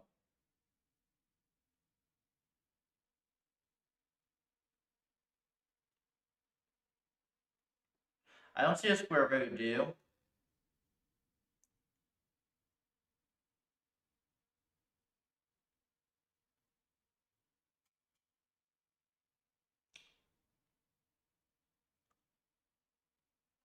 One in grad scale. Oh, to the power of 2 point. Yeah, it is right there. There's a square root at the end. Right. So it is correct. That's the same thing. Shape. So this is identical. And then we already tested the numerical change on, we already tested the change on this NS iteration.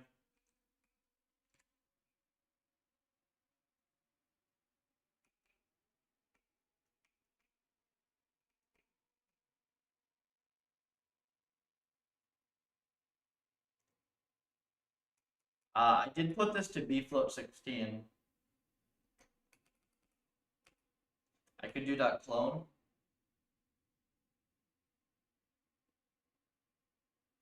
Why is it gonna do? I don't know, man. There's overhead everywhere.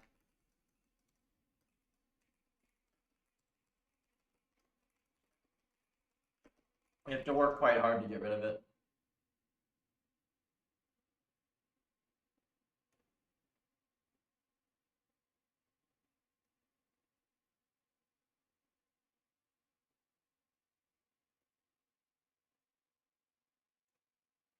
I mean, it's not even that there's that much respect, Roger. It's just that, like, that's not a remotely appealing deal to me whatsoever. I've worked far too hard for that to be remotely enticing to me.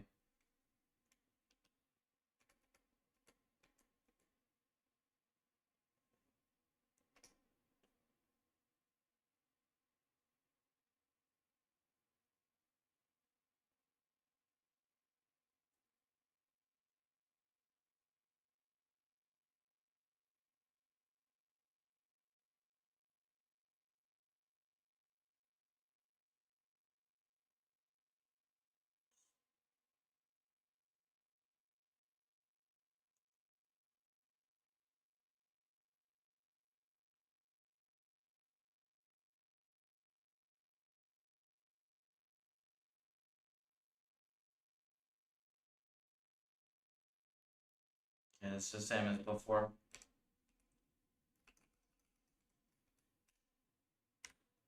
Interesting. Yeah, numerics, annoying. Thing is, like, this can be environment, this can be lots of things. Presumably it has to be something relatively small though, or it wouldn't be training. This thing.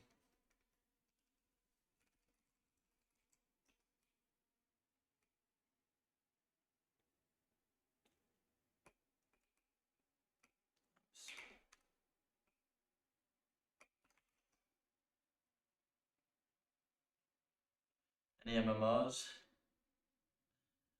I mean, the two that I have the most hours in are Old School RS and Dofus. And both of those I'm not allowing myself to download because they are straight heroin.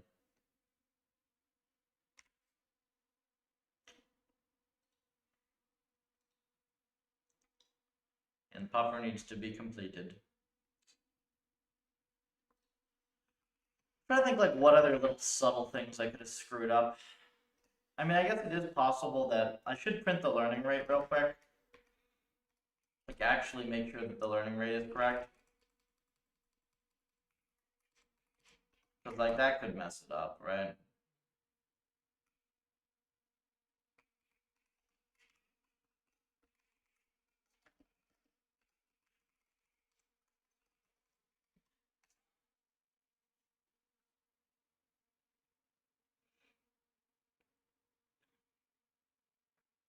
The backend completely.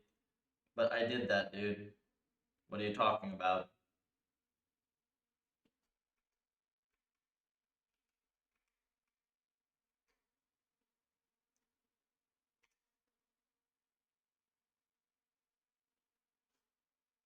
Okay, so you can see the learning rate is decreasing, right?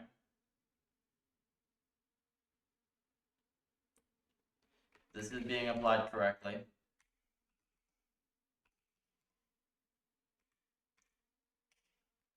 Yeah, Robbins. This thing is awesome. So awesome, in fact, that I sponsor it. Rayson is awesome. Use the restroom real quick, and then we will continue hunting for numerics.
Higher or lower is funny.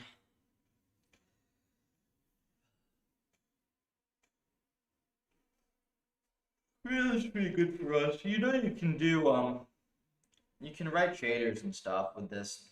Hook them in as well. We do that.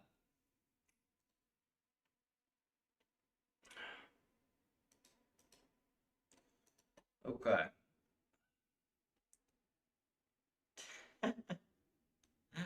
I briefly did that under a different name. But yeah, we should not go down that route because Pufferla will not get done. That game is way too addicting. To give you an idea, in that game I have an Inferno Cape, a Twisted Bow, a Dusted Omelet, and a Master's Helm before I stopped. Got me real good.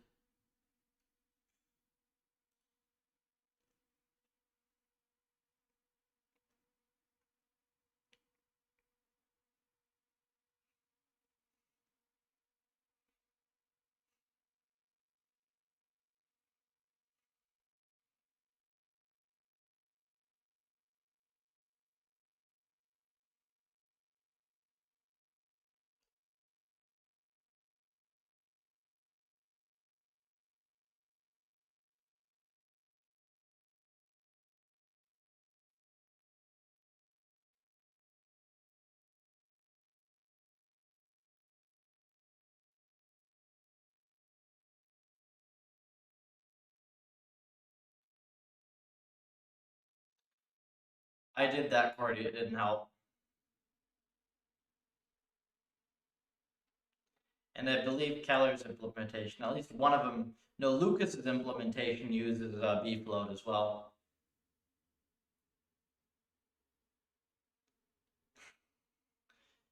Yeah, exactly, Anish.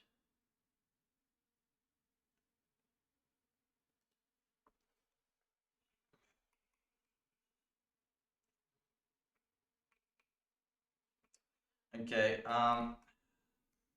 let's go check.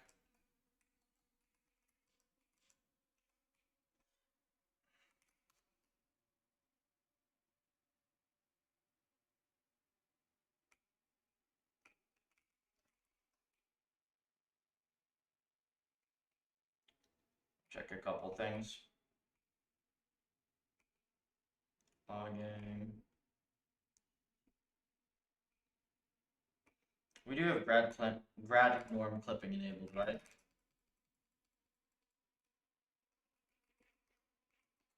Oops.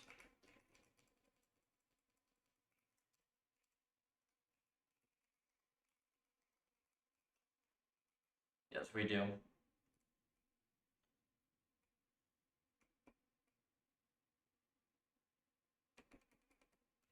Okay, so we have this one and this one. Attach. Used.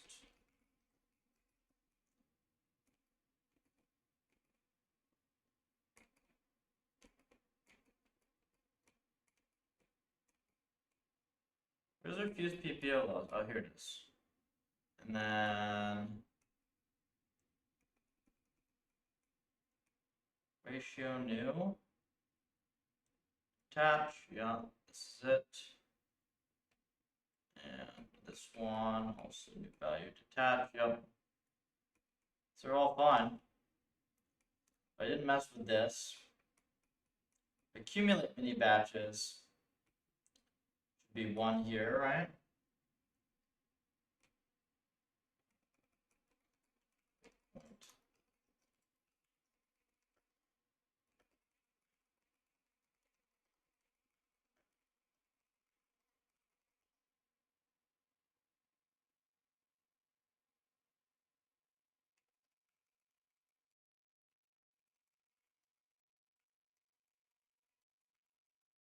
One, yep, that's fine. Relevant.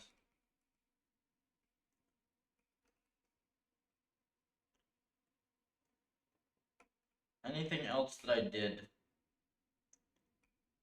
Not think so. Any coefficients? It's a Neil.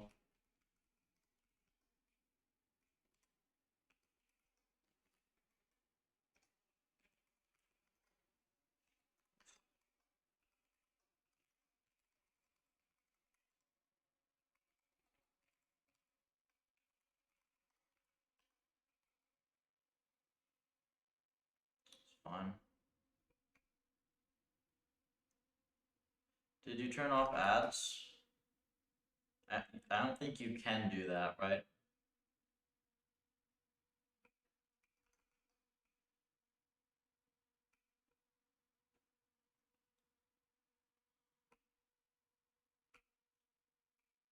Mm.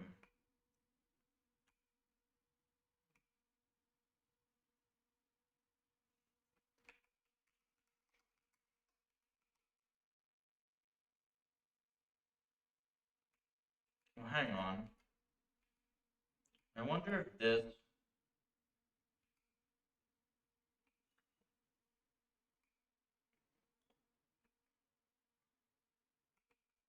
I wonder if it gets used this way.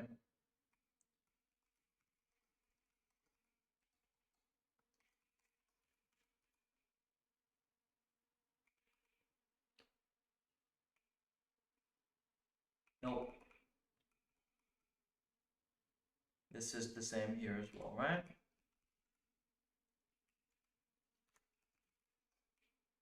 Where's the mean? Wait. Ratio. F dot mean, yeah, so here it is. MB advantages.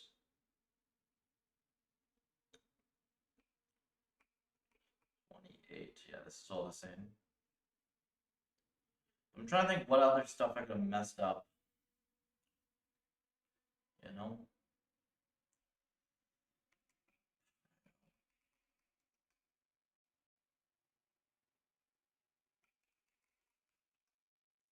This is 1e6.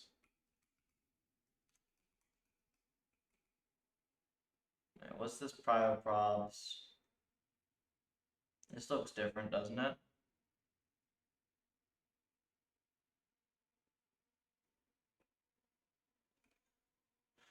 So I did this in top maybe?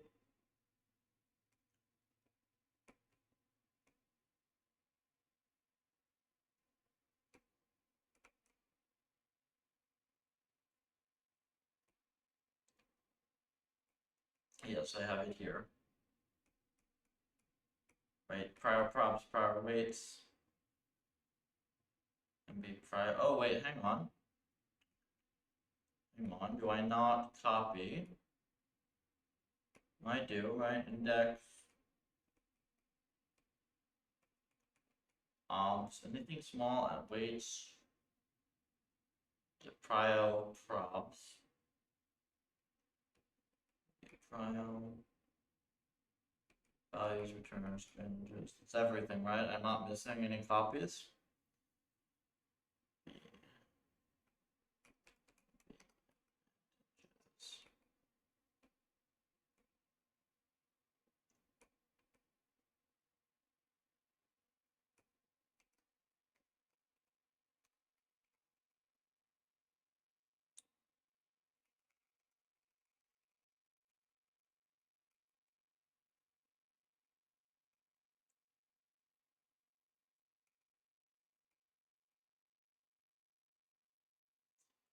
I think it's copied into this graph train, graph, whatever.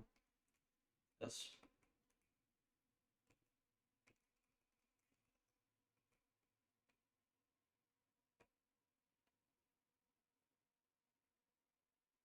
Did you just like directly copy that tweet and that follow-up?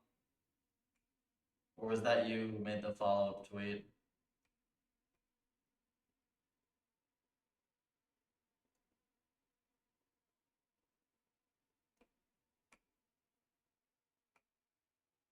Why is the kernel faster than the torch?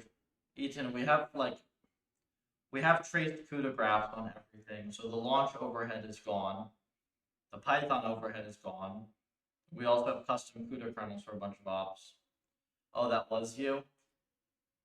I honestly, I don't know, dude. My understanding is that's not a normal USB key, though.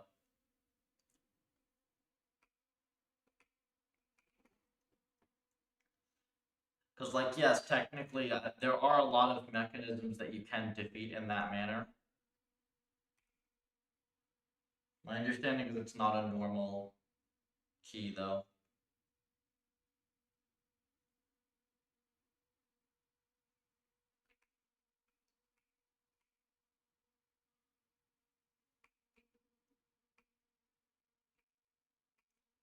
PPO. What?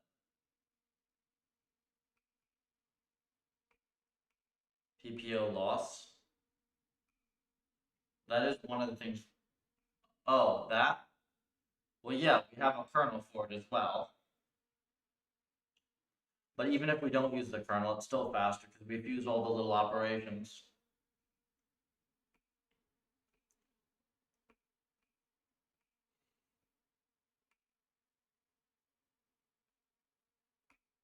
Clip multiply and stuff. Every single one of those operations is a kernel launch.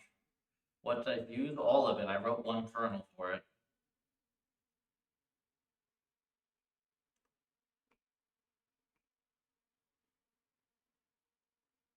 So you take your pick. You can graph it or you can have a custom kernel or both.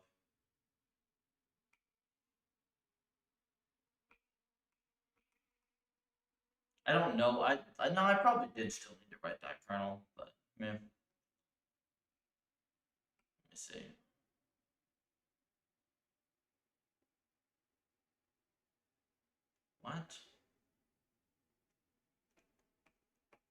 investing. Oh, what?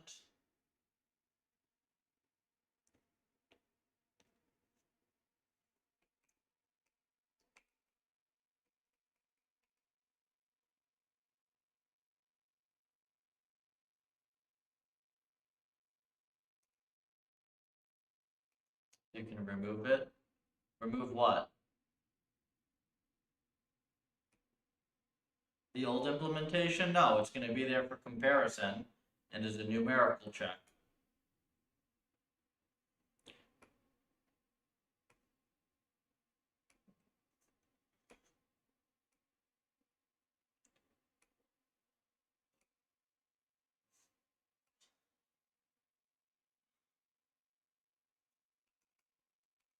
And also, the kernel should still be faster than CUDA graphs, dude. I would think.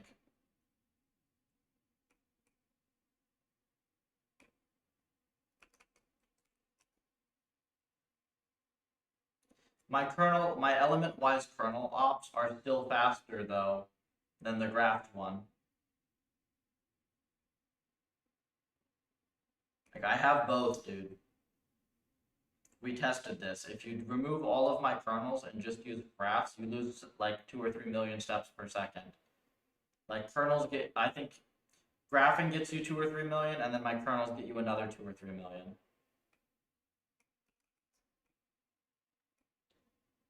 You get both.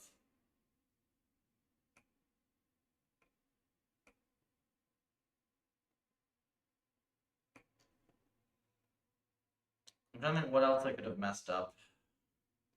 Man. Not a great spot to be in. Looking just manually for numerical screw-ups. I asked you, why would I roast your CV live? And why would you ask me to review your CE? I don't even remember. I probably have one somewhere. I'm not a good person to ask, to review traditional forms of credentials.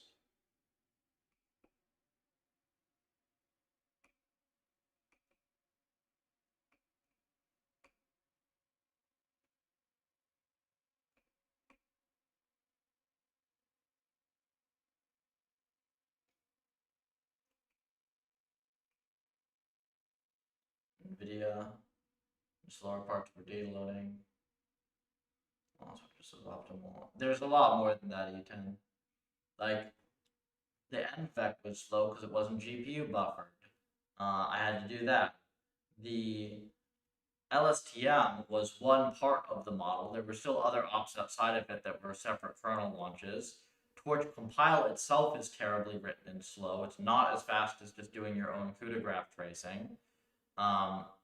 So I definitely had to graph my mini brew, since I don't have a fancy kernel, and there's a whole bunch of ops in that compared to an LSTM. It's deeper.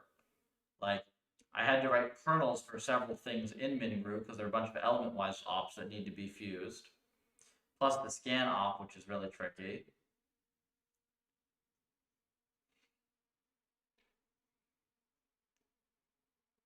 Maybe I didn't need to write a kernel for the PPO loss. I don't know. I think I still did. It's probably not as big of a deal. I think mine would still be faster.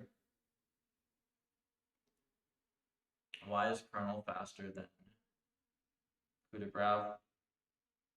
I mean, you're paralyzing all the ops at once. It's just like, unless you have something that fuses the kernels. Like CUDA graph just traces like the launch of like all these ops, then all these ops, and all it like traces all the launches. I have a bunch of element-wise ops. It's still better to just like give more work to each core. When I launch my kernel, it does all the element-wise ops pretty much for one dimension. First time, what are we doing here? We're currently looking for a small numerical discrepancy between a C++ RL training code and a Python RL training code that I have. We have a very optimized version of the C++, but like the base version still has some numerical quirks. So this thing is ridiculously, ridiculously fast, but I still have to fix some bugs. Ethan, I'm not great at writing kernels. I wrote a really basic kernel and it was still faster. Fusion to work better out of the box. Well, how do you get Fusion out of the... You don't get Fusion out of the box. What do you mean?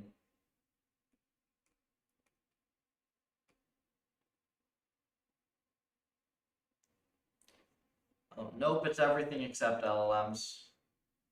We do small superhuman models. You can view some of them on puffer.ai. Games, we've got some drone models, we've got driving stuff. We also do a bunch of custom sims professionally. But everything's open source. I'm currently streaming the tail end of the next release that we're working on. This will give us 10 million step per second training. But there are some numerical bugs to fix. There's a heck of a lot of cleanup left, and probably a few small additional optimizations. I'm just trying to think what I could have broken. Jax does it, well, Torch doesn't. And guess what? We tried Jax before we did this, and it was slow. So...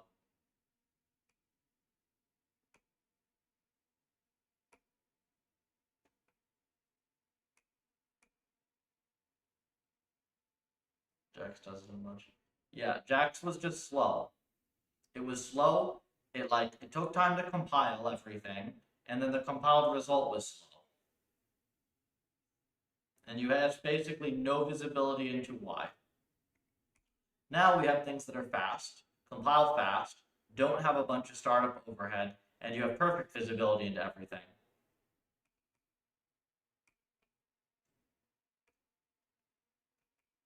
Like Torch compile is supposed to technically do that, but it just doesn't work most of the time. Doesn't give you any information as to why. And like usually the result of Torch compile is you sit there, you wait a minute, and it produces you slower code than eager mode. So like raw CUDA graphs are also just going to be way faster startup. This was very important to me. I really hate the idea of having these super fast little experiments and then adding 200% overhead because of stupid compilation, right? That you do not need.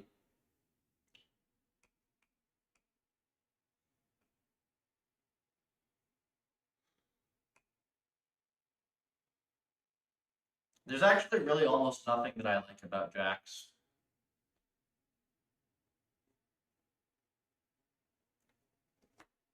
For the stuff I do, I think TinyGrad is already better than Jax by miles. I just don't see any reason I would ever touch it. Fused layer norm, one kernel that does layer norm, it's memory bound. Sharp, I actually really need a better RMS norm right now. Because like we are sort of dependent on RMS norm at the moment, and RMS norm is ungodly slow. So I either have to find a good implementation, or I just have to find something I can use other than that norm. Clone pufferlib? Yeah, you can. There's some guides on X as well, Benjamin. Like, the best place to start is, yeah, clone the repo. But then I have a couple nice guides. In particular, I'd recommend this one. I'll link it.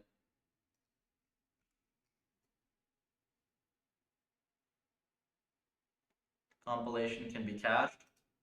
You're not changing the architecture and use a fixed amount of batch size. I am changing the architecture, and I don't use a fixed amount of batch size in sweeps.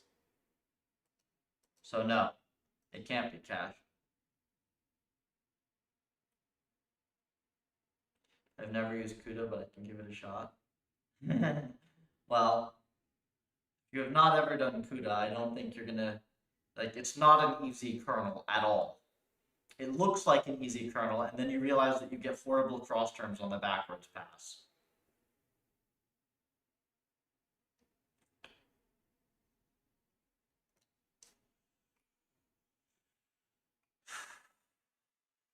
what would be a good way to figure out where this discrepancy is coming from?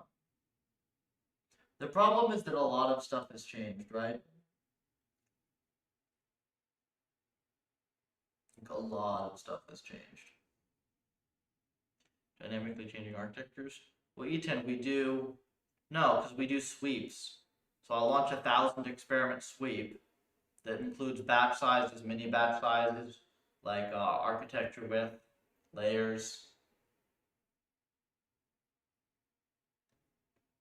copy paste from projects. Book. Now we have some kernels in here. They're very amateur, but they work, and they're like dramatic. They are dramatically faster than the torch. We have timings for them.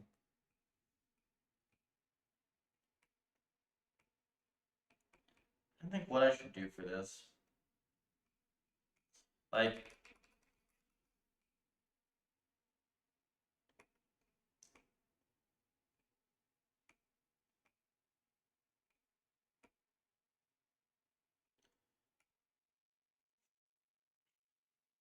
it is possible. Oh wait, what about the clamping? What about reward clamping? Let me go make sure of that real quick.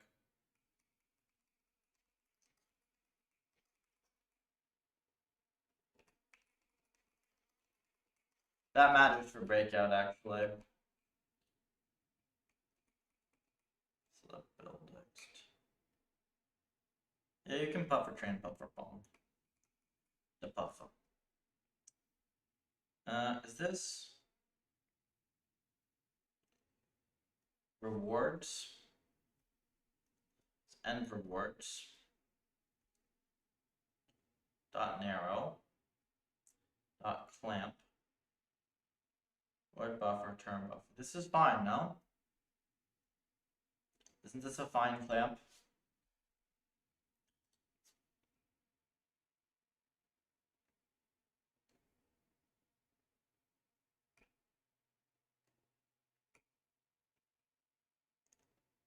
It's a fine clamp.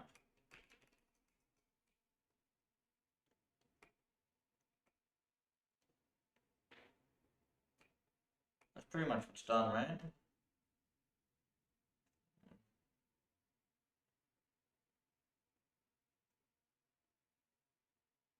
Oh, you know, there's one other thing, isn't there?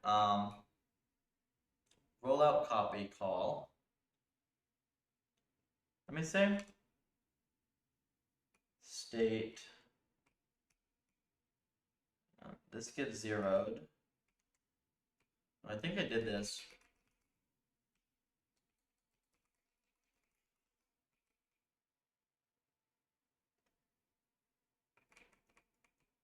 Yeah, I mean, that is kind of what you can do in Ish. It's pretty quick. If you have annoyance with this setup, just use the Docker. It should be pretty straightforward, but like the Python packaging ecosystem is just such a mess when you're doing anything other than just pure Python, no depths. So the easiest is just Docker, but you can also just get it to work locally. I have it without the Docker on my local. I always regret it when I do though. Okay, so we are zeroing the rollout state. This was the other thing I wanted to check.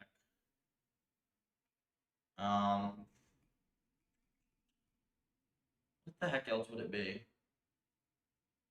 RMS norm is not batch size dependent. That shouldn't factor in. Pixie, yep, hate that too. They all the little packaging, they all suck. Alright, they all suck. It's language level jank. And well, package manager level jank. They all suck. UV is very nice and way better than what we had before, but there are spec level problems that are hard.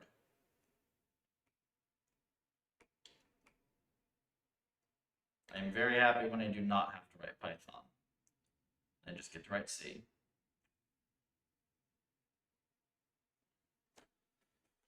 Check this dude, because I said I'd chat with somebody at 4:45ish if he's around.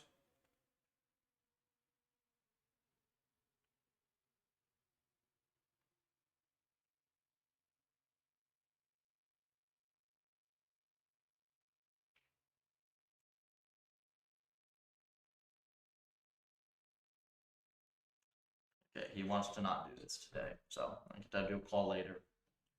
So I've got time.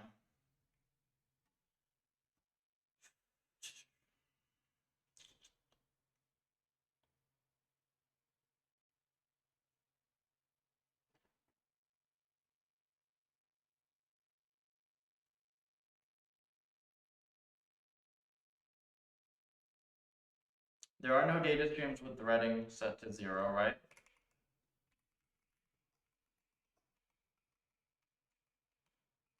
Well, let's set this back to 0 because, let's be sure.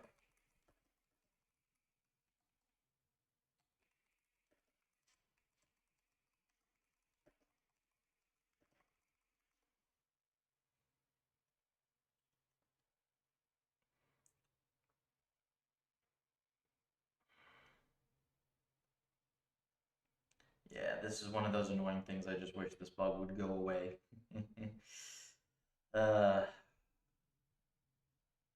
We'll just have to be very disciplined with everything. And actually, I am going to just revert the optimizer too. I just want to make sure we don't have any room for screwiness.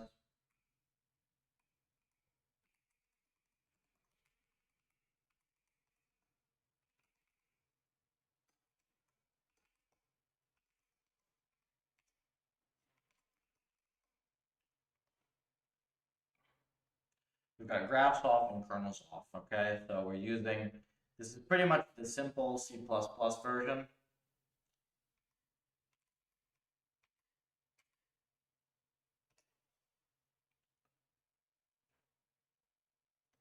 Good. Look how slow it is, 2.5 mil. Quarter of the speed that we're going to release at.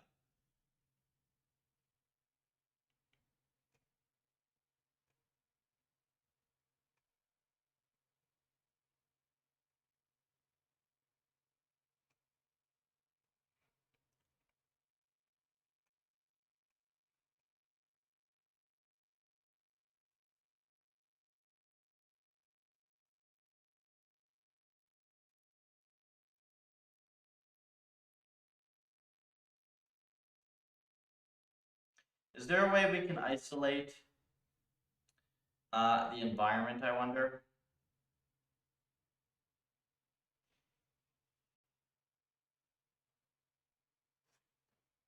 Can we isolate the environment as being correct somehow?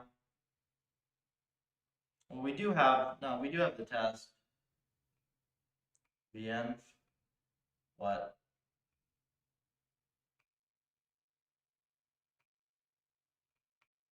Like for packaging? No, man. Standard VMs? No.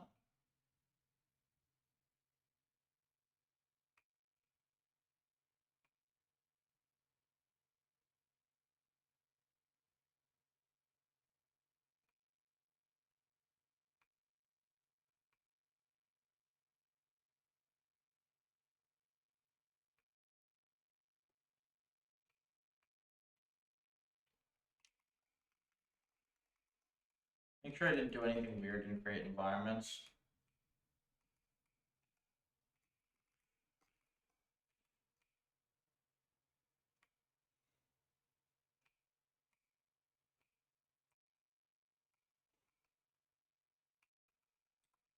Two buffers.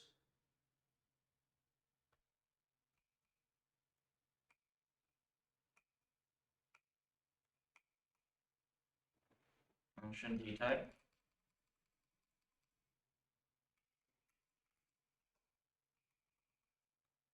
Float.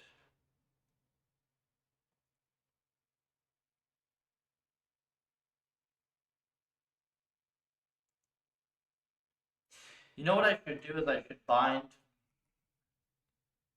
should bind the C++ vec to Python, and I should see if that vec works with the Python trainer. That would guaranteed isolate it, right? That's what I should do. Okay, I got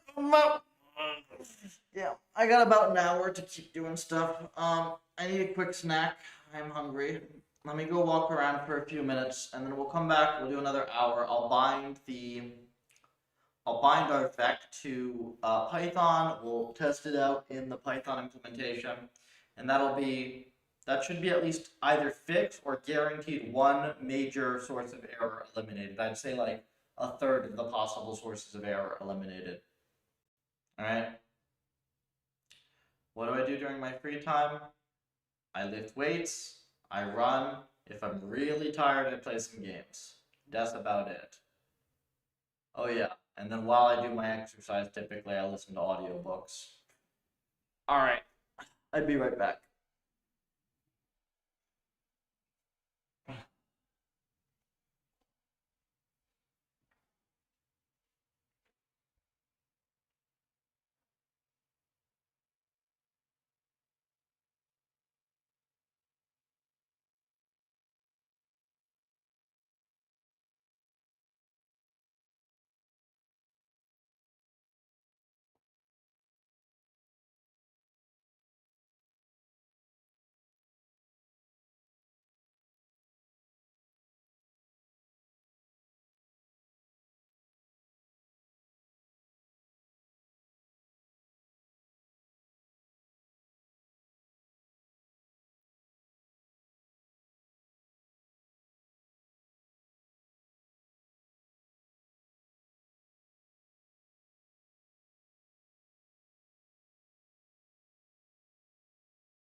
All right. I had to do the toast twice because I burnt it the first time.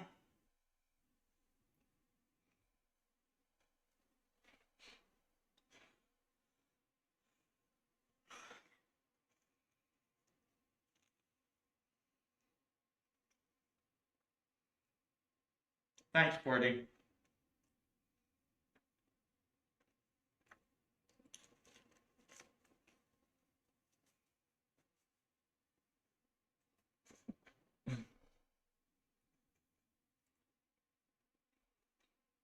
Mm.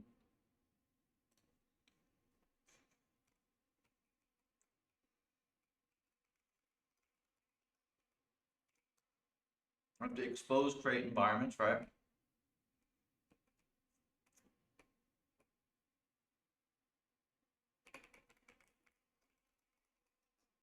But then this has to return. Let's just return.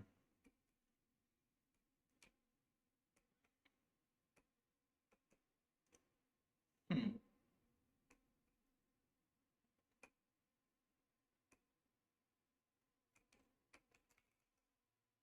Oh, you return this as a tuple as well, I suppose. Interesting.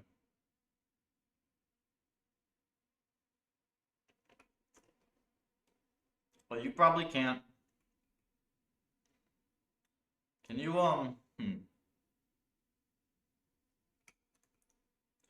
We have to expose this thing, right?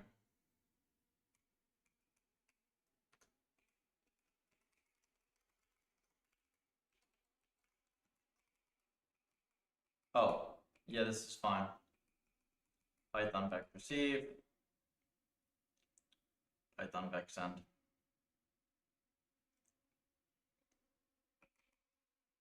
So maybe, yeah, but this is just annoying because it changes the buffers a bunch, doesn't it? Hmm.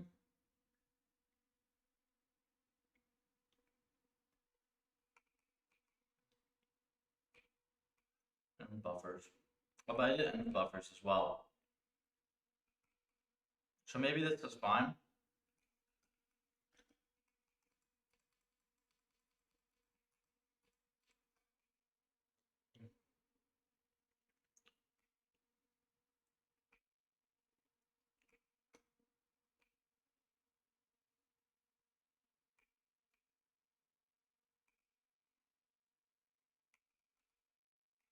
This anymore.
Okay. You need the action buffer though, don't you?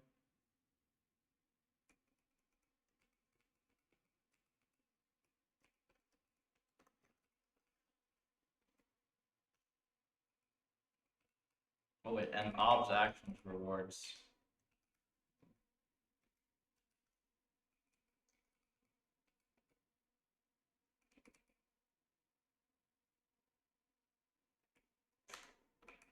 Actions. Let's see.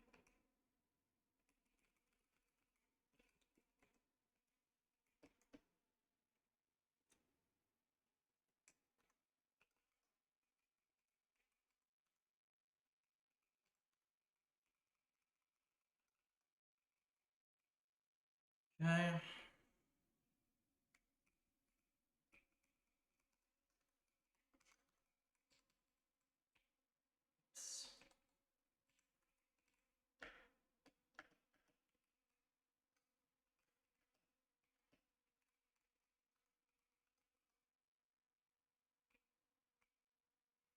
Okay, so this is basically what we want.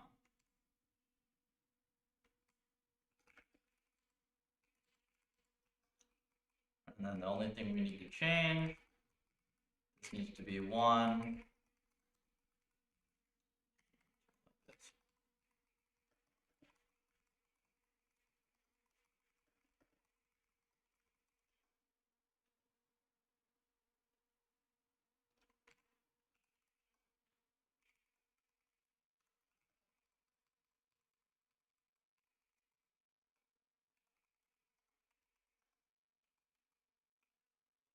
No, total mini batches.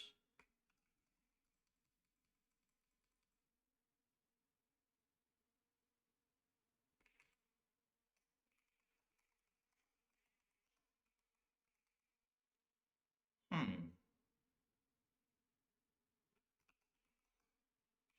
think that could be it very well, but let's keep going on this. Have a different number of mini batches.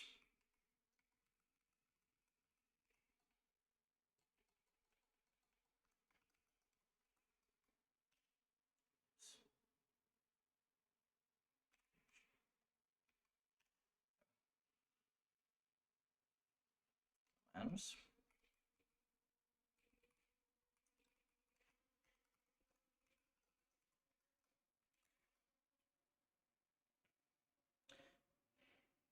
And buffers.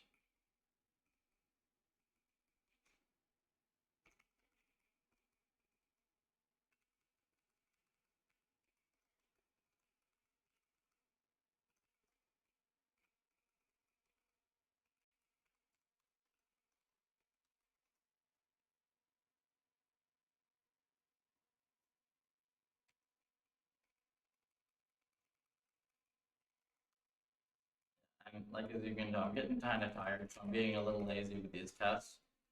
If I can just figure out the issue, I'm happy to polish this when I'm more fresh.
Okay, and now we need the logs, I think.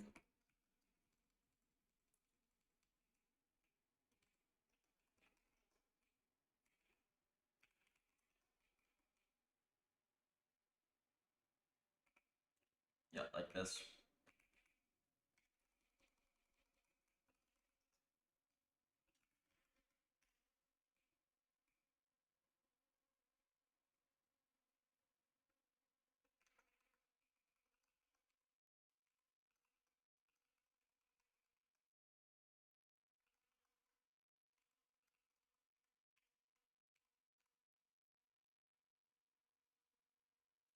Okay.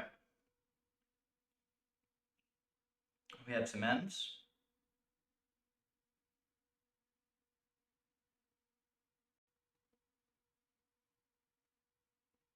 Quite nice, right?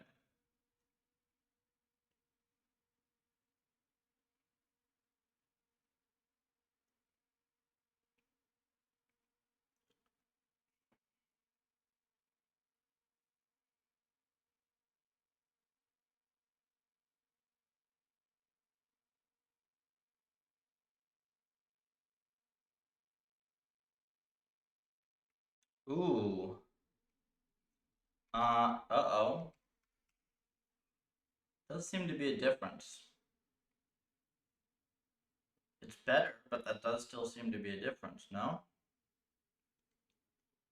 Let's try it one more time.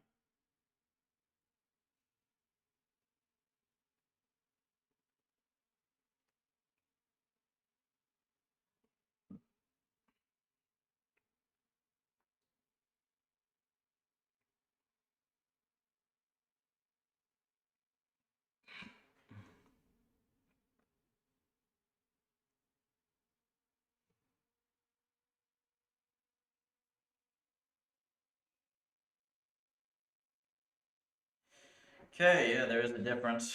Shoot.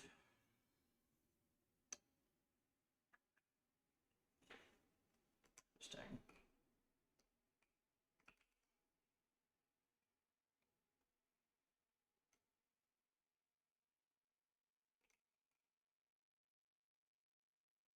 So, there's one other thing I wanted to check.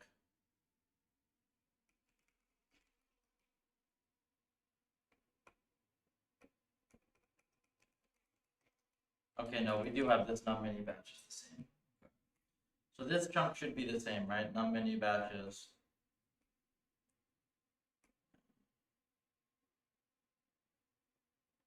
And just to be certain, just do, what's it, like this. Just make sure that there is no difference. This way, like this.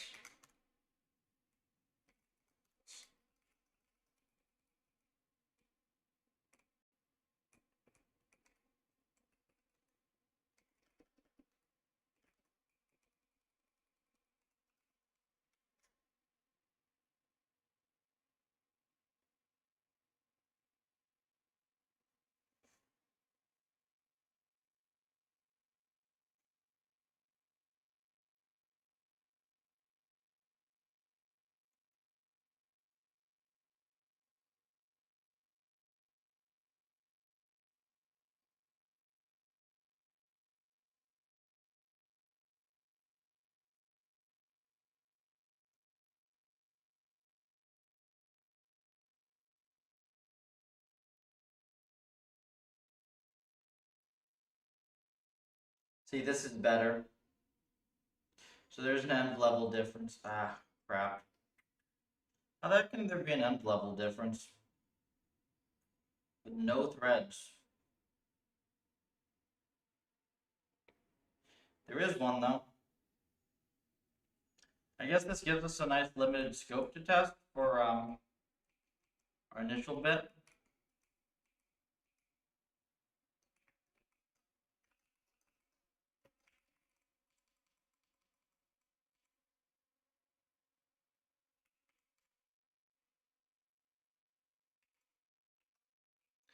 Hey Finn, how's it going?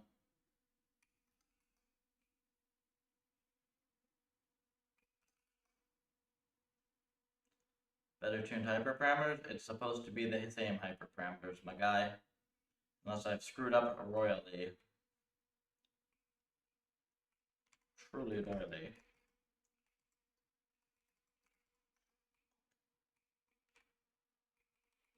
These do use different interfaces.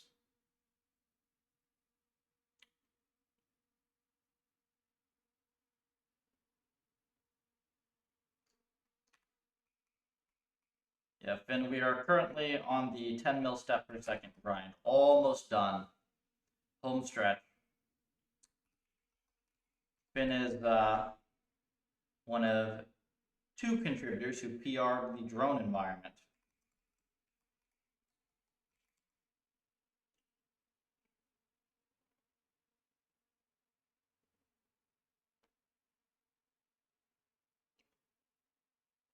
What else we do?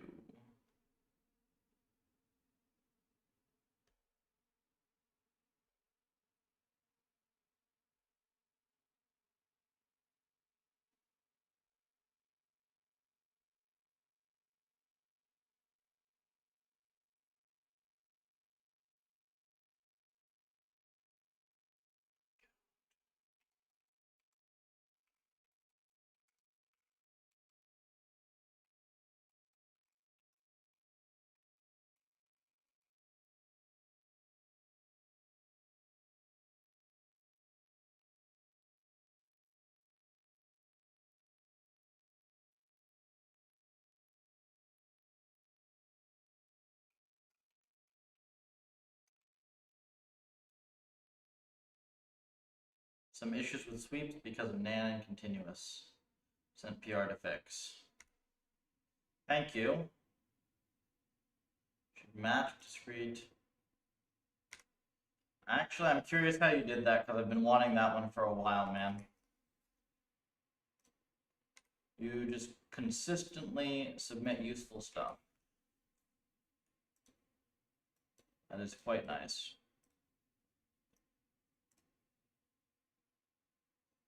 That's it?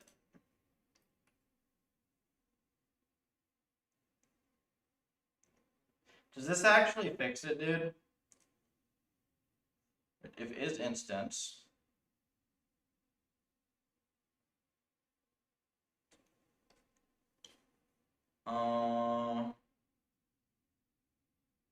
Wait. Standard deviation. Oh, wait. Huh? Oh, yeah. I'll merge this for now. If this is to 3.0, yeah, I'll merge this for now. We're gonna have to figure something out in 4.0, man, because these little functions, I think they hit perf. I think they hit perf. But I haven't even added continuous to 4.0 yet, so. Good PR. That makes sense. I don't know why I didn't think of that. Thank you very much. Merge. Good job.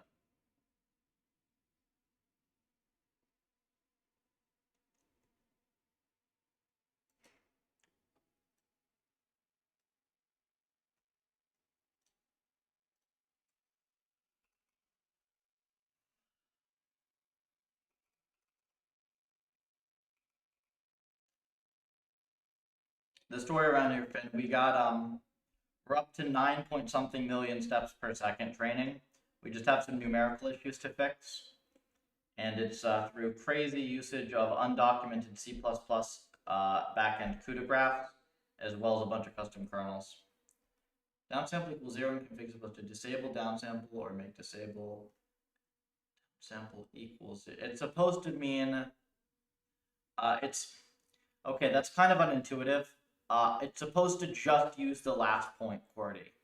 So you don't use the whole list. You use just the last point. Instability where value loss spikes. Any ideas why? Let me see. With all hypers or just some? Dynamic tanch. Cool. It's in depth. Wait, graph in gen. Can you not, whoever this is, the memes? Where's your graph in?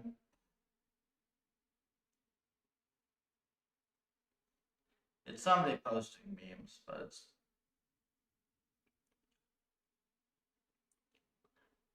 I'm not even joking. Like, this happened to just scroll onto my screen and my girlfriend thought I had gay porn. I'm not even joking. So stop posting this shit.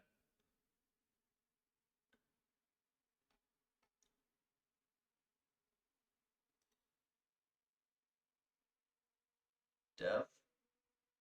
Am I blind? Where is it? Up here somewhere?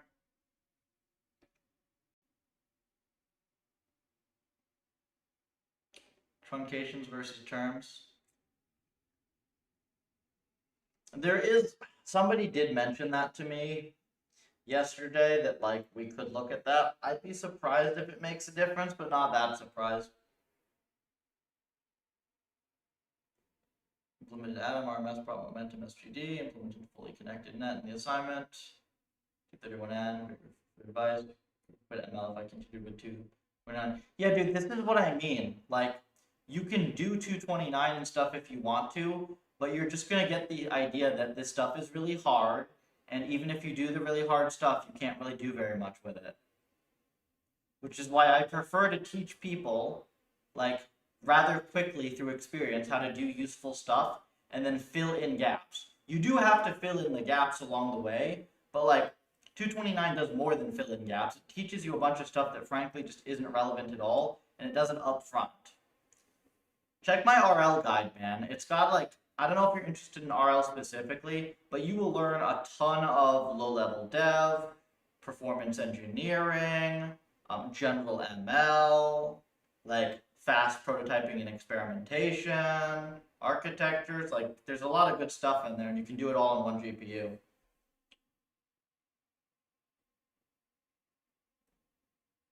Cute.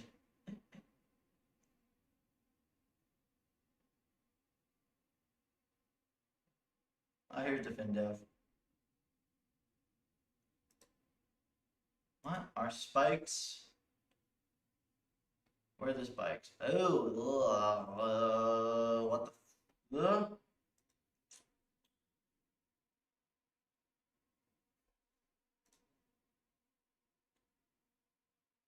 Spikes are coming from resets.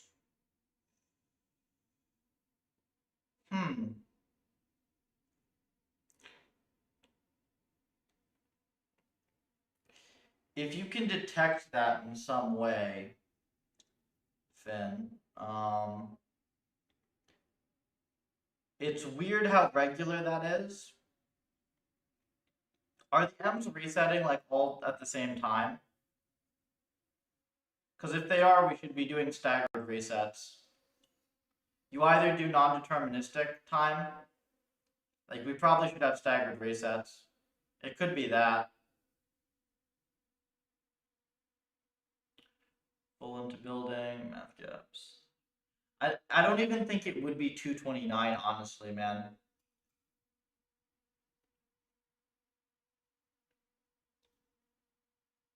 The RL guide, it's probably my best piece of content. It's either that or my general programming and ML guide. I mean, all my best advice is in these two. So if you just like on my Twitter articles here, I'll link this one. Is it best not to do truncation? We just don't have it implemented, Finn. I don't think it's a huge deal. Yes, they are. Okay, they are staggered. If they're staggered, then you wouldn't get this on resets, though, right? It wouldn't be regular. Because they'll all be misaligned. Wait, staggered seems like it's... Wait, yes, they are. Are they staggered or not? If they're not staggered, go stagger it and see what happens. Because everything should definitely be staggered with the episode lengths that you guys are using. Typically, if I just do non-deterministic, like I'll just either randomize the starting index during training, like the first time, or or I'll just make like the reset horizon non-deterministic so they misalign themselves, right? They're not staggered, they all reset at the same time. Yeah, so if they're all resetting at the same time, you want to fix that. It's so that if you fix truncations though, Sam, that won't fix the issue. Staggering is independent of just that, and I don't even think it is truncations. I think what's more likely is because they are resetting, like you're getting new data that looks different, like that's abruptly different from what came before. That's different from truncations. I think it's um I think it's just like a forgetting or over adaptation thing. Can you just like stagger is so easy to implement, even if you just like, make the horizon like um, you know, 1 and 1024 to reset, like chance, instead of reset at 101 1024. That'll fix it. And let me know actually. Let me know what that does. I've been a little lazy on checking that environments do that, but you do not want to have long horizon M's that are not staggered in some way. I should actually add that to the gotcha list. Yo.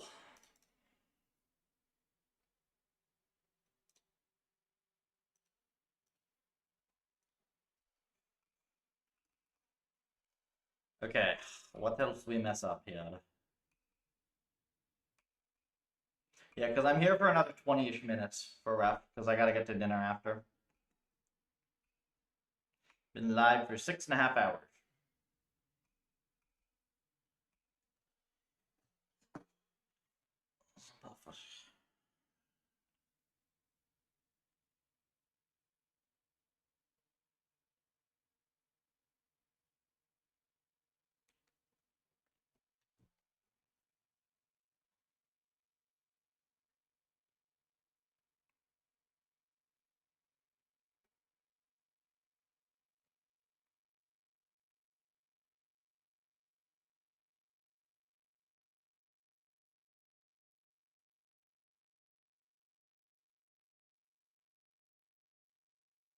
Where is the core algorithm paper for Puffer?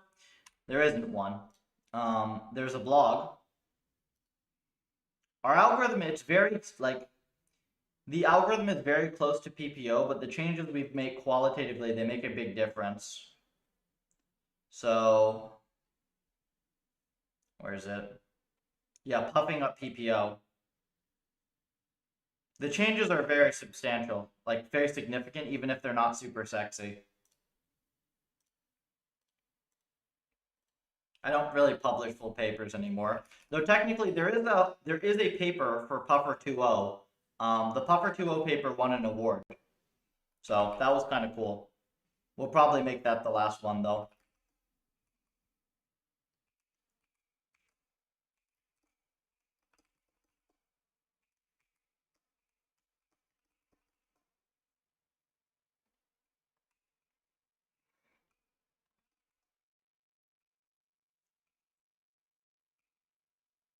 So,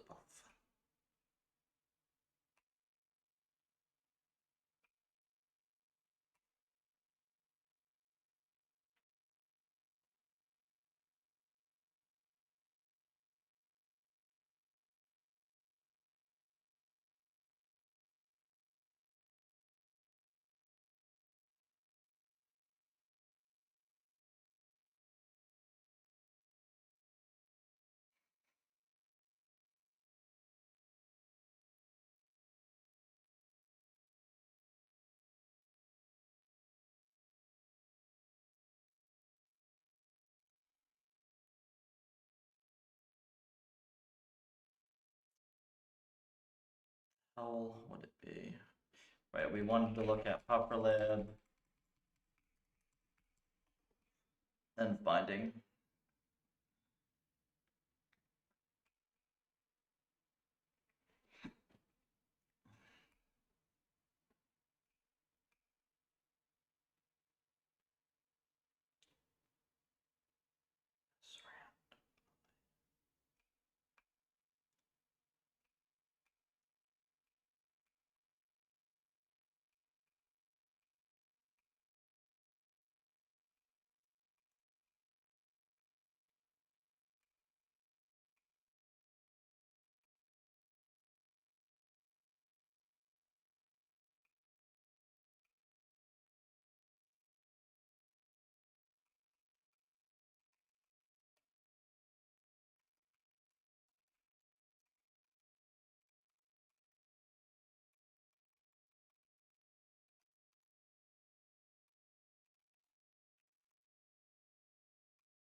wonder if it's this.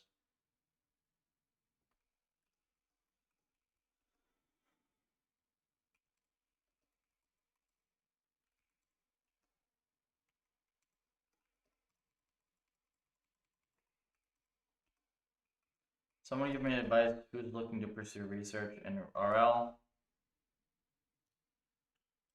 I'm so glad I wrote this article. I literally just copy, paste. Here's all my advice, my best advice from a decade in the field, all in one place for you. It's really more of a how to get started guide and a bunch of advice.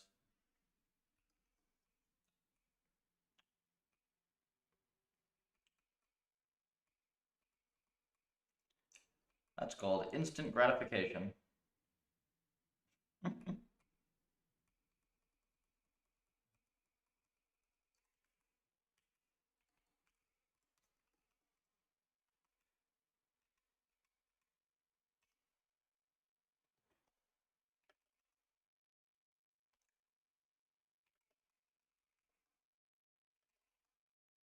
Why is this tensor empty?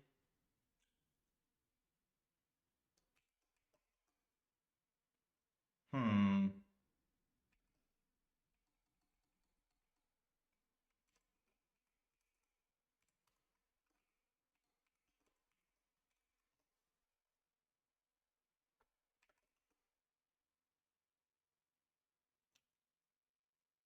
Um.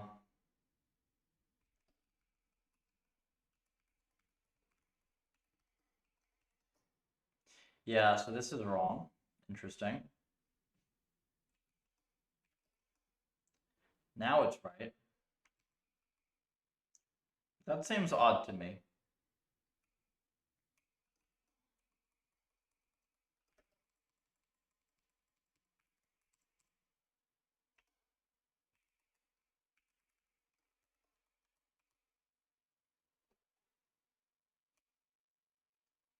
We call vec reset on vec, right?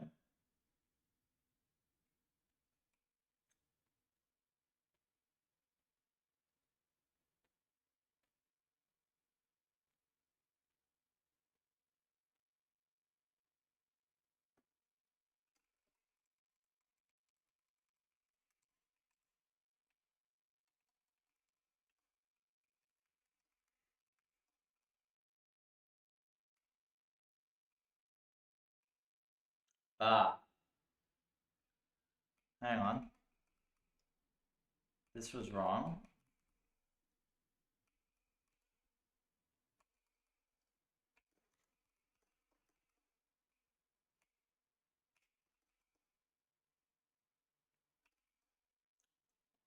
Oh, this is very bad, isn't it?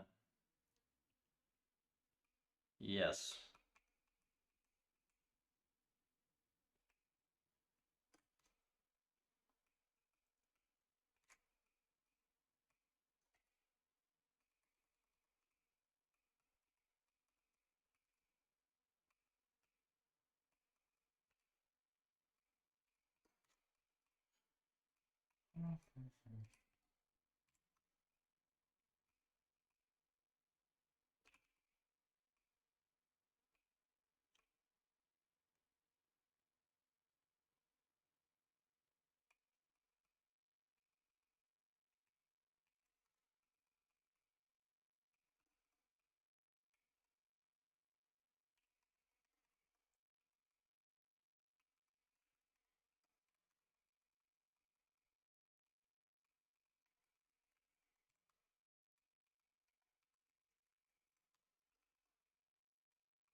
I don't know if this is going to be the issue, though.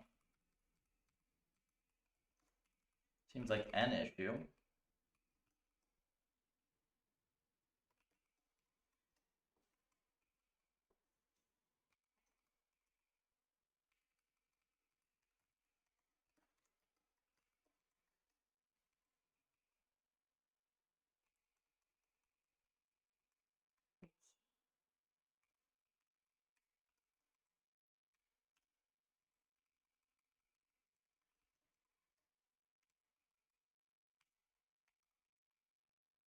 Oops.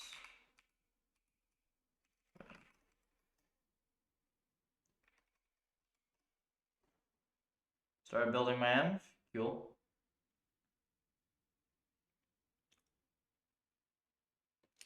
Ah, we instantly a segfault now. Interesting. Muy interesante.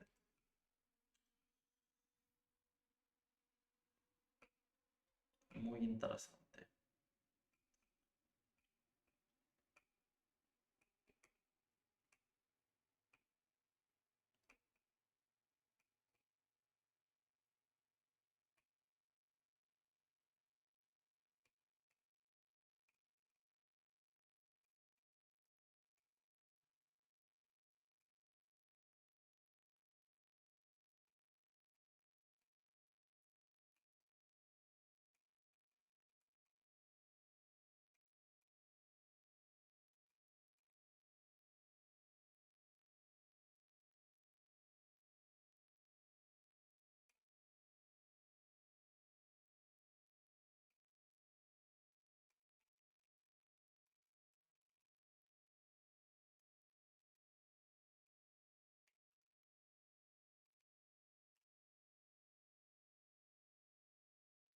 Faults instantly.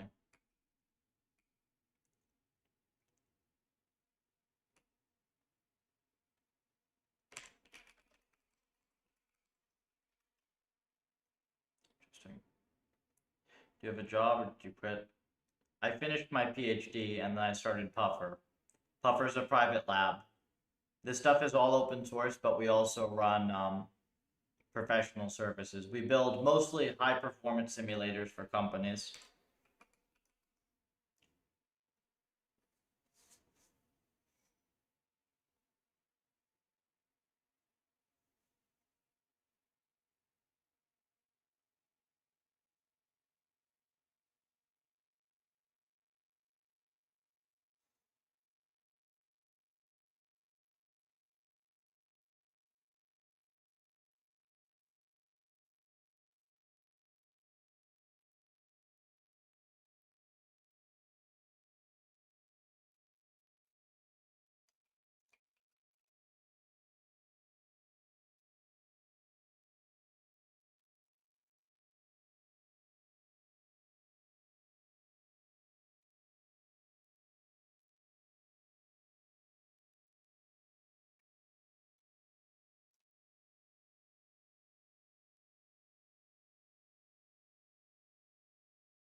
Why not join a company?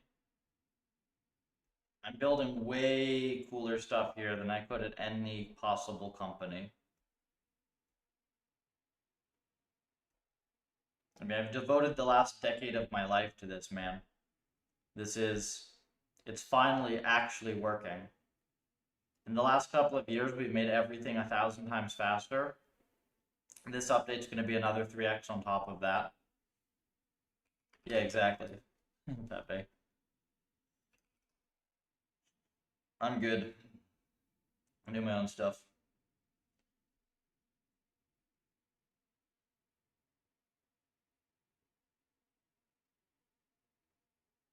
They don't have cubicles? Bullshit. Plenty of them do.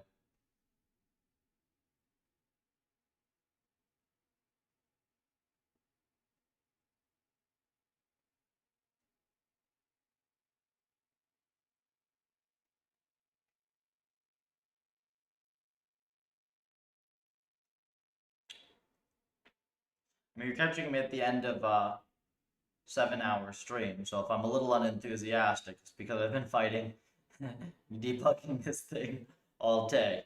But it's almost there. If OpenAI offered you $650K, no, not at all. I've declined offers that size before already. Like, that's not even a good offer. Like, that wouldn't even be a good offer.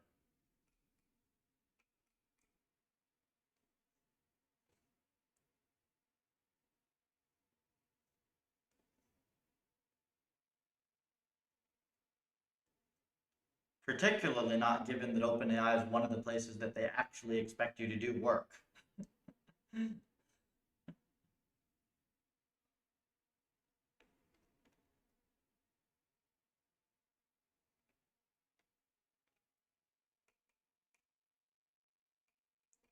Can you explain it to me? Sure. I train AI that plays games. It plays them very fast.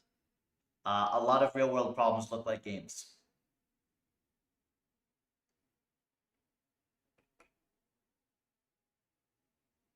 That's the super simple version. And right now I'm trying to figure out how can we make it play games at 30,000 times faster than the game runs, rather than at 10,000 times faster. That's pretty much where we're at. Now currently I'm fixing some silly bugs. What the heck?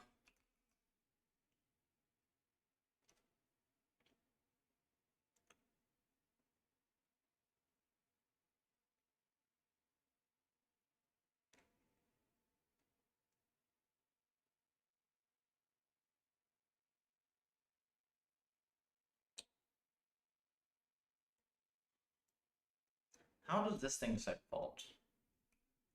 Size times ob size times size of the float. CUDA.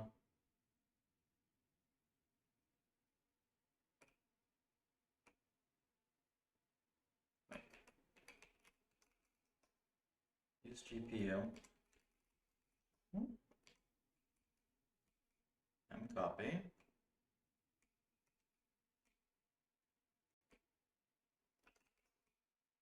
Oh, did we break it here?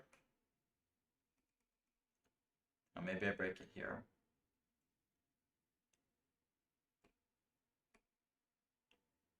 Or is it in create?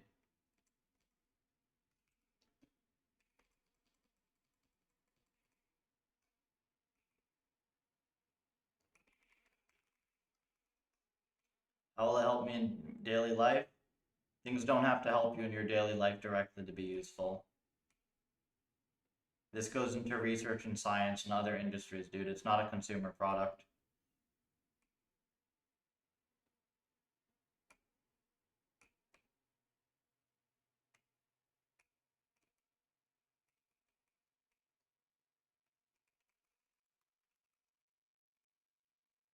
You do get downstream benefits as this tech gets into a number of areas, but it's not going to be a product you buy.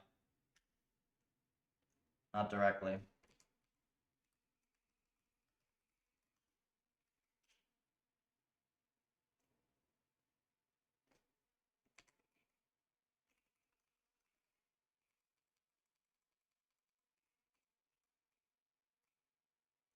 Why don't you run it under GDB?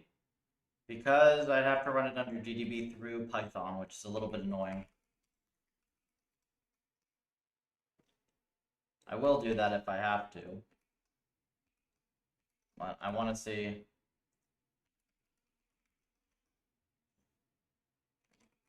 How's it segfault? Wait, it's segfaults before eval. How does that make any sense?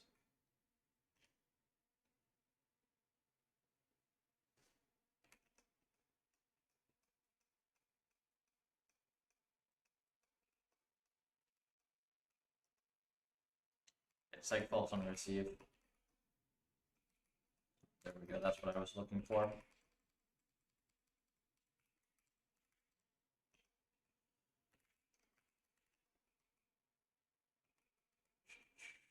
Oops, wrong one. Back receive.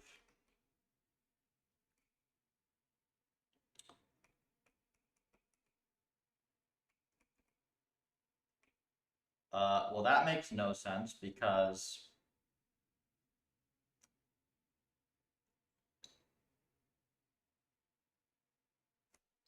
oh, wait, and am I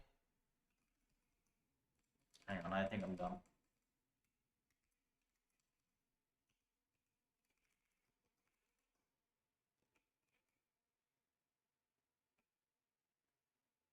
Create environments.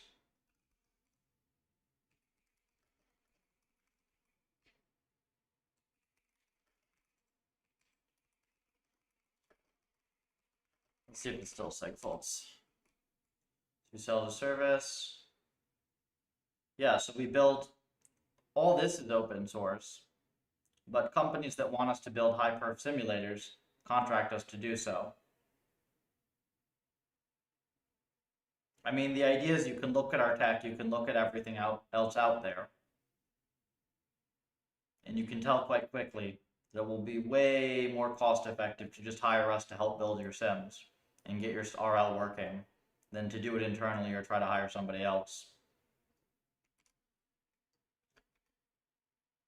Like, look at it this way. If Pufferlib were a closed source library, it would make sense to pay for services. Okay, you get to use the exact same library, but now it's not locked behind like a third-party API, so you can actually see the internals and have way more visibility on everything.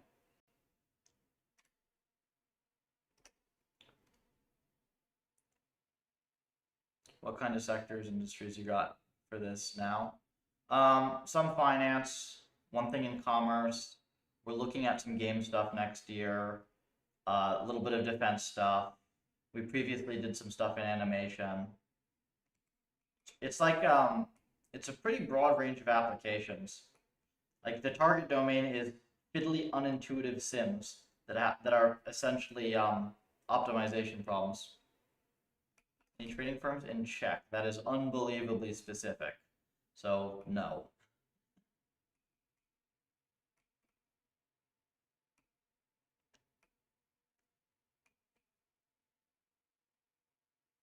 Hiring for this, good luck. Yeah, literally, the way you hire for this is you look at what contributors are good. That's the only way you can.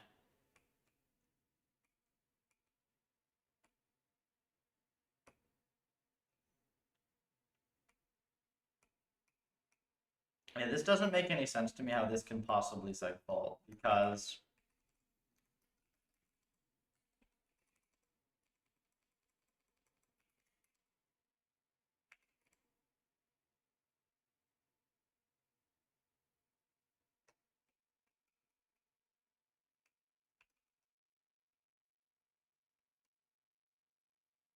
does it actually?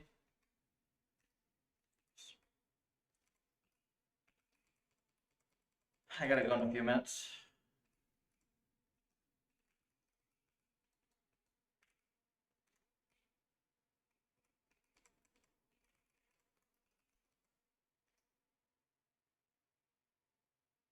Send resume equals fail. Well, yeah, because you can't actually tell. Unless your resume says, like, I built this open source project linked here, look at all the cool stuff, right? You build it from scratch for a company. No, we use our own tools, right? Like everything gets hooked into Pufferlib, but obviously we use all our own stuff. Yeah, okay, that's bizarre that this is... I don't know how the heck that possibly segfaults, man. Create Pufferl.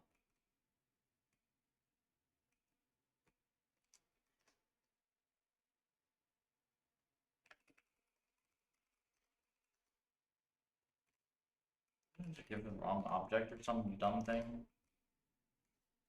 What the heck? Oh, and my term is frozen. Am I dropping frames? Nope, it's my SSH session dropped. Well, that's frozen. Not terrible timing. I have to go anyways. Oh, never mind. There it is. It was just internet. I'll give it a couple minutes then. Okay, meta. been miserable. Posting until I get pipped.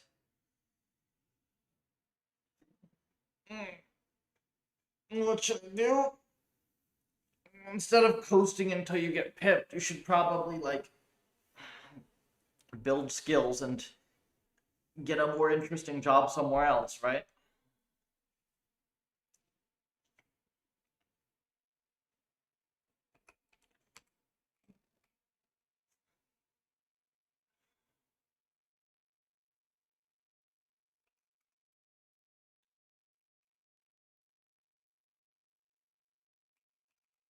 I was at Meta recently.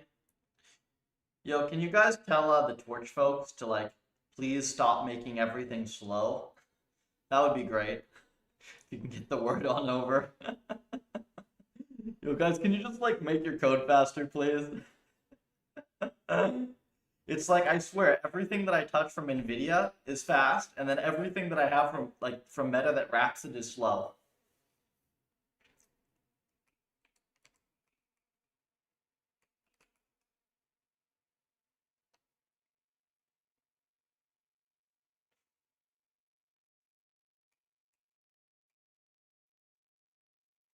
Nobody can beat 2 years of experience.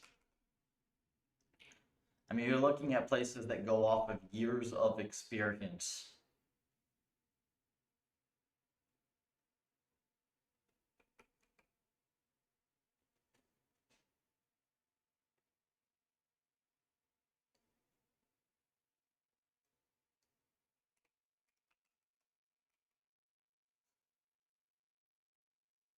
Yeah, I've seen you in chat, Sahil.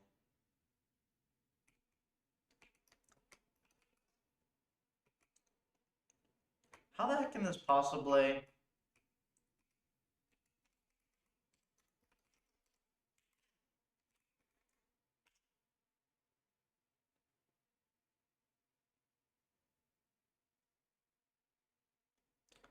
Have done some offset, seems to work, link in Discord.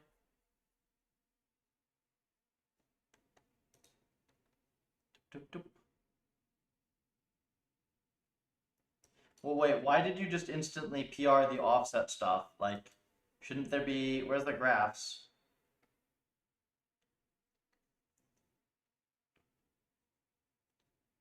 Like,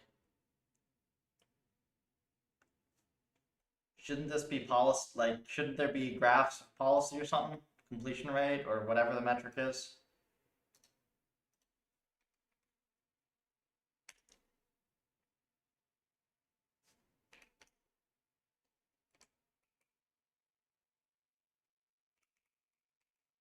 I'm so confused as to how this is breaking. This function should not do anything.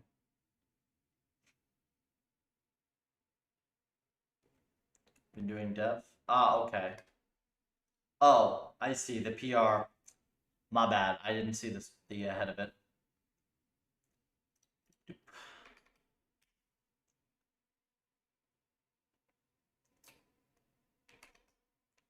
Okay, so somehow...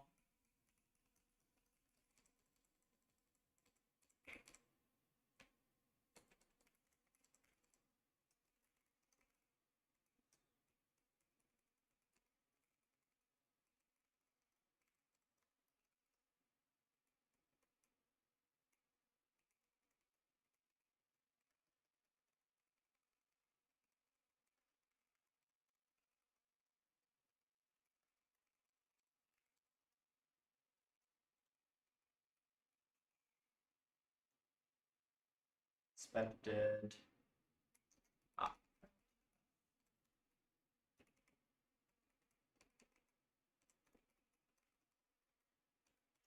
Told you.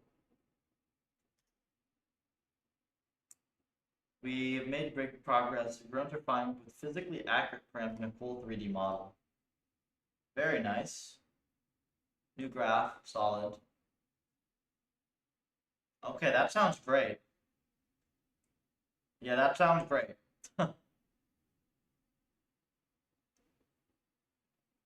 How, any news on the little drone I sent you? Is that guy flying around yet, or are you waiting to not break it too quickly? I probably should have sent you a whole bunch of replacement blades. Did I? Wait, did I send you replacement blades or not? I probably should have. Internet's flipping out.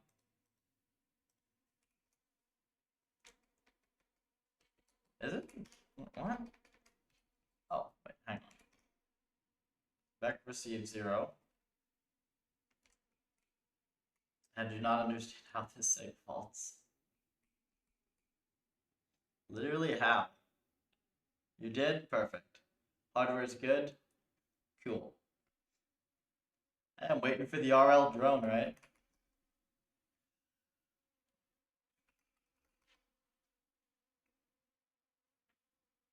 To be clear, Finn, your offer is good regardless. So if you just solve it before the summer, we'll find some other cool shit for you to do.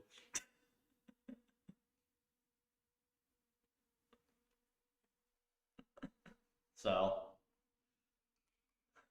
I didn't think you were worried about that, but in case you were. Hey, Hyper.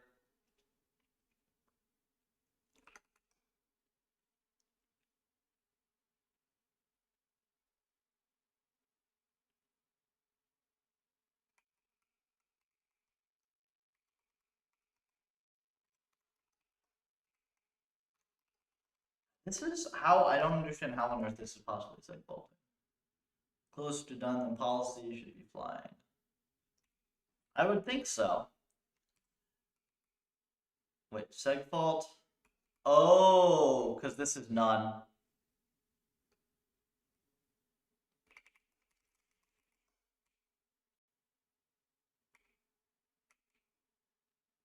I think this is none, right?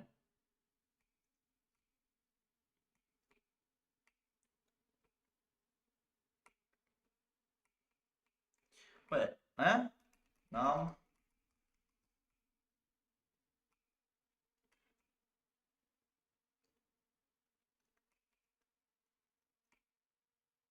Back threading.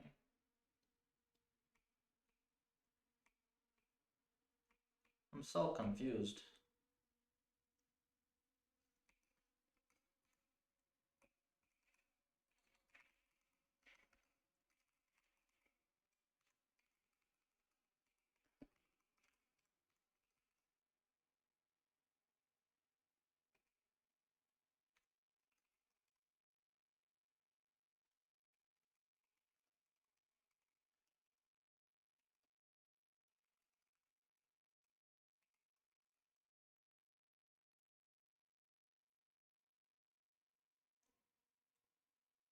You've learned a lot. That's good.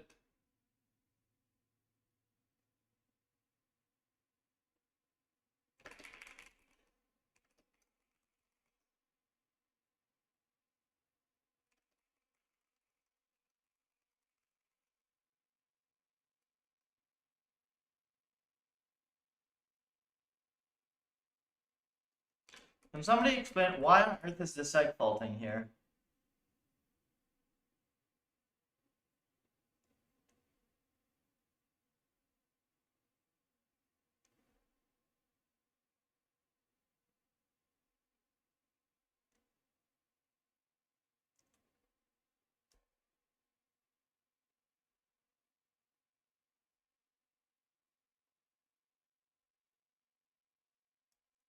What?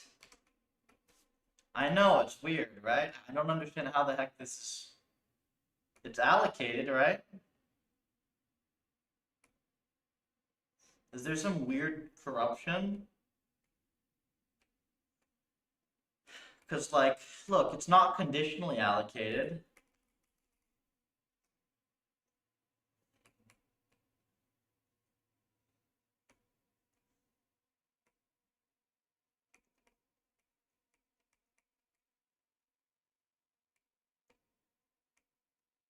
The only stuff that's conditional is here.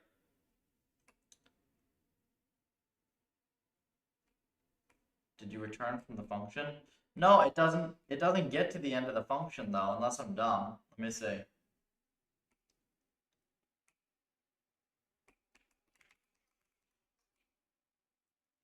No, see, these both have flushes and we don't get the done print. So it breaks right here on this line. I don't understand how. Even though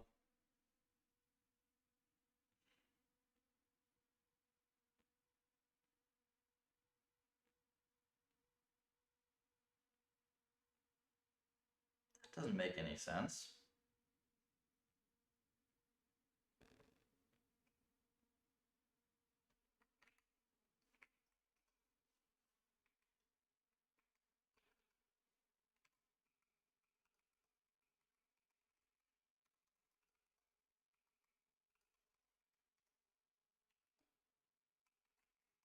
Well, I gotta go, guys, because I gotta get ready for dinner, actually.